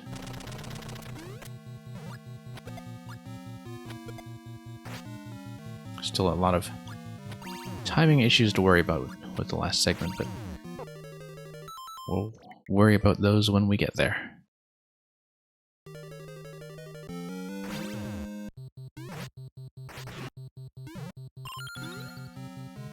Okay, here we are. Push.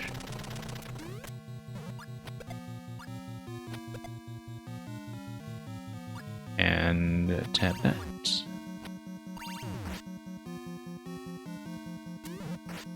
Okay. Finally, a little bit cleaner. Oh wow, no, I was facing the wrong way. I landed and I faced left. So much for that shield pump.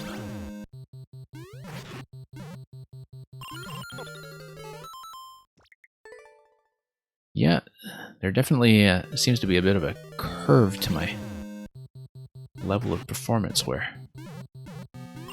I hit a certain peak when I'm quite close, and then from there it is a decline. But we'll see. This is all fundamentally recoverable. Just very sensitive to little changes in direction here and there. Little globs of inaccuracy. Okay, going to hit the checkpoint and not slide off that thing for once.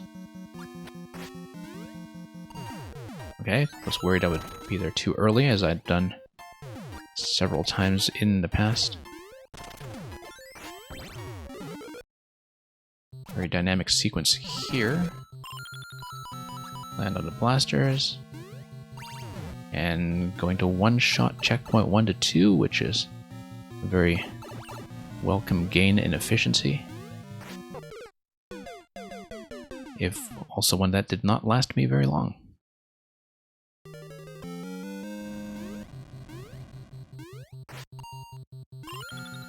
Down we go.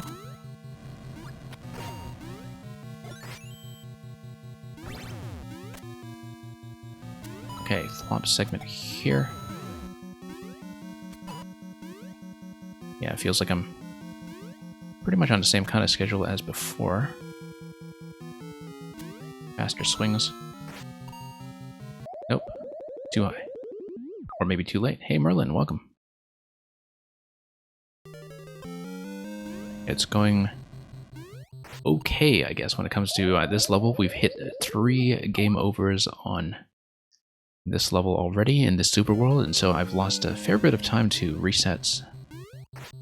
But it's just this final segment where I'm a little bit behind the timing that is required to get through it safely, but sometimes with segments like hitting the spike ball there, slightly ahead of the timing that's actually required. I have to wait a little bit and take a bit of a risk.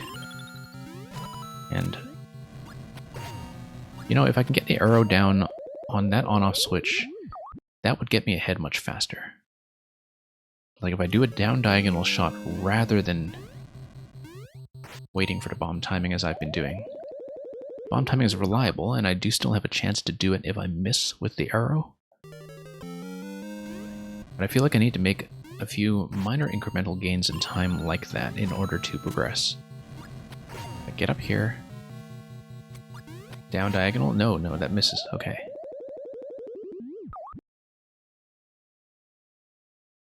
Yeah, because if I can activate that even slightly earlier... I mean, that's clearly meant to be a bomb spot, but... if I can improve my timing just a little bit in terms of getting ahead of the lava, I'm in significantly better shape.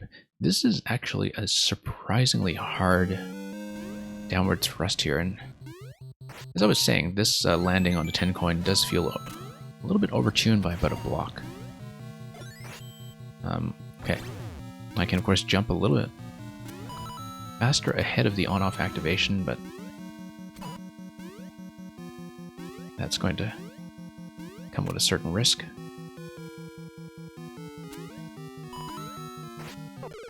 Oh, I accidentally canceled out of that.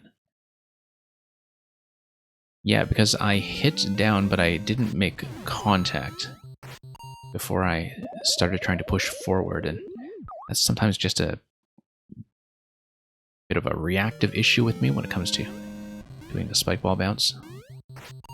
Really do have to make contact before I move on horizontally. There's oh, whoops, that was a mistake. Occasionally a bit of control weirdness like that when it comes to the new items added to Maker 2. Just a lot of weird interactions to play around in terms of just how things are going to handle. Yeah, the way the thwomp lands should be a little bit above the lava level. That's going to tell me if my timing is going to be appropriate. Faster claw swings here. And we are out. On the axe and GG.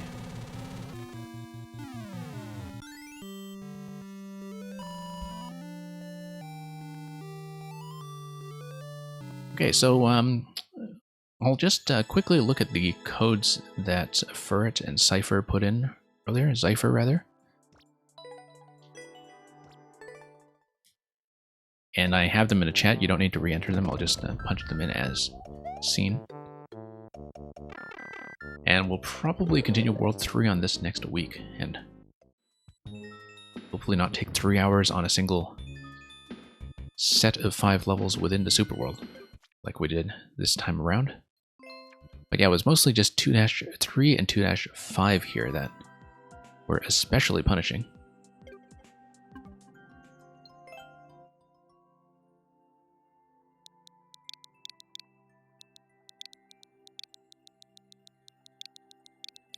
Once again, not really formally running the queue, but since some of you have been waiting so patiently to be played. And for it, yours is a maker code.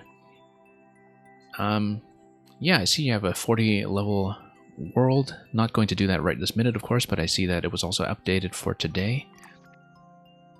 We can probably do that sometime, but Strange Fruit, this doesn't have anything to do with Billie Holiday's Strange Fruit, does it? Yeah, it actually does. It actually does. It's a level about lynching.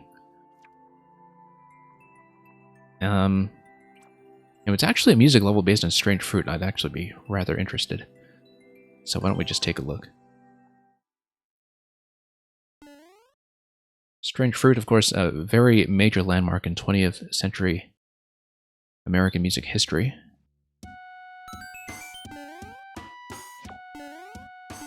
Gotta say, I definitely hadn't seen a music level based on it before. Whoops. Let's actually just climb up. Yeah, no, it is. Well, we'll see if the music track develops.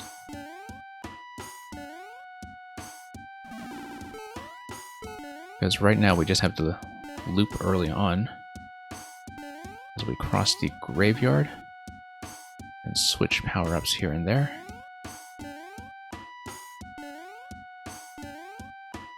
Okay, so I thought it was actually going to be a music track based on Strange Fruit, but I guess the fact that the lyric was in the description had me expecting something else. Lovely tree as always, though.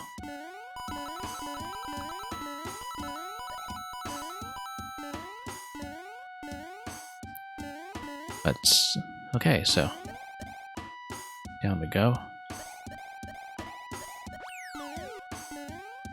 Tap that. That's just more 1-ups.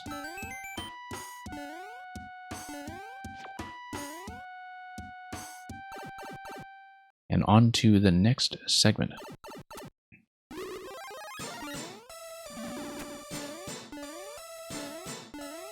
Okay. Just another very simple loop in the soundtrack over here. Do we actually need Roy for anything? I didn't actually inspect this carefully to see if we had a key requirement elsewhere in the level, but we'll just try to bop him anyway. It's actually kind of an interesting Roy fight in that there isn't a very clear and secure sense of ground, and so the ceiling drops are a pretty legitimate threat. Okay, we'll just tap him that way. Yeah, there is a key. Oh, my mistake. Yeah, I didn't use the actual song in this, I have noticed. Yeah.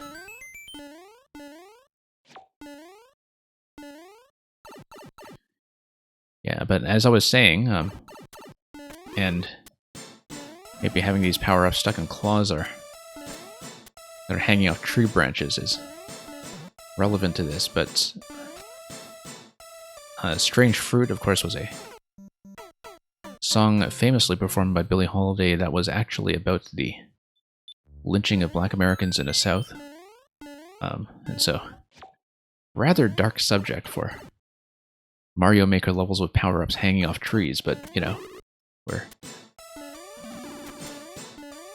kind of attentive to those nuances around here, for sure, when it comes to what you put into the theming.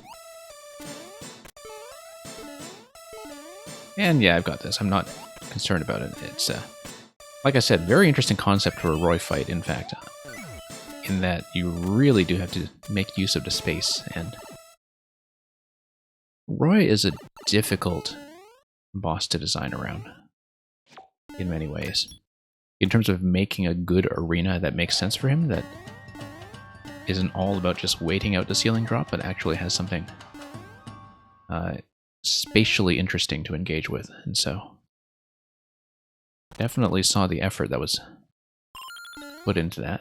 Okay, not really sure about my landing zone here, so we'll just take a safe route over here, but yeah, you tend to be pretty generous with your safety zones, so.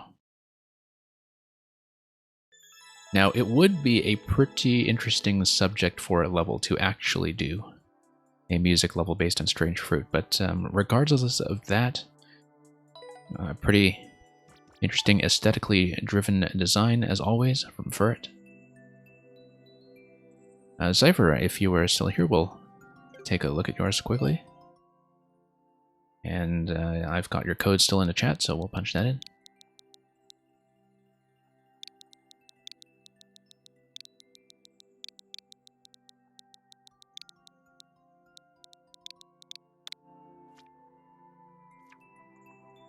And here's a Pom Pom's Boomerang Scuffle, a very popular level. Really has blown up in just a small number of days, actually, from being uploaded earlier in the week. Use the Boomerang Flower to explore underground and reach the boss. Have fun to the tune of about 20%. And yeah, Zypher, looking forward to it. It's, as I said, been a while since I've caught up on your profile. I'm pretty sure I had played a lot of your older levels, but not in some time, so always glad to catch up on what you've been up to here.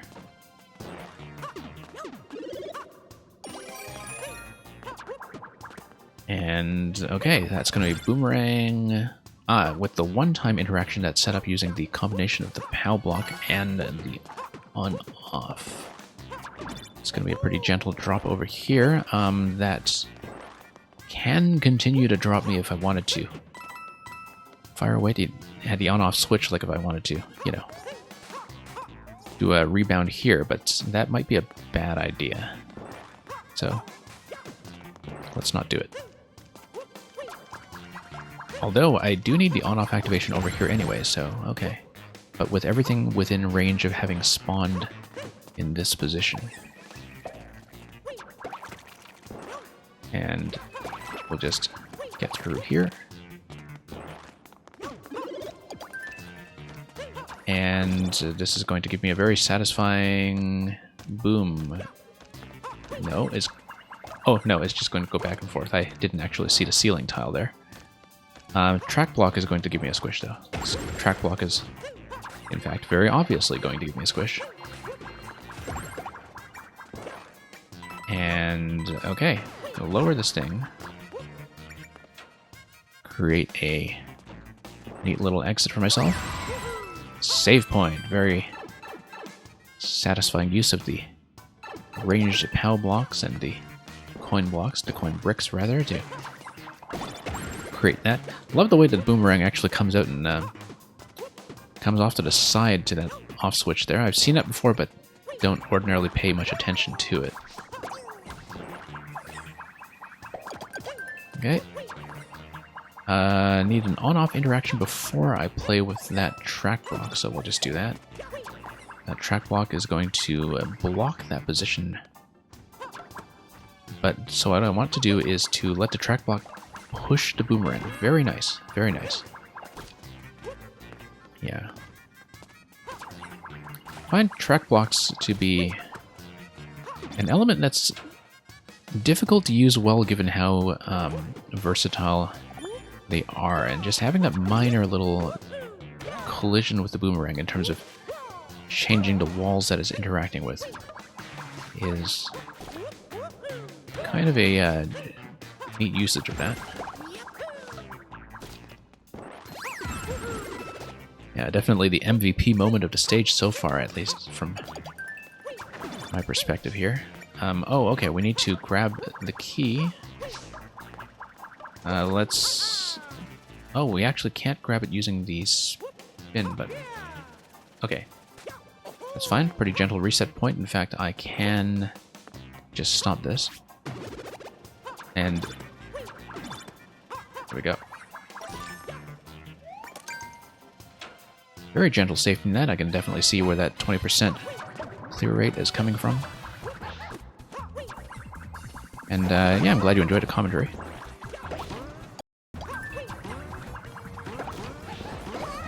And yeah, just a matter about picking your pom-pom. I can definitely see the spacing here is confined in such a way to prevent pom-pom from spawning in the middle area. Just a little too small for her to do that. Whoa. Always enjoyed the thwomp and deactivated mushroom platform interaction. That was one of the first things I played with when the 3.0 patch came out back in April. And I remember that just being very satisfying, just given the general lack of semi-solid possibilities in the 3D world style, so. And thank you for that. Explosive GG at the end. Big finish to the boomerang scuffle. So. Yeah, great job to you as well, Cypher. Definitely satisfying to play that one. And thank you for the follow. But yeah, as you can see, I'm way behind in your recent output. Don't know if you had a super world listed? No, not yet, but a lot of singletons to catch up on with time. Since you're here, I might as well just do an additional one. Probably not going to be streaming for too much longer today. I had a bit of super world catch up.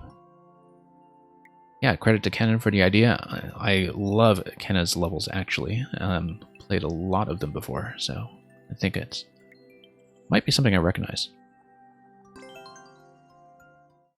And you are working on a super world? Yeah, it looked like you had a lot of recent uploads, so.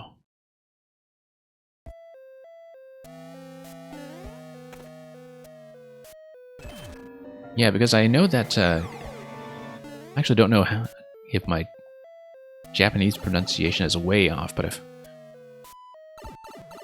seen a lot of these levels recently where Kenna was referring to them as a layer 2 background trick, I think, with the boo stacking in terms of the boo overlap with what's going on with the blasters. And oh, whoops. Okay, more playing, less talking, but yeah, I've definitely seen some of this tech demonstrated, and it seems like it's, from the editor's side, not something I know much about yet, because I've only recently started to see it used a bit more heavily. And yeah.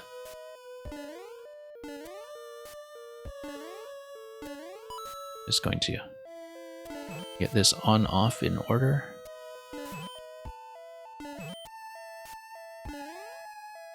And just cross that bridge when we get to it. Now, of course, the boost stack is going to come up a little bit high for the blue blocks here to be safe. I'm going to wait for the next cycle, and I can probably catch up all the way to this vine here as I await the auto-scroll to give me a bit of room. Whoa.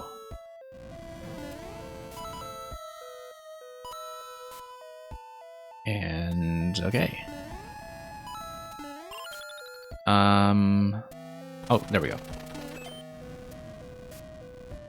Thought it was definitely a case of waiting for something, but yeah, it's gonna nuke the POWs. Oh, gotta get in a bit ahead of this cloud here. Yeah, actually, I think that may have been safe, but of course we were very hasty about that. Did not see the 50 coin coming. Ah, yeah, I remember that kind of setup as well, actually. With the spiny timer there. Yeah. Nice little chase sequence. And that's big finish.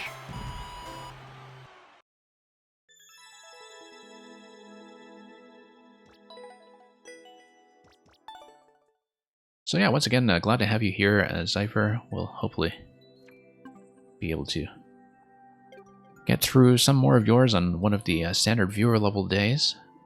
I just really have one more task I want to squeeze in for this stream, because I already am running a bit long, but oh, thank you very much for the cheers. And Merlin for all of the Shy Guy GGs. I was going to bring up Mang's World because we had been pushing through it week to week. I think I am at like 7 or 8 out of 10 now, and I was really hoping to wrap it up, and I didn't expect to spend so long on the Rybone's World earlier. So I may only have time for 1 or 2 levels in this, but this has been such a long-term project of mine over the past few weeks that, yeah, I guess it's just going to be levels 8, 9, and 10. Definitely wanted to wrap it up. And so, yeah, asking for it's a very nice submission from you as well. So here's Chipmunk Mountain. Okay, so... oh, I see. Camera trick there. Very much like a Mang level to be doing this kind of manipulation with boundaries. Okay, no. Clearly just built on the bottom half, though, and we'll just head in to the bottom of the pipe. Nope, that's clearly meant to be a boost. Okay, I lost it. Lost the plot. But a twister, it gives me a reset. That's an important reminder of that mechanic. Wall jump, and then boost up to the bumper. Just a little bit low on that. Little bit low. Actually, I need to not bump my head on my way up. Okay.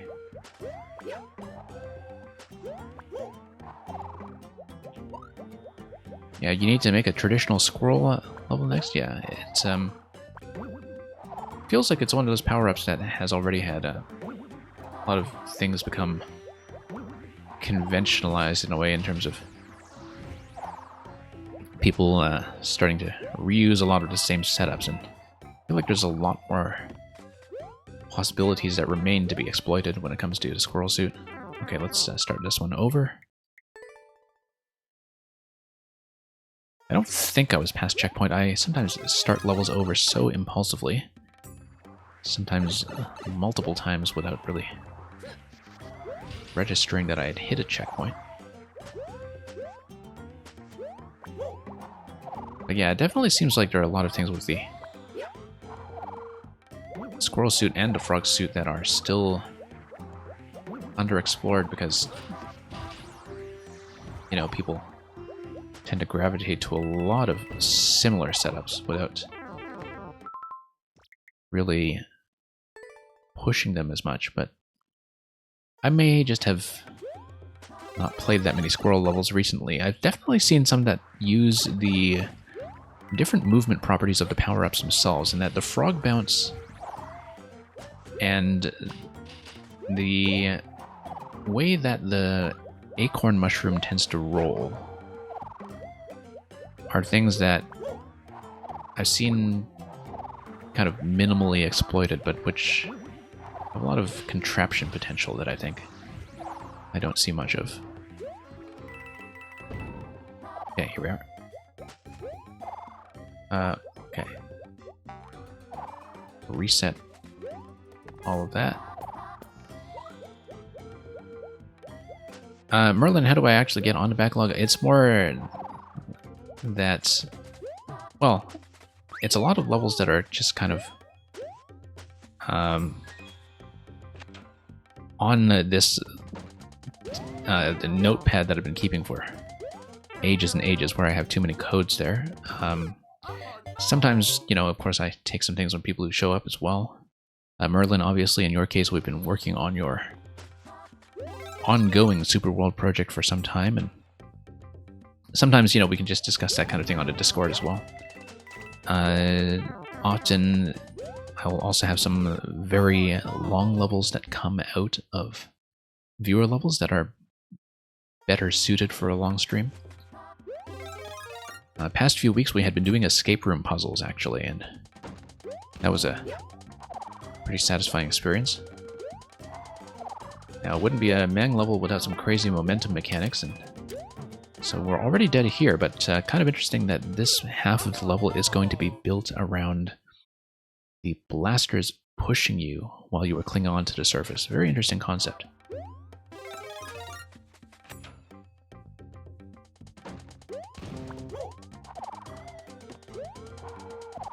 So yeah, Merlin, if I weren't already so late on the stream, I would have been probably able to plug in a few more of yours as well. If I finish this Super World quickly and you're still here, I may be able to do a few more. It's more that the, oh, whoops, forgot to grab the squirrel. Yeah, it's more that I usually try to use the weekend stream to tackle some things that would be very difficult to do on a viewer level day, such as extremely long puzzles that take me 2 or 3 hours, or super worlds that do the same. But yeah, generally I just run it very informally. I mean, I do take some levels from the viewers, I just don't run the bot because I don't want to make any promises to people. Because the whole point is that I can take my time with some levels and really grind away at some things. Forgot the squirrel once again.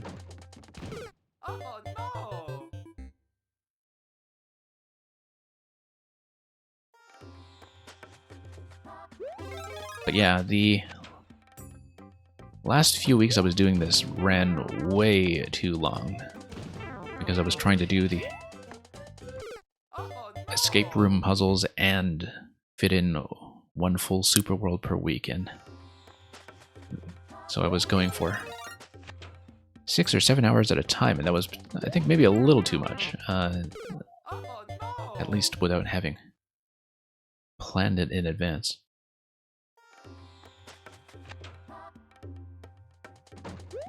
I forgot the squirrel. I mean, I guess Mario Maker is just this never-ending pile of stuff to get through, and the thing is, you know, when you have a really good curated experience, you have to cling first, yeah, and then jump.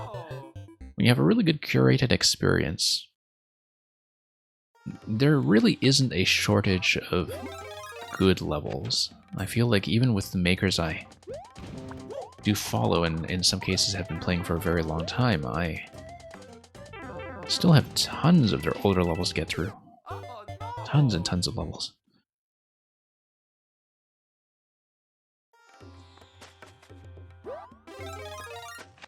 Okay, I really do have to be patient enough to actually grab the acorn. Okay, I think I'm a little bit too slow when being blasted there, and I need to take off with the squirrel at the very peak of that blaster launch. I'll really need to get it down reliably. So you see how I'm kind of clinging onto the top? I should be aiming for where the arrow is pointing, because then I should be able to get a nice solid push from the blaster momentum. And that's almost right. Almost.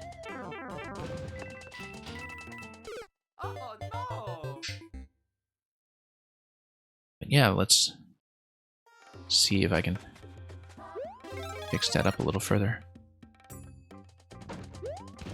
Nope, a little bit too high. I see what's going on there is that if I'm clinging onto the one-way panel that is above the arrow, then I'm not really getting the benefit of the blaster momentum. It's actually just setting me off completely, so.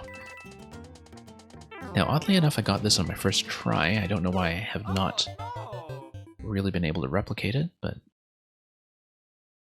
I think I'm just jumping off of the blaster much too early. Yeah, because you need to very clearly hang onto the blaster, not onto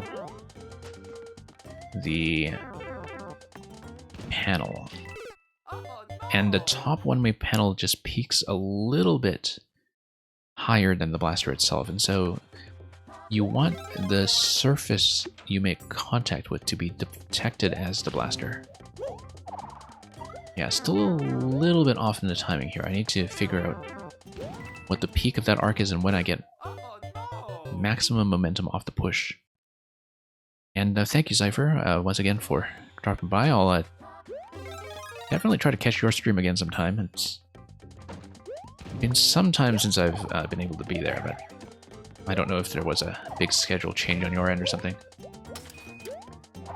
But yeah, thank you once again for the levels.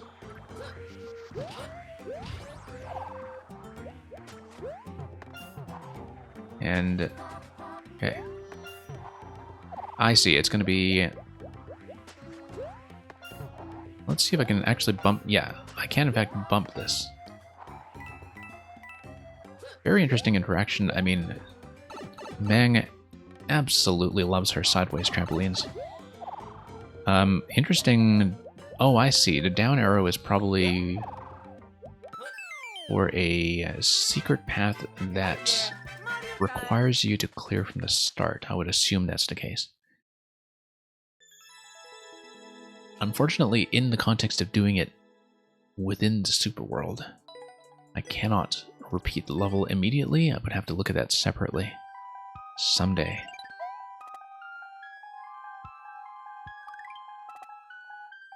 Okay, 2 more to go.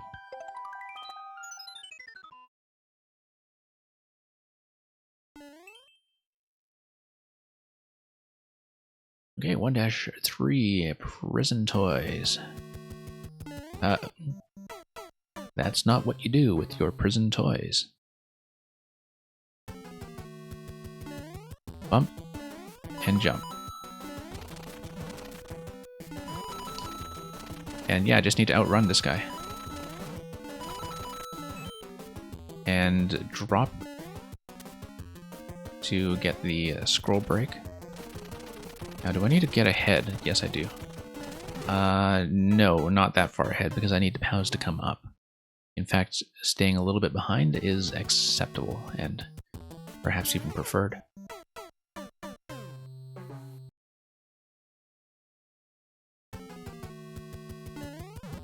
And okay, on we go. Yeah, look at that slight acceleration on the conveyor belts. Pushing the spike balls ever further ahead.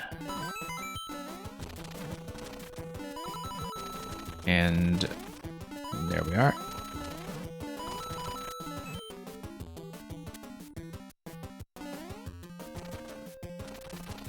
And yeah, no need to be too ambitious here. But I do need to get on top of that block in order to get over, I think. I don't know, because a lot of those interactions presume that I'm going to be behind the spike ball. I have to read that a little more carefully to determine if I have to catch up and get ahead again like I do in these segments here with the 2 block-high clumps of breakable hard blocks.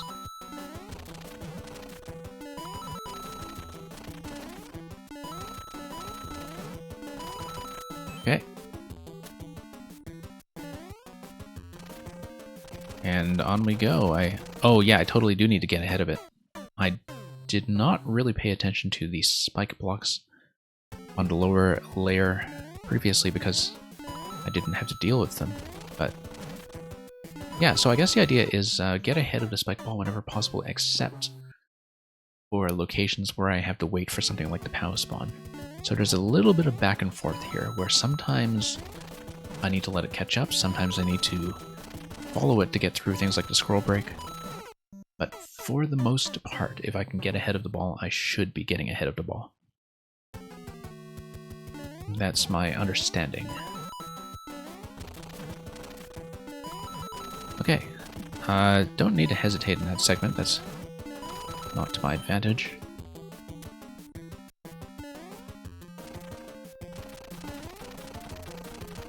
Okay, wait for the POW. Okay, and it's all spikes in the bottom track, so it's just one straight jump over to the hard blocks to get ahead of the spike ball one more time. No, I don't know why I keep hesitating there. I think it's probably because I'm waiting for the scroll to come in, and there's no need to do that in an auto scroll. Don't need to wait quite so much, although you can see how the scroll really enforces certain timings when it comes to when certain elements are going to be available, like these guys here.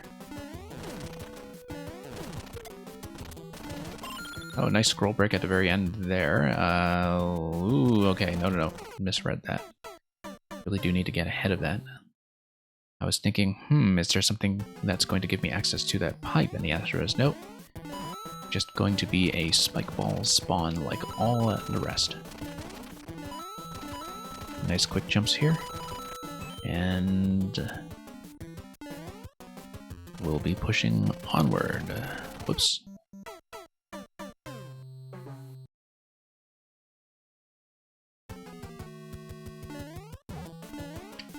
And okay.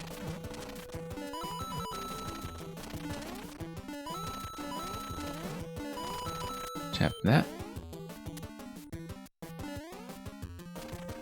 And forward.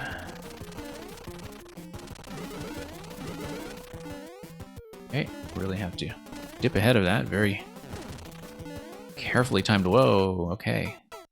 I see. I previously did not have to deal with the interaction of the last red blaster there firing to the right, and so that was something that I didn't have to interact with, although you can see how cleanly it just cuts through all of those platforms along that arc. Clearly very intentional, I think, as a bit of an alternate firing line. And yeah, Merlin, this one is a fun one. It's very interesting so far. Very interesting exercise in auto-scroll pacing. The camera itself is fairly gentle, but the level is frantic, because you are kind of juggling your position around the ball. No. getting ahead of myself a little too fast.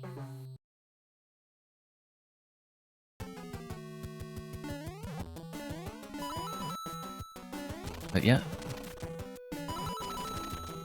very exciting one for sure. Need to be a little crisper about my jumps.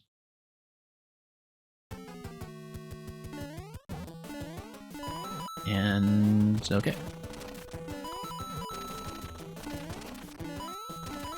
Really do need to push pretty hard against the scroll boundary sometimes, assuming I know where I'm going. But yeah, it does require you to take some risks. But a nice thing about this level is that even though a lot of the timings do kind of encourage you to push up right against the scroll boundary, that's... they are obstacles that don't really require you to make a big jump off the end, usually. Like, you can get away with a bit of a small emergency jump covering a very short distance when you're close to the edge of the screen, and so you get a pretty decent margin of error when it comes to reaction, even though the timings can feel fairly tight. Okay. I do need to manipulate that timing a little better to make sure that it's the left side that is being shot by both of those blasters. I guess I'm actually going a little too fast there, because they are supposed to cut cleanly through the platforms that you're leaving and taking off from. But doing so when firing left. So yeah, need to just let that wait slightly.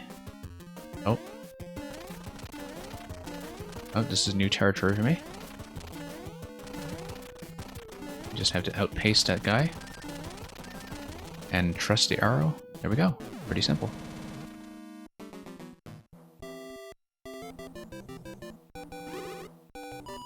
Yeah, actually kind of on the short side for a Mang level in some ways, but I think that's because there is this constant forward momentum. Also notice that in the sequence where they were arranged in this world, the one that was originally labeled 1-4 actually precedes 1-3, but I think the sequence feels pretty good in terms of this level that we just beat being one of the later ones in the series. Let's stock up on some lives. I started this session with 40, and I am nowhere near that. Partly because of the squirrel level. I think I started with 40 anyway. I think so. So hey, Redox, welcome. And yeah, Merlin, that was a lot of fun, this one. I can pass you the maker code if you're interested. Once I've summoned Lanky Mario by missing all of those. So yeah, this is the maker code for the Super World. I will say that so this is World 2 already, despite the 1 labels. They are very momentum-oriented levels, I will say. And we've, of course, featured a lot of Mang levels here in the past. But here's the last one in the series, which is 1-5 Clown Amusement Park. Probably a lot of clown cars. I don't know. We'll see. They're bouncy objects. Oh, no. There's a boo on his head. We need to go under. Between the muncher and a jump block. I think that's fairly clear. Oh. Huh. Didn't expect a Lemmy Ball here. Yeah, interesting introductory gate sequence already. That looks like a safety coin after we are finished with the other 5 coins. Looks very obviously like a safety coin. The other 4 coins, shall I say. Okay, so here's a Wendy's room with triple Wendy. And probably just a middle Wendy holding a key, but... Oh no, no. I have a limited amount of time to do this before the cloud expires. Let's get We just need to be much more accurate. Nope. Not that accurate. At least not that quickly. Yeah, 2 lives remaining. That's okay. It doesn't take long to get to the repeatable checkpoint. I find that sometimes one thing that can happen with repeatable checkpoint levels is that the introductory segment to get to the repeatable checkpoint can be a little bit excessive.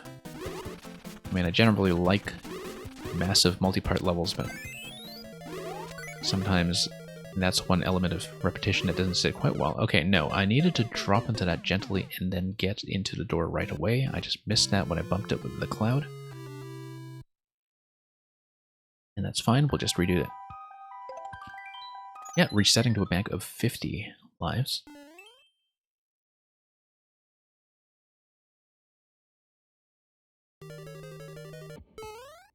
Yeah, pretty gentle introductory segment. Paced exactly the way it needs to be to get us into the meat of the level, and let's just redo the Wendy segment accurate. Okay, need to give her 2 bounces at least. Can't anticipate her coming out of the shell quite that aggressively. Oh yeah, okay, no, because she actually did come out after the first bounce in that cycle. I feel like I should just wait for this, hold up. It lets me in immediately. Okay. Segment 2 is going to involve the Master Sword.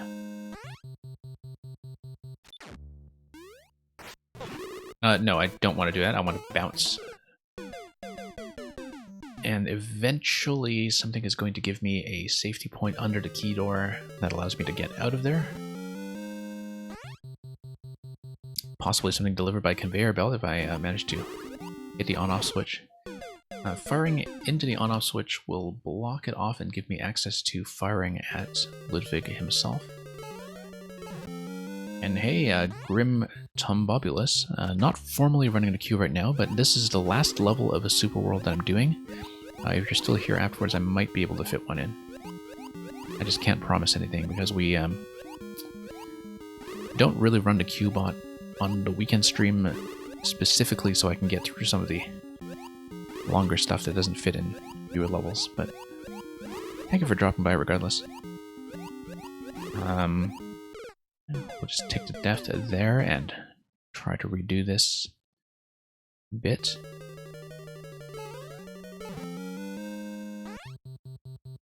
Pretty sizable boss sequence.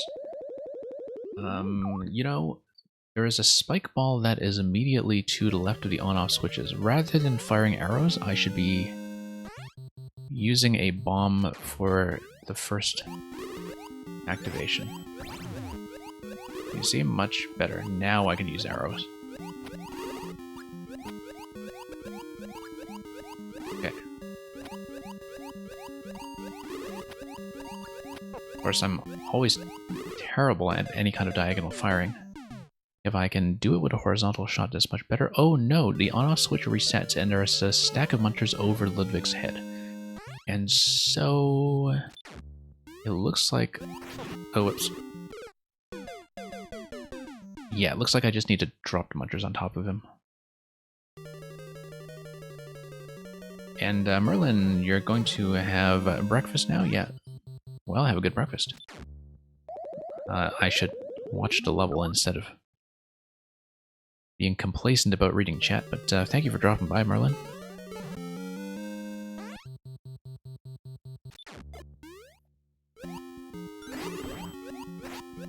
Yeah, now, once I land on the Wigglers, I do not have a safe location to pull out a bomb. And I would have to activate the on-off switches to the right using arrows. The first activation should almost certainly be with a bomb, though. That's my sense. Nope. Once again, just accidentally tapping the Wigglers. And and destroying them. Nope, too late. Really do need to pull out the bomb right away. And land it on the spike block adjacent to the on-off switches. That's the ideal pattern here, and it's fairly clear to me. Nope. Getting whacked by the firebar once again.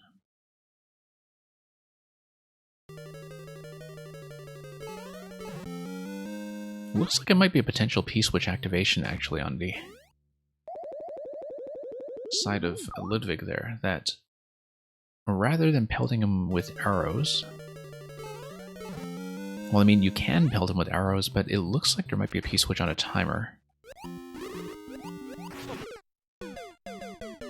Once again, accidentally carving out the path from underneath my feet. Not a great idea.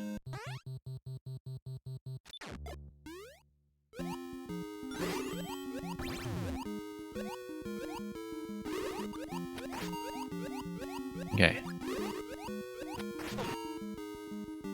A lot of D-pad entry errors here in terms of losing my Wiggler platforms. Don't really have a good method worked out for this yet, because I have the on-off activation down. That obviously gives me access to firing at Ludwig, but firing at him repeatedly doesn't really look like the right solution with the way that the munchers are set up. I feel like it might be survival. And that's the thing about survival timers, is that I sometimes find that they have issues with visual clarity. Now, that's just an accidental down input, I think.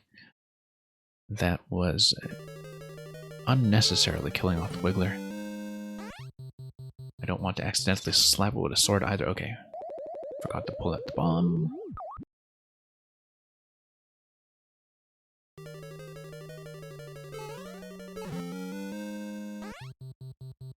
Okay, pull out the bomb. No, oh, I see. Yeah, just accidentally, when I'm trying to hold dash again, because that's a habit, I am slapping the Wigglers with a sword, and I didn't realize that they would be within range of the sword so consistently, but basically that means that when I repress dash, I better be in midair, where I'm doing the Wigglers no harm. I don't even need to be pressing dash here, actually. There's no reason to do so, because it would just complicate things.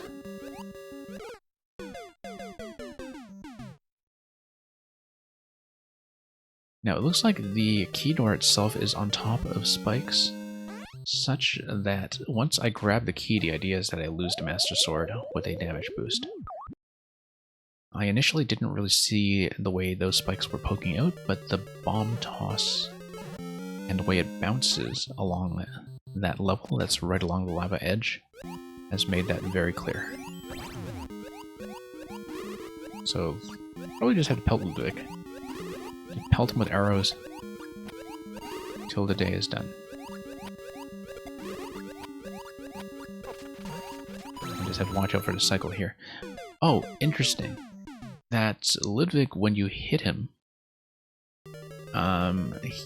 his spin activates the block that is on top of him, which is a repeating coin block.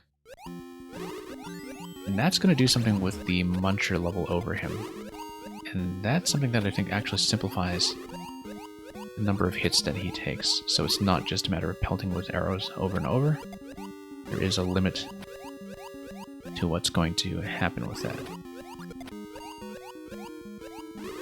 But yeah, if you put enough damage on him that he gets into a shell phase, there we go. Now something happens. Now I can't use the bomb here though, I have to use the sideways arrow, and that's okay. Sideways arrow on the edge is in fact a relatively easy way of doing that. I should not fuss with the bomb, I should just go straight for the arrow shot. But you know, the bomb is the easiest way to get the first cycle, so why don't we do the bomb, and then arrow shot can take care of the rest.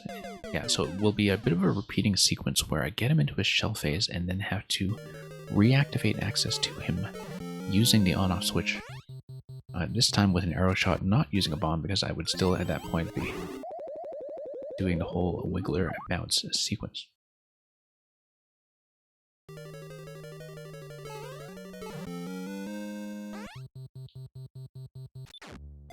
So, let's try to get a decent number of shots on.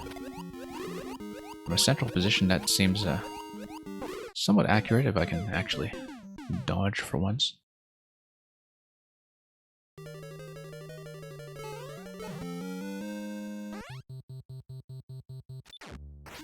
Okay, guess we're doing this the arrow way. Actually, slightly easier than doing with the bomb. Yeah, the middle position here is actually pretty ideal for both dodging the firebar and making sure I get a shot off. Okay, let's get out of the way before the firebar returns.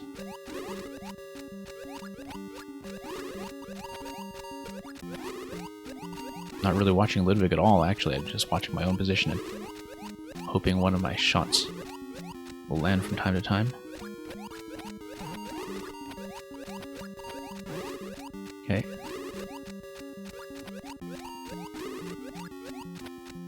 Okay.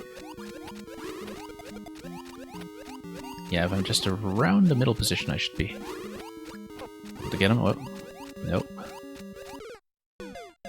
Tough fight for sure.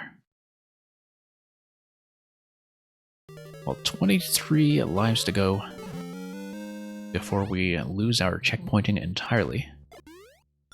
I should just go for the arrow.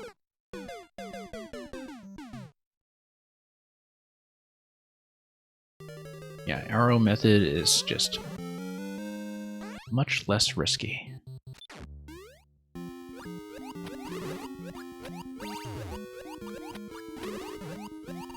Nope, that was a very difficult trap to get out of that time.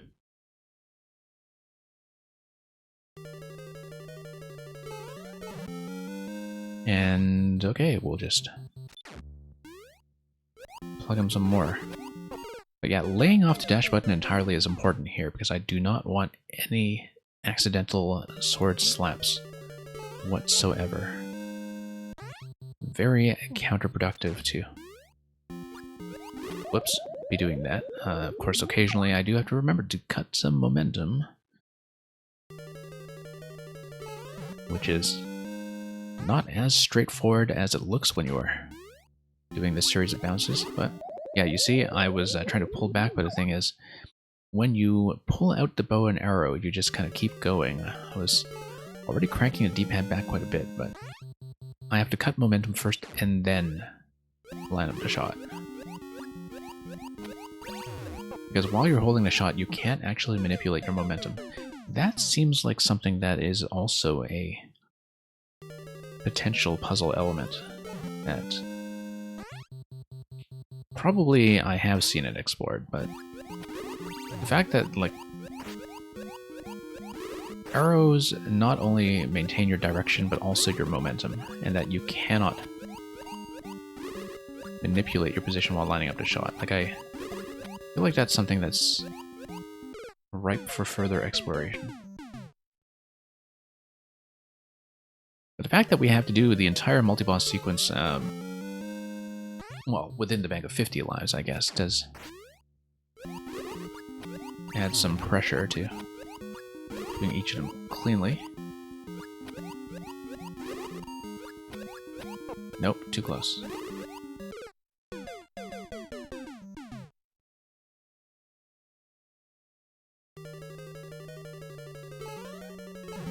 Okay.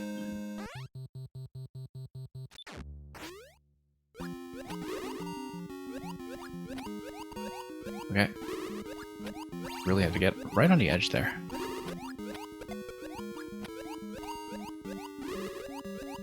Okay.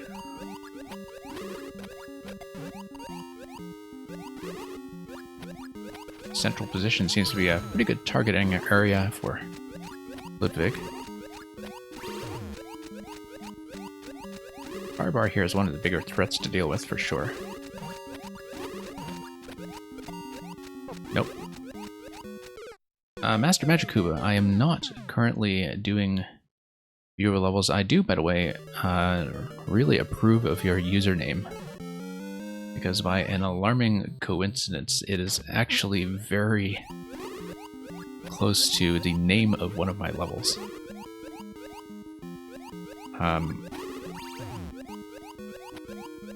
So I'm on the final level of a super world that I'm finishing up right now. If I finish this up quickly, I may be able to do 1 or 2 submissions from people who are here viewing, but I'm not formally running the cube on right now because I don't know how long this is going to take. It is a boss rush with quite a few segments that I haven't even seen yet, so I can't promise anything, but in the middle of the week we tend to do viewer levels. I'm not officially doing them right now. I try to fit in a few if I can, but thank you for dropping by regardless.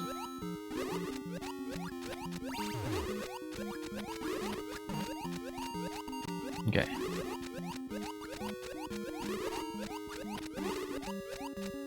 Anyway, we'll try to dodge this thing. Yeah, this is a really fun boss. Somewhat difficult, but it's really been demolishing my bank of lives. We came in here with about 50 lives after game over. We had a very quick game over because I came in here with almost nothing. But yeah, it's 4 bosses and a safety coin. The first boss was really easy. It was just stomp Wendy with a cloud 3 times. Very simple. This one is exposing just how bad I am at diagonal shooting. It is a serious problem of mine. You might try and do an idea like this, but with a Fire Yoshi. Okay. That would be interesting. But yeah, obviously one of the things that's going on here is that being on the Wiggler bed here does restrict what I can do as Link. And really limits my options when it comes to movement. Even though it does give me a continuous bounce platform for dodging purposes. The fire bar in the center can be quite challenging to play around. And of course, Ludwig's pattern is something I do need to work around as it develops. At least they aren't bumpers, yeah. It's funny that you say that because Mang, who is the maker of this level, loves bumpers and has tons of levels that are all about bumper momentum and spring momentum. In the context of the Wigglers, it's a bit more controlled, but of course one of the differences between using Wigglers here and using something like the jump blocks or note blocks is that I have to pretty much completely avoid the dash button because I might accidentally hit the sword, and if I hit the sword, it actually is within range of taking out the Wigglers from beneath my feet. And yeah, definitely, it's really interesting to see how bumpers are used in general as an item gate or as a push gate, or just very interactive items in general in terms of being able to create safe zones and danger zones in the context of something like a boss fight. Whoops.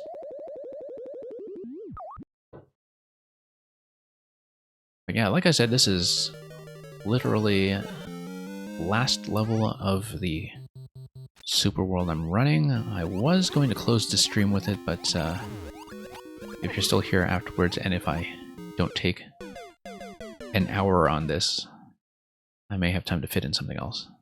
So we'll see.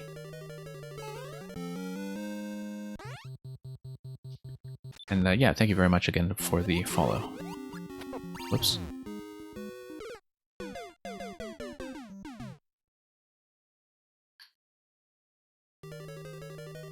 Now I should at some point actually see some of the other boss segments. This is significantly harder than the other one that I saw earlier in the level. But I should probably learn the other ones just so I can get through this cleanly in one attempt. Not in one attempt, rather, but in one game over cycle. Which you would think is fairly generous, but we're down to 4 lives already, and so... Okay, so that's just going to be transition number 1. Whoops. Yeah. Yeah, it's a really interesting idea, because I was originally looking at the Muncher and Brick above Ludwig and thinking, oh, maybe it's something like P-Switch timed survival or something, where P-Switch drops to Munchers and he dies. But it's much more interesting than that, because of the way that it's being used as a coin block to create a bit of a reset sequence that is based on, I guess, a third of his HP being taken off by arrows. So in spite of it being an arrow-based fight, you still have that kind of 3-hit phase transition that you would normally get in a Koopaling battle where you are just jumping. Which is nice, because I think sometimes that arrow spam or item spam levels do need something like that to break them up a bit, so it's not just, you know, firing over and over again until you hit. It's a very inventive idea for sure.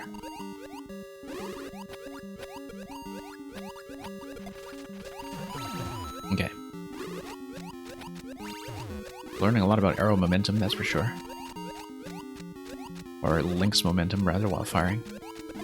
A lot of subtle things going on when you lock the bow in a position.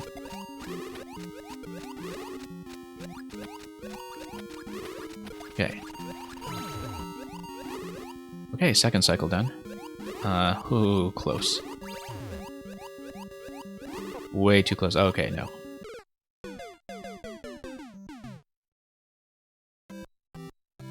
Okay, so I'll probably scout out some of the other segments in that first. I do mean to finish it, of course. Yeah, I really enjoy boss fights in this game. I know that not all players are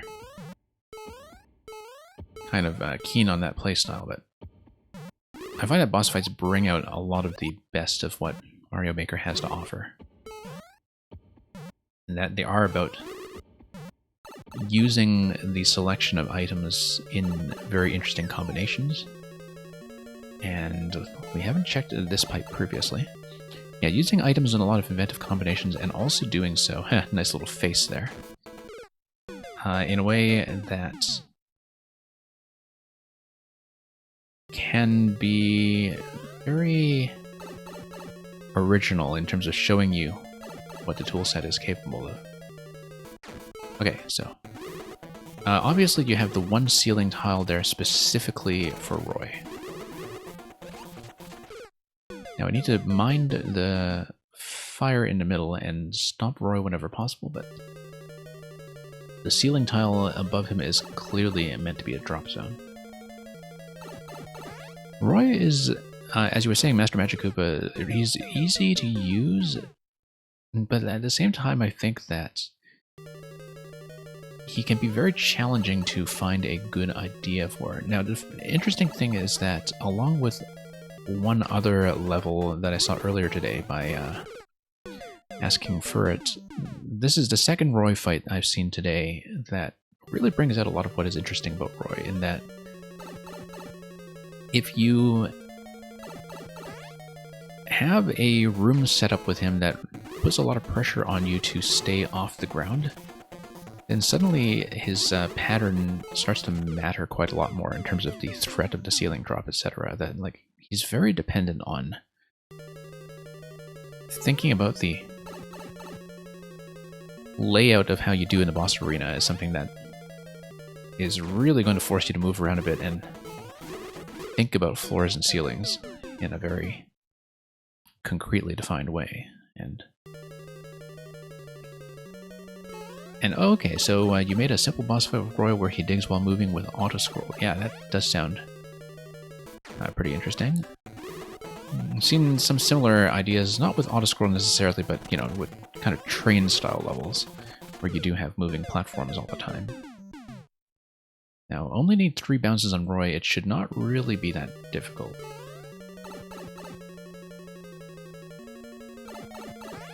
I mean, the thing about the Koopalings is that they have pretty interesting patterns right out of the box, so it doesn't hurt to be a little bit vanilla, or at least be very focused about what you do with their moveset. Wow, I totally got trapped there.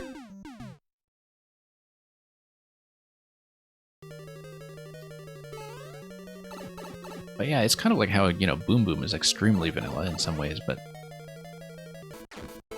also means that you can just design fights that are very much about playing the room.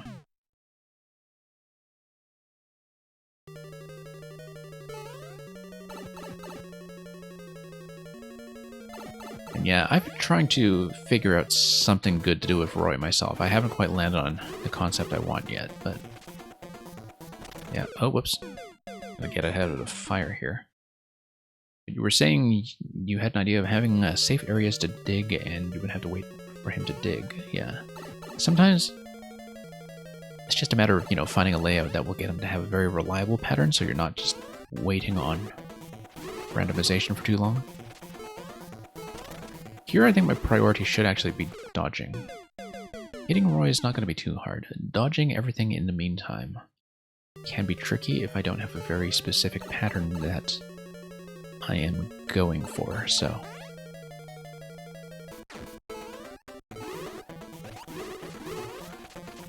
Okay.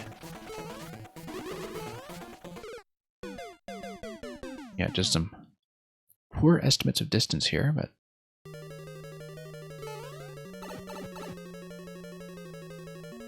and we'll see about that.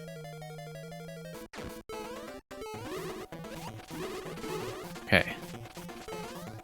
Yeah, Magic Koopas can be pretty challenging to work with, though, just given... I mean, I guess you know that from your name, but they do kind of ensure that you have to be very careful about what other objects they can manipulate, and how the objects that they spawn, just not even from hitting bricks, but from hitting other objects, for instance, hitting mushrooms, for instance, can really affect the outcome and the sense of difficulty in the fight. And of course, there are ways to control that randomization by using entity blocking, etc., but, you know, to get Magic Koopas to only spawn coins or something like that, but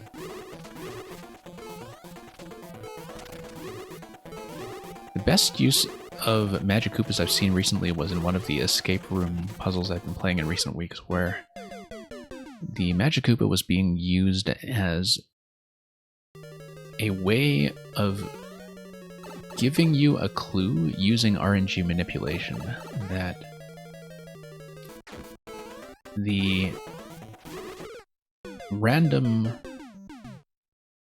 pattern of what the Magic Koopa spawns was controlled in such a way that it would give you valuable information about how to clear the level, so.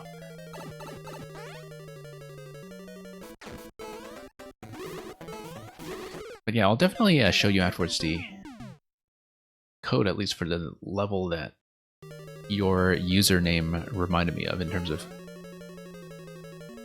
what I made, because I have a fight that's, it's not really a Magic Koopa-centric fight, but they play a role in it. Like, I was spending a lot of time trying to make them interesting, and I'm pretty satisfied with how that turned out. It was something I made back in April. But I've seen some really good Magic Koopa ideas as well that have a lot of control over trapping their position. Like, I had one level come up a few weeks ago where the Magic Koopas were kind of trapped like statues, and oh no, I still wanted to try to learn the Roy fight. Now, 20 lives in a Roy fight, yeah, having to beat all of the boss fights here with a limited bank is going to be challenging. The Wendy fight which was the first one I cleared here on a previous attempt, was very straightforward. All of these other ones since, the Ludwig fight and the Roy fight, have been quite challenging. This might be even harder than the Ludwig one, just given that like Roy's artwork can be very deceptive in terms of when you are actually able to hit him. Because of the way that he peeks out, like, you know, you can hit him when he peeks out, and you can hit him immediately after the ceiling drop, but occasionally he has these phases where his animation makes him look like he's vulnerable, and then you clip straight through him. And it can be very difficult to read as the player. But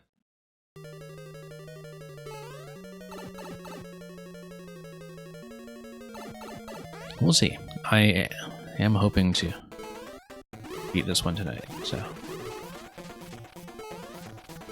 definitely very involved at boss rush level. I mean, Roy only needs to take 3 hits from me. That was 2 hits right there. 3rd hit should not be too difficult here.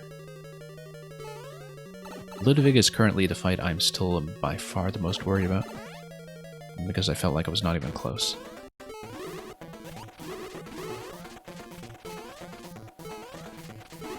Yeah, I kind of have idea about the pattern I want for just climbing around here. I just need to find a good opportunity to snipe Roy, like here. And we'll hopefully get a 3rd hit off without too much of a hitch. There we go. I just need to run for it. Out we go. Now I want to see the last fight that we have not had a chance to practice yet, which is going to be the one to the right side of this room. So this one I've not seen at all.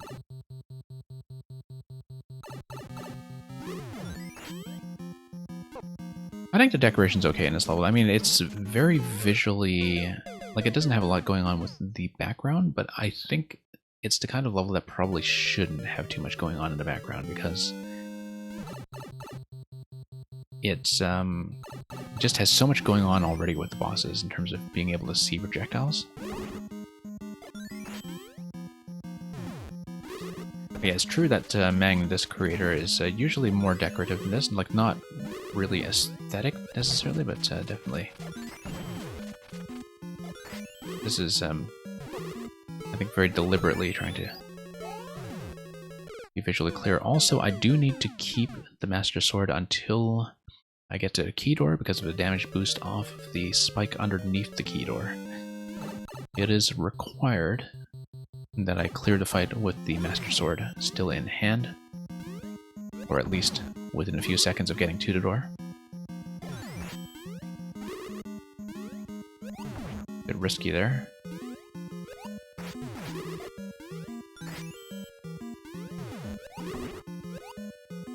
Nope. Bit of an off cycle there when I bounced on the second bullet. Yeah, this fight is fairly simple. At least conceptually simple. It's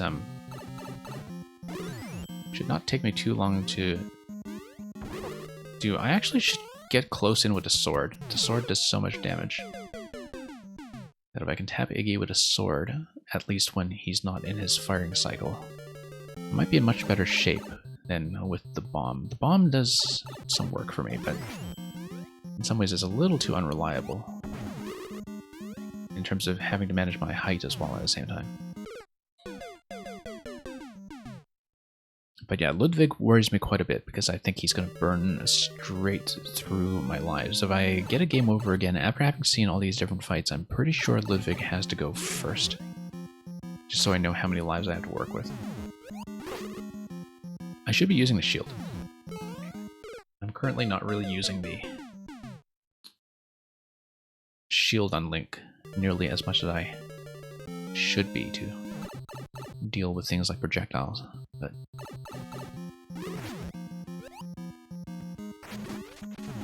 okay. Oh, nope. Didn't expect a second shot there.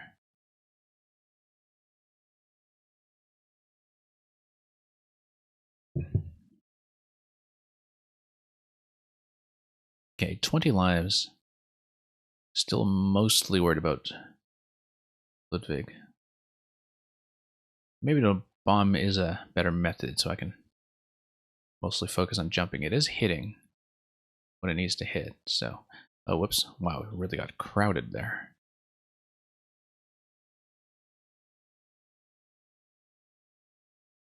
Yeah, that was a pretty close approach that I did not plan on playing around.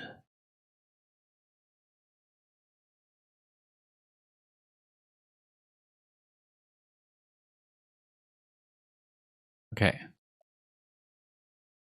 I've had some pretty close calls here so far. No. Sometimes I am aiming for the bullets and missing in terms of making sure I stay vertically elevated when the platform underneath is oscillating.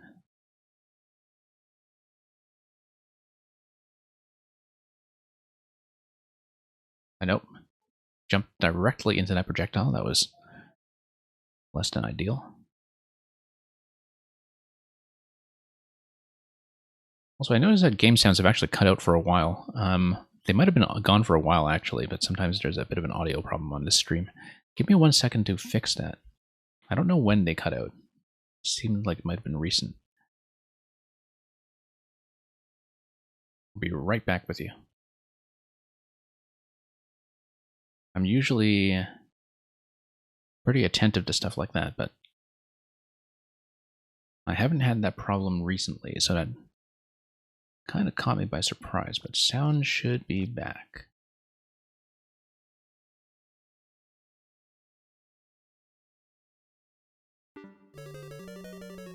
Might have been going on for quite some time for all I know, but...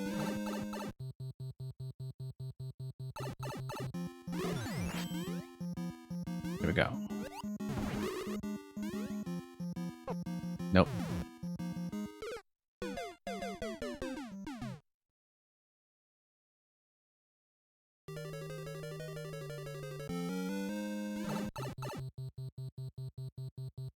Okay, down to 16 lives. Nope. Wow, it landed directly onto Muncher. That was really quite unfortunate. Didn't expect him to scoot ahead like that.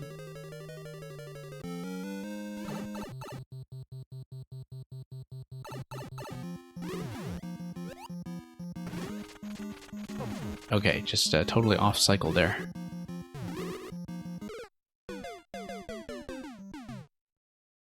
Yeah, that's why I don't really like the close approach with a sword in this fight, is that it makes it very difficult for me to actually time my jump cycle if part of my cycle is being used to get a slap in with a sword. I think bomb should probably be the correct method. Okay, occasionally hedging on some of the jumps like that is enough to take me down.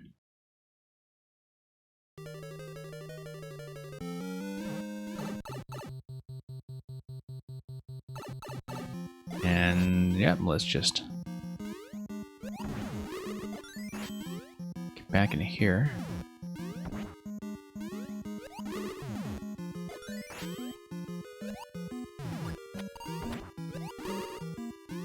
Wow. Did not expect the upward drift on that projectile, probably because I was reading his position as kind of firing the low angle sideways, and it was a bit of a huge surprise. Then I think it was just my own momentum throwing off my estimate of where the projectile was going. Okay, landed directly on that again. Yeah, taking out both this guy and Ludwig on the same attempt is going to be some work. By same attempt, I mean the same 50 life cycle after game over.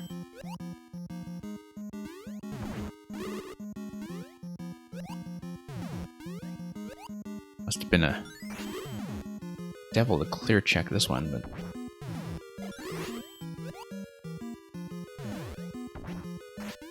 Yeah. Well, I mean, I have seen all 4 fights at this point.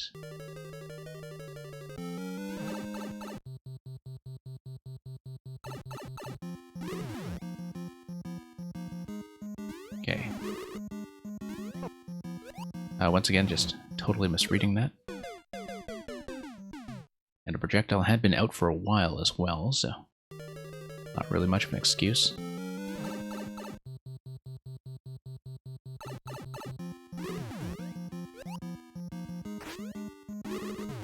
Okay.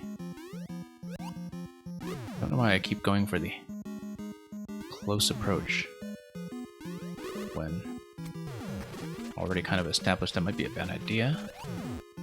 But at least I'm not missing like I do with the bomb.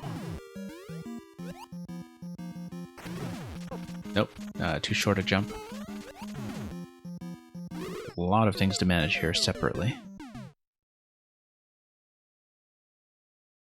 Okay, 8 attempts repeating, but I think at this point I have a very clear idea of who I have trouble with and why.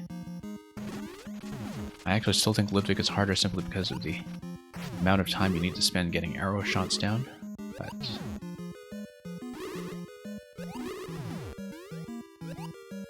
Oh wow, the way he just moves into position underneath me.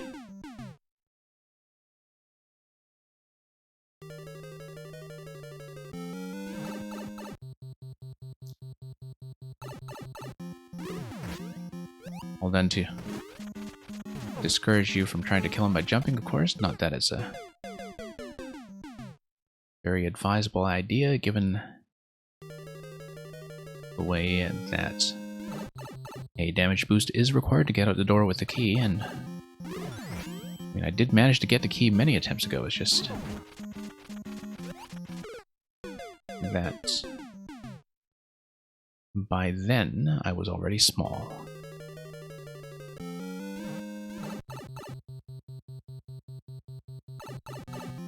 Okay.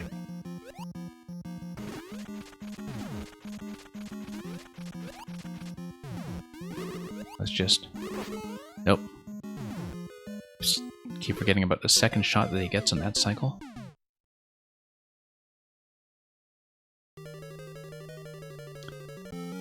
Yeah, I mean, even when we beat him now, I'll have to do it again simply because of the checkpointing here. I think it's kind of important that I learn a pattern and a tactic. Yeah, once again, letting up and jump too early. Expecting to be caught by the platform on its way back up. As it turns out, that is not a safe expectation at all. Okay, once again, he's just going to catch me from underneath.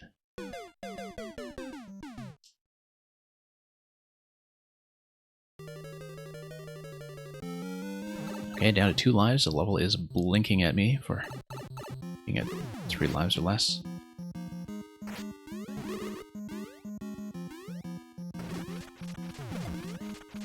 Okay.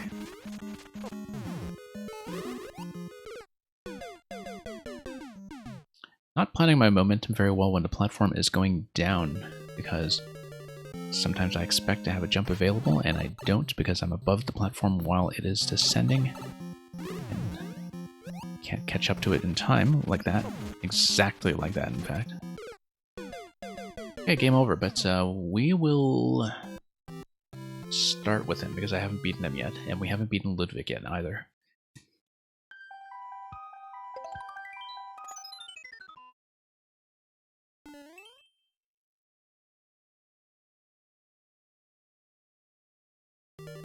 And yeah, you just made a level, but the Ludwig boss fight is giving you some ideas. Well, you can always make more. Unless you're at 100 already, of course. It's always nice to feel like you have more ideas than you can handle. I think a lot of people in Mario Maker wish they had that. Oh yeah, I said I was going to do Iggy first, but sure, let's do Iggy first, just to get the fight out of the way and then get back to Ludwig, because these are by far the biggest roadblocks that I have to work with here. Okay, the second shot that I was worried about earlier. Yeah.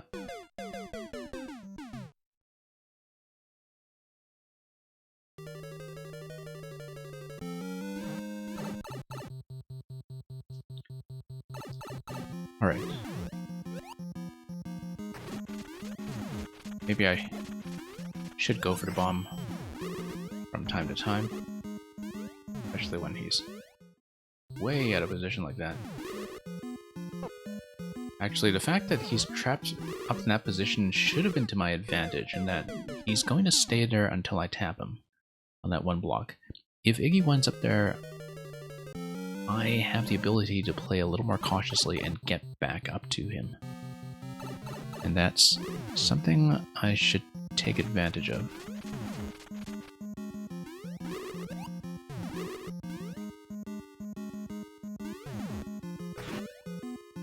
Okay. It's 2 hits.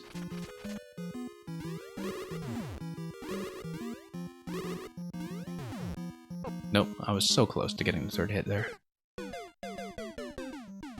Just flinched on the last jump instead of obeying the timing that I had set for myself.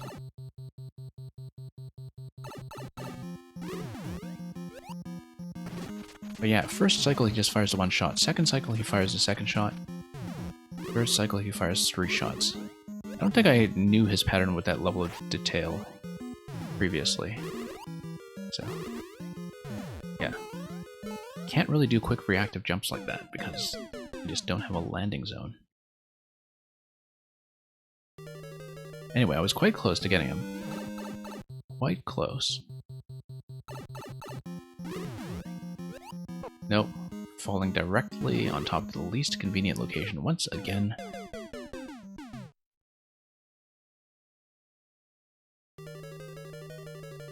And if I just have to blunder into him for the 3rd shot to take advantage of the damage boost, then that's how I have to do it.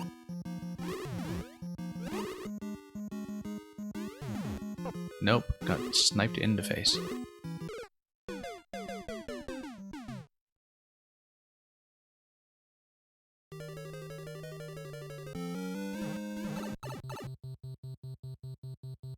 Okay. I feel like I am kind of getting closer. But I'll be a little bit accident prone on this level. Especially when I get bumped by a bullet like that, that prevents me from jumping according to my original plan.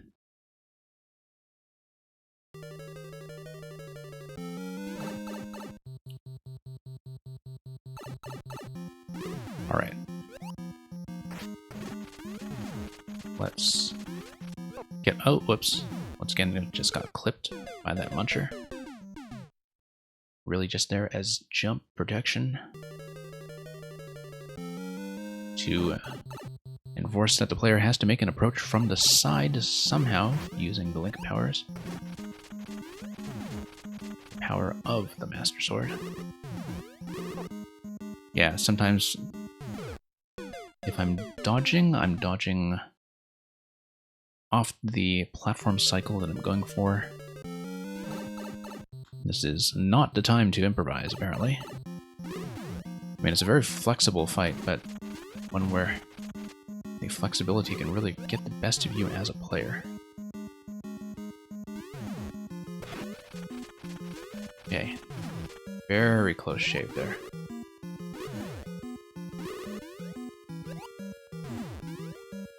Okay, nope. I almost had him. Just too ambitious on the approach once again for the last hit.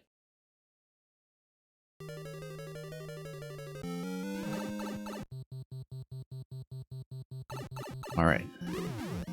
Let's focus.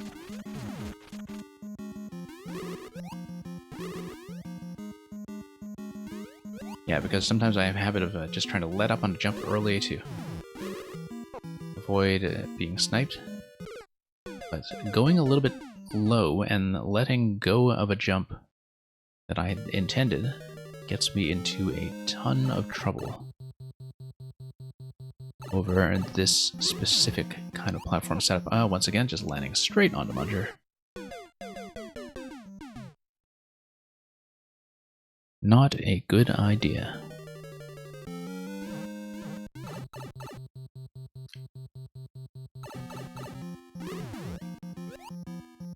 I think, though, now that I've found an approach with the sword, I do like going with the sword rather than the bomb. I can use the bomb for some of the middle cycles when I can't make the close approach, and maybe I should be using that option a bit more aggressively, but getting the sword for at least a first tap when I don't have to dodge too many cycles may be a good idea, but just having some bombs out there could help. Not when I get crowded like that, though.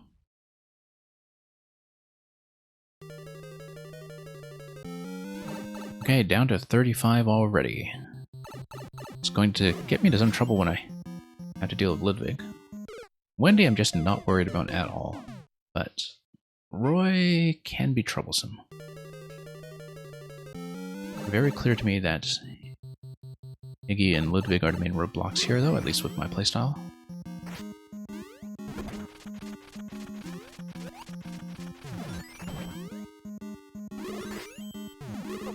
Okay, no, too low once again.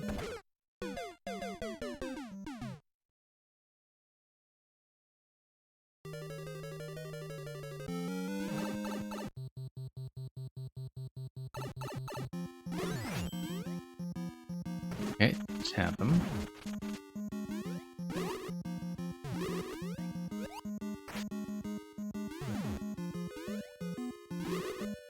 Okay.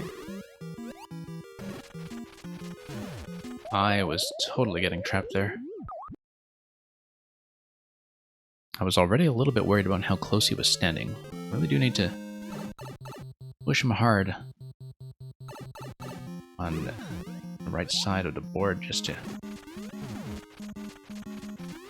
get into a favorable position. Whoops. Can't try to out-duel him when he's zapping me like crazy.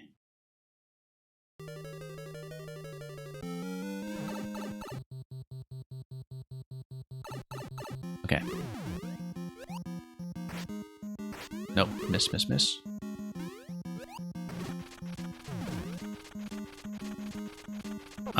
Yeah, that was not gonna happen.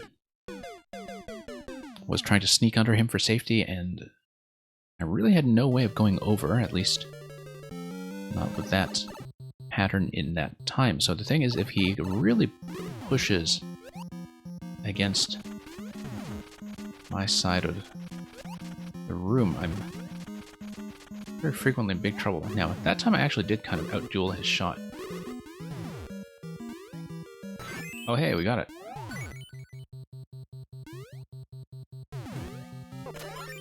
Okay, 30 lives. Let's try to beat Ludwig somewhat cleanly. Did I reset to checkpoint? Let's make sure we reset to checkpoint, just to be absolutely sure. Ludwig second.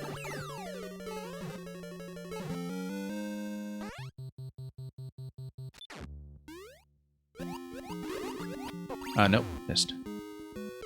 It is the momentum of locking in the bow and arrow shot, once again, that is throwing me off.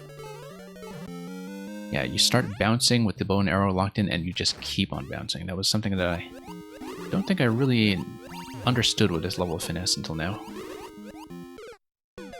because it has so rarely been directly tested. Let's remember to go left.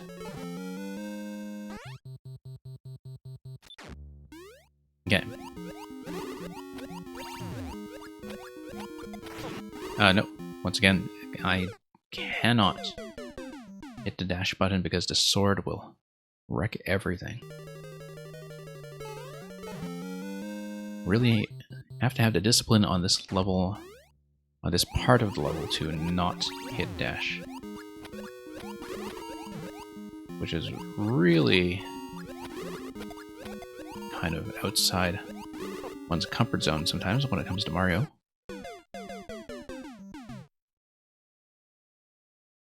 If you just have a habit of reactivating dash everywhere, which actually gets you into a ton of trouble generally with Link. I kind of wonder if he can be bombed. No, because I don't have a place to take a bomb out of my pocket.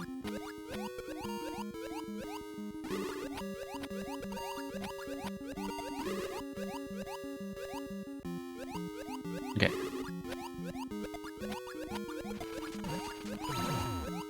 Okay. Next firebar cycle first. Keep missing.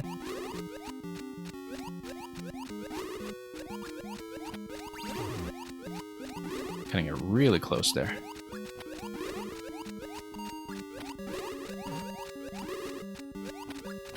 Nope.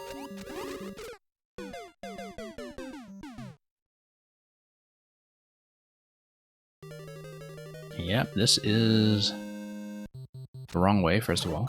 I wanted to go left.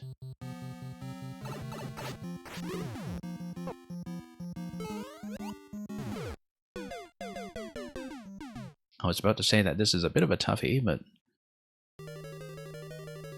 especially if I lose a life to just going the wrong way. Whoops. Like I said, to going the wrong way. Yeah, definitely starting to choke a bit. Now, it would be really quite sad if I finally beat this guy on the same round of attempts as having cleared Iggy and then choke to Roy or worse, to Wendy. Because the Roy fight is not something I'm totally confident about either, despite having cleared it earlier. Ludwig seems to be the hardest one to hit though, so... Whoops. Yeah, I do need an initial dash. I just need to let up on the dash after I land on the Wigglers, and not reactivate it by slapping them all with the sword.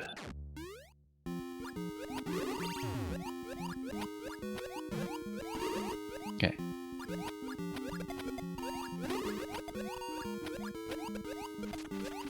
Yeah, you do need to deal with some rounds of additional projectiles as you go.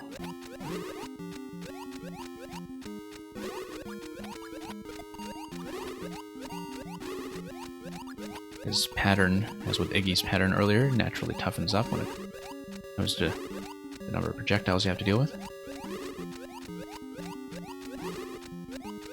To find a safe location. And then... Okay.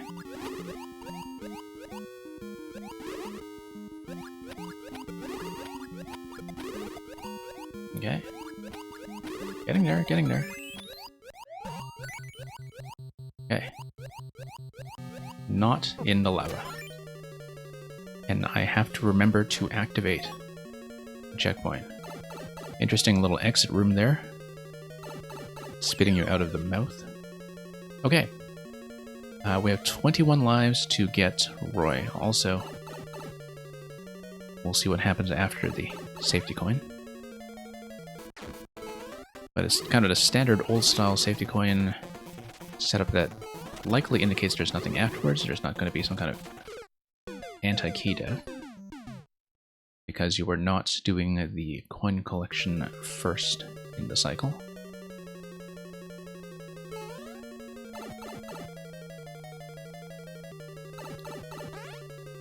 Okay. Getting that first hit efficiently is really important.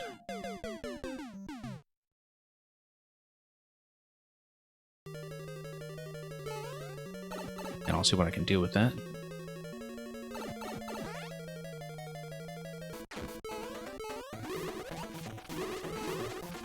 Okay. Nope. Trying to go too aggressively to attack Roy often just gets me into trouble.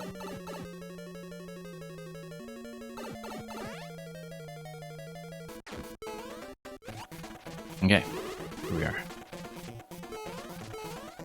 Like I said about going too aggressively for Roy. Yeah, because he sometimes reburies himself extremely quickly and baits you into an attack.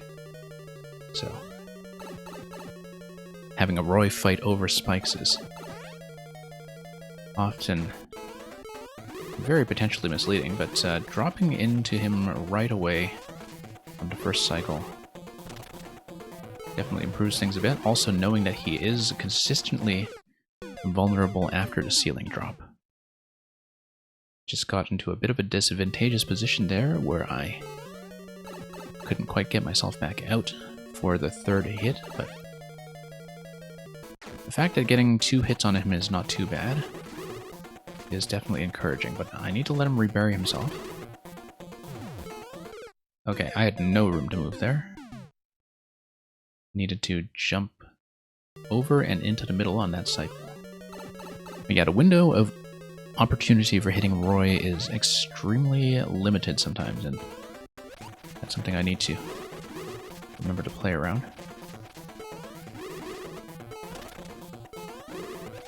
Yeah. Nope, totally didn't make room for the Podoboo coming up the left side.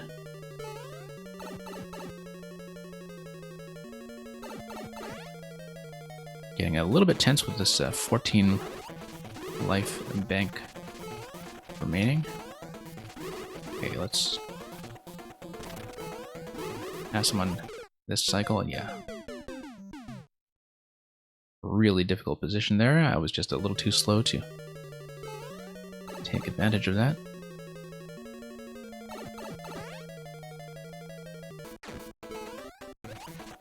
But always getting that first hit on him is a significant development. Whoops. Too low.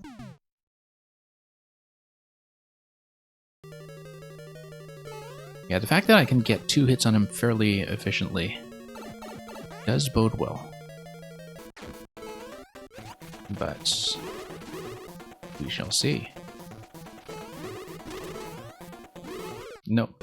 I did not expect to cling on to the vine. I just misestimated that because I thought I would fall very gently towards him.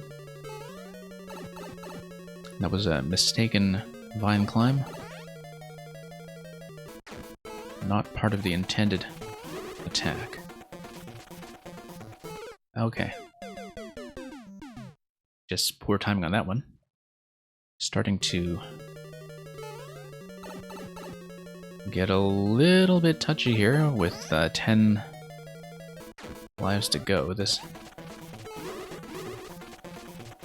Oh boy. The Super World tuning here really beginning to kick in with 50 lives being stretched to its absolute limit. Definitely not looking forward to potentially having to face Iggy or Ludwig again. Wow, okay. Really beginning to choke now. Really beginning to choke. Let's kind of collect ourselves and not panic too much. Need a little bit of a buffer, too, to account for potential mistakes on Wendy.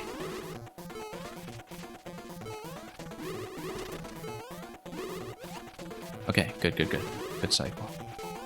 No, bad cycle. Just so many moving pieces to watch here. This can go south so quickly.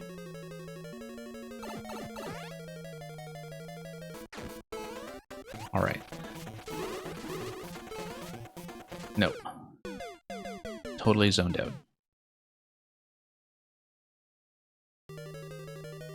I am getting much too impatient now that things are coming down to the wire.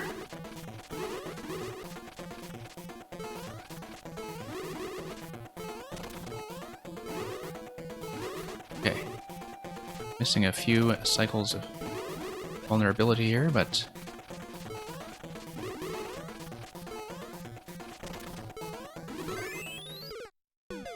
close. Close. Just had a bad trajectory out of that bounce. Was expecting to get the vine climb and then head straight for the key door, but that was not quite working out as I had hoped. So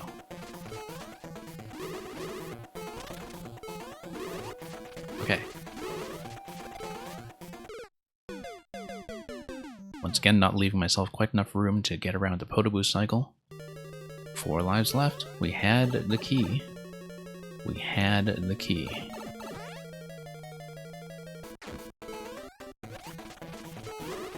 Getting really quite a bit tense here.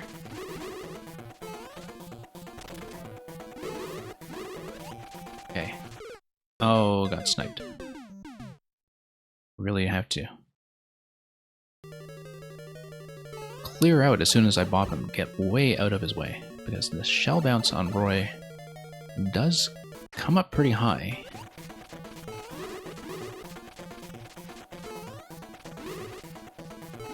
Okay, I need to let him start up his firing animation. Nope, just too much dodge. 2 lives. Or we'll have to start all of this over. And actually, not only do I need to get him pretty much now, I need to be perfect on Wendy, and chokes do happen. Okay.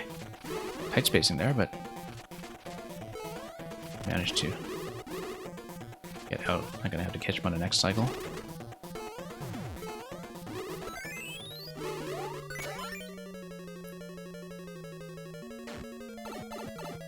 Okay, let's make sure we get the checkpoint. It's only going to matter for a margin of 1 life, but it's going to matter. Alright, just need a good cloud control for the Wendy fight. Give her plenty of room. Oh my goodness.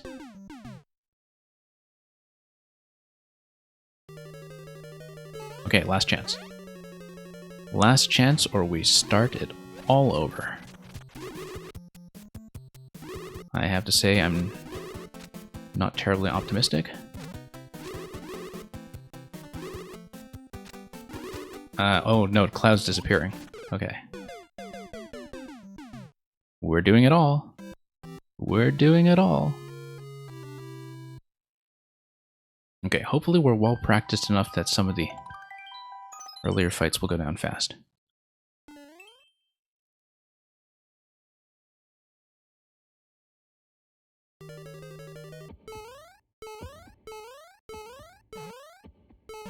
Okay, let's maybe not spend a life that way. But yeah, that 50 life bank, very precisely tuned, I think, for a level like this one.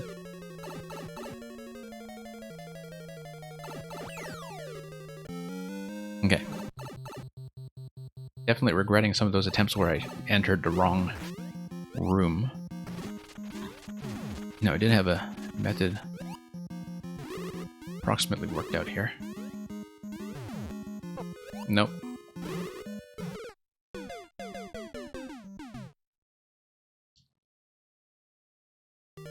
Yeah, there were definitely some wasted attempts in the previous cycle that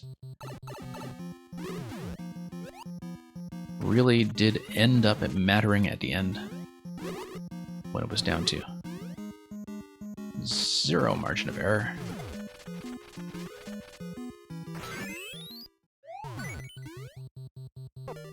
Doesn't matter, doesn't matter. Let's go. Okay, that wasn't too bad. Bought me a significant amount of breathing room over par, in fact. Just for the sake of ease of the checkpoints, let's do Roy next. I just need to remember that Ludwig and Wendy will come after that. I feel pretty warmed up for Roy, so makes sense to get rid of him now. Nope. Once again, cannot be that aggressive with Roy. He plays so many tricks on you.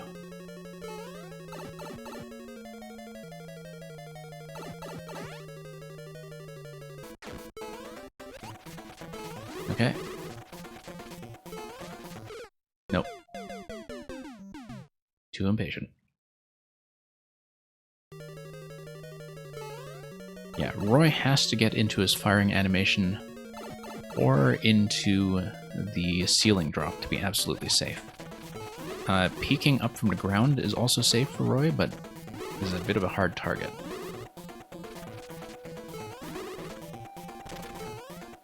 Okay, that's 2. Nope.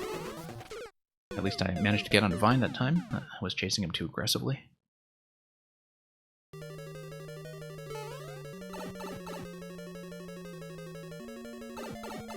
Okay, so I am doing them out of my original order.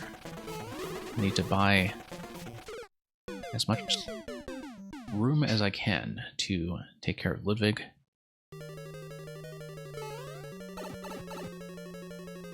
But yeah, I was really not very warmed up on the Wendy fight at all. I had mentally registered it as a very easy fight to figure out, and it is conceptually much easier than the other ones. It's more that there is quite a room for that to go wrong, especially when you forget that the Cloud does have a very limited lifespan.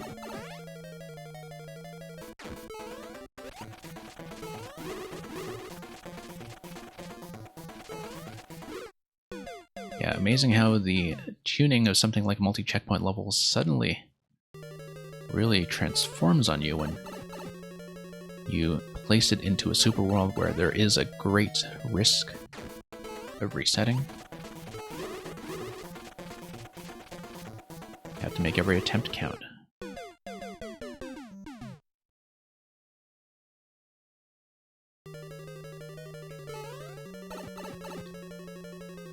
Okay.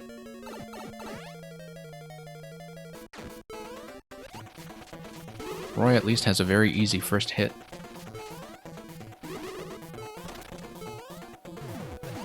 Okay, 2 hits. Very convenient when he goes into the ground pattern, in fact. Or rather goes into the ceiling drop into the ground stomp, because that gives me a nice guaranteed window of vulnerability as long as I get out of it safely.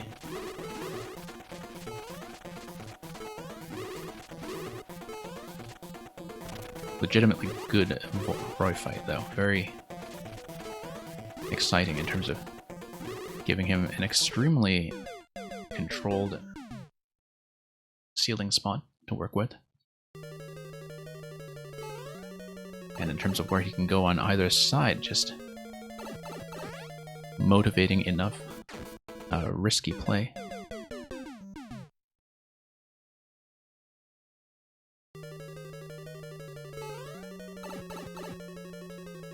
Those wasted attempts are going to come back to haunt me. Oh yes, they are.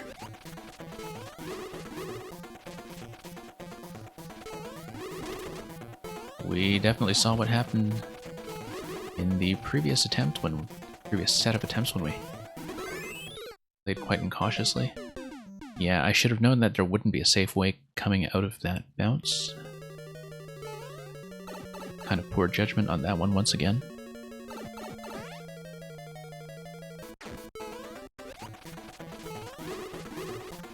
Okay.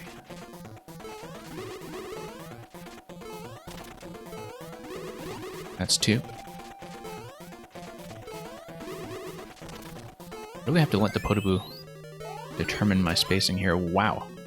That was very narrow escape off that final shot from the left side.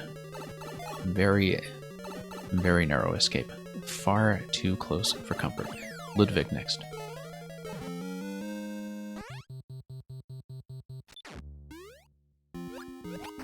Nope.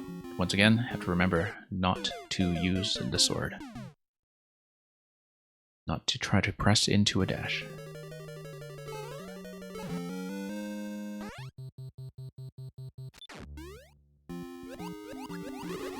Okay.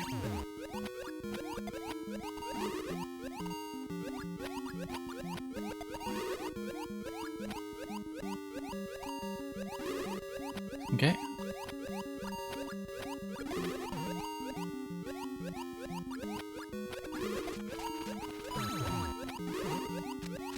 Okay.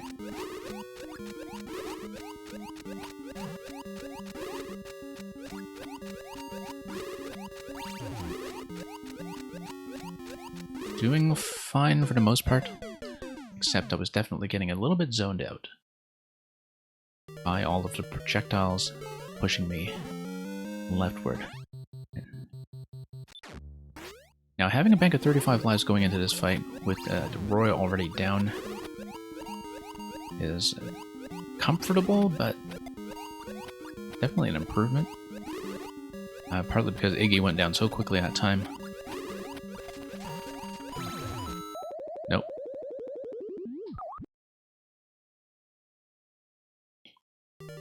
But... oh, no, wrong way. Wrong way. Well, there's an attempt right there. I mean, I could try to survive it to keep the life and try to beat Iggy again, but in the interest of time, let's hope it doesn't come down to that life once again. Okay.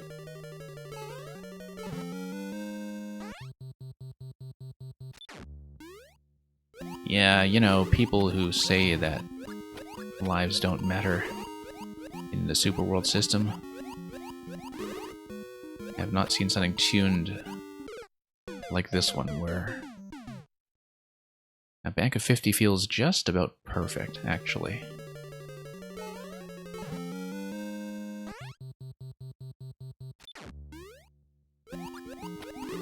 Okay, no, too much momentum again. Yeah, when you, as I said a couple of times before, when you get into the animation for the bow and arrow, you cannot cut your momentum. And so I have to slow down first and then fire.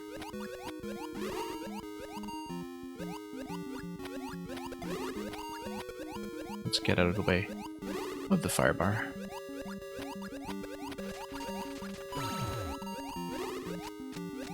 Okay.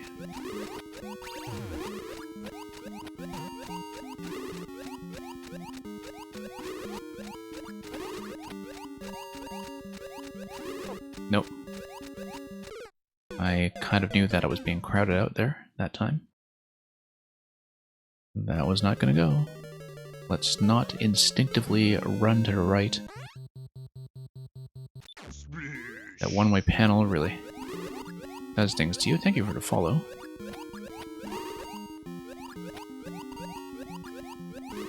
Okay. Let's see here.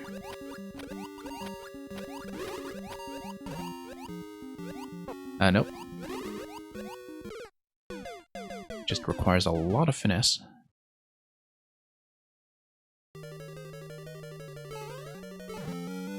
Wouldn't be a Mang level without a lot of bouncing.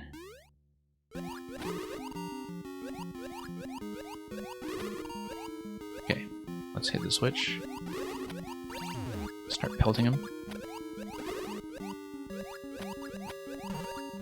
Okay, there we go.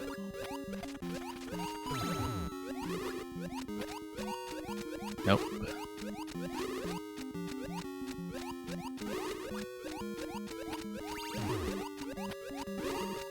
Okay. I should be thinking defensively as often as possible. Time is not going to be my major constraint here. Nope.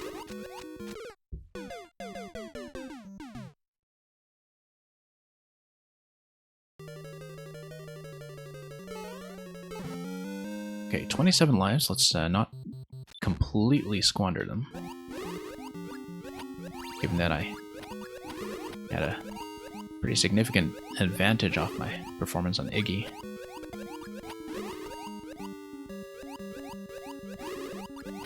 Really wouldn't like to lose that, because I don't think I could do it twice.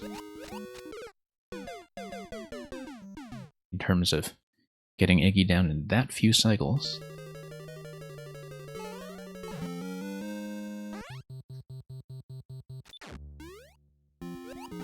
Yeah. Okay, whoops, nope. Once again, didn't get out of the way of the fire bar soon enough.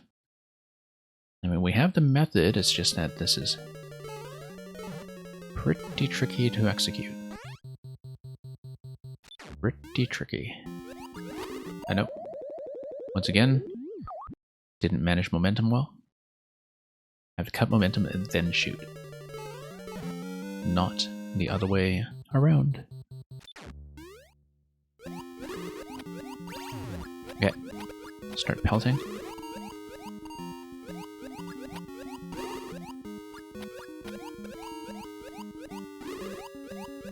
Yeah, from around a central position is what is ideal.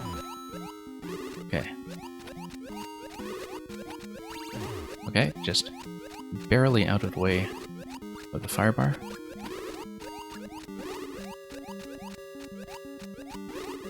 Once again, as far as the design of this fight goes, very interesting to see this phase structure being applied to an arrow fight, such that there is a very distinct first, second, and third act to the pattern, very clearly delineated by the way that the shell part of Ludwig's pattern is being put to use after a certain amount of damage.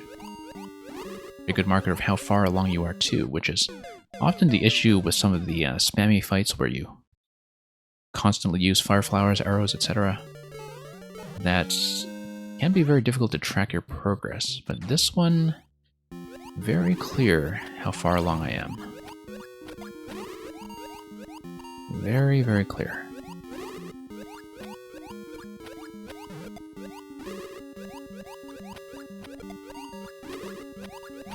Okay.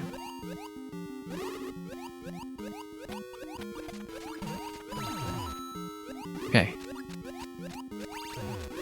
Once again, I have to really manage that momentum cut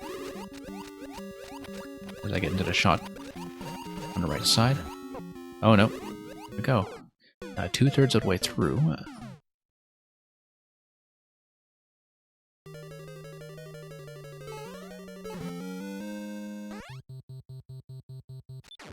Okay, down to 21 lives.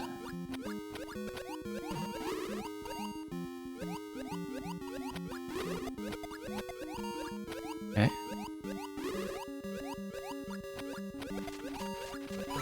Nope, nope, no, no, no. I knew I was out of position for the fire bar, and sometimes if I'm in midair, I don't really have the opportunity to correct right away until I'm in a later bounce cycle.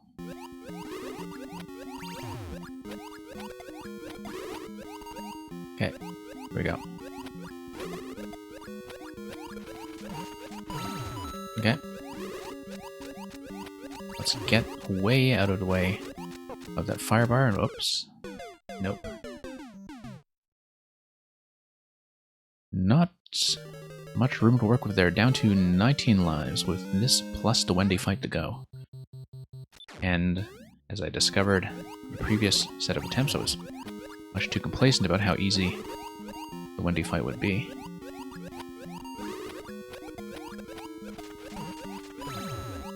Okay.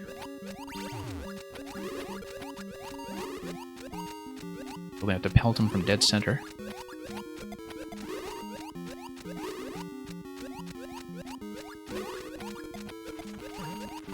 Okay. Nope, just didn't have a good bounce height there.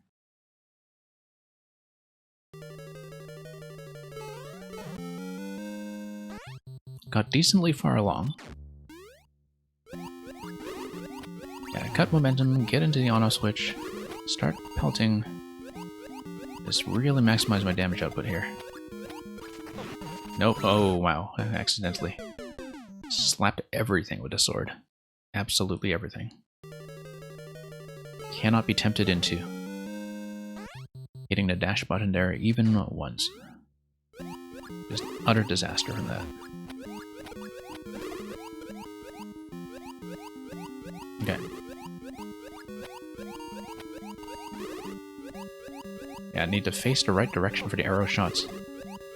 It's one of the hardest things to do, really, is just to line up the shot at all.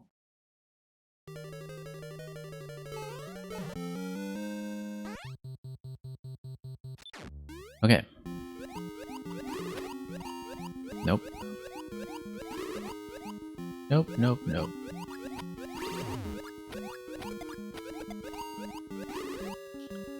Almost there.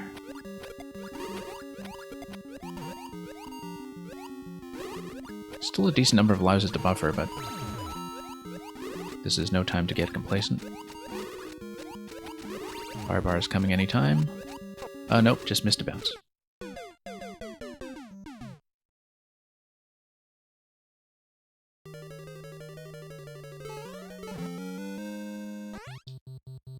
Yep, this one is taking some work.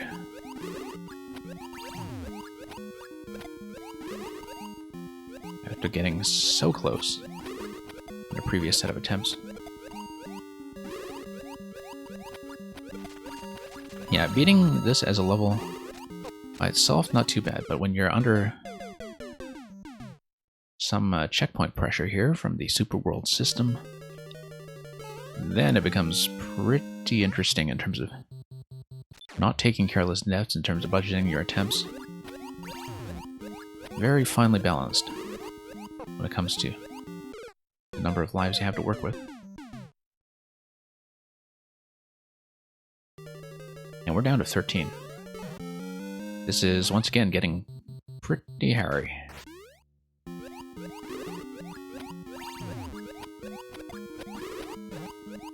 Okay. Need to never, ever, ever tap the dash button here.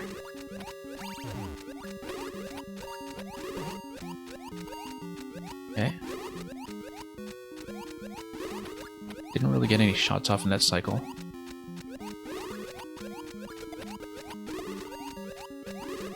Okay. Really kind of too risky for comfort there.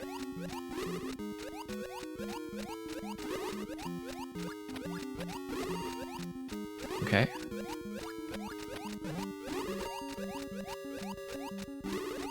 Okay, nice open shot here.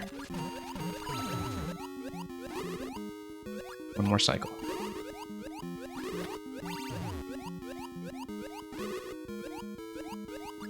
Is this the run?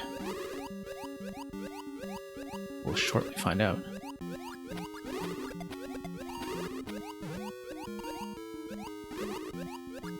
Very shortly find out.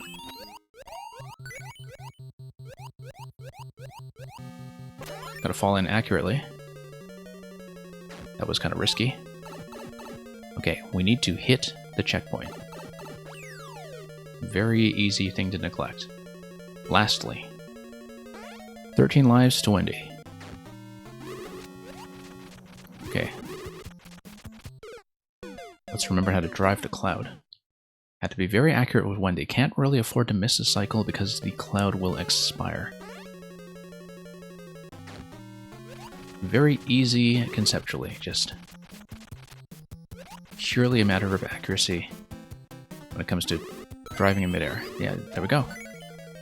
And we dismount. And then safety coin will be last.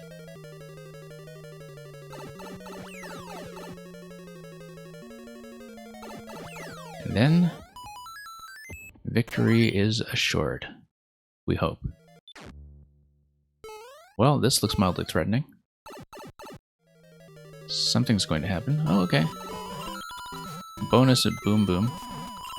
Yeah, as a Mang level, we don't want to lose to Boom Boom at the very end. That could certainly have happened, and it would not have gone well. Particularly because that would have been a key death. And that would have been spectacular as a way to finish. Instead, we're going to wrap it up with Clown Amusement Park over there.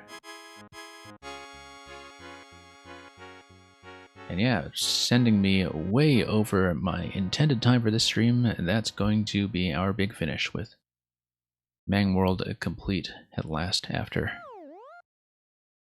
many intermittent weeks of work. Yeah, really quite good. I want to check the list to see, I'm well behind on my Mang levels, but I want to check the list to see just what the clear rate was on that last one. It was 1-5 Clown Amusement Park. Very much loved level 0.86%. Yep. About what I expected. Of course, deflated a bit by the fact that I did have 2 separate total restarts. But apart from that, went pretty well. Okay, I am way over the amount of time I intended to spend on this stream. Hopefully we didn't lose too much footage to the sound problem that I noticed much too late earlier. That is definitely going to be all for me today, so thanks for watching. We'll be back with viewer levels during the weekday streams and perhaps, oh, definitely Mario 35 later in the week when it launches on the 1st of October. At some point in the day that is still unknown. But for now, that's all from me for today. And yeah, we'll just bid you good morning or good afternoon, or perhaps something completely different depending on your time zone. And fare thee well.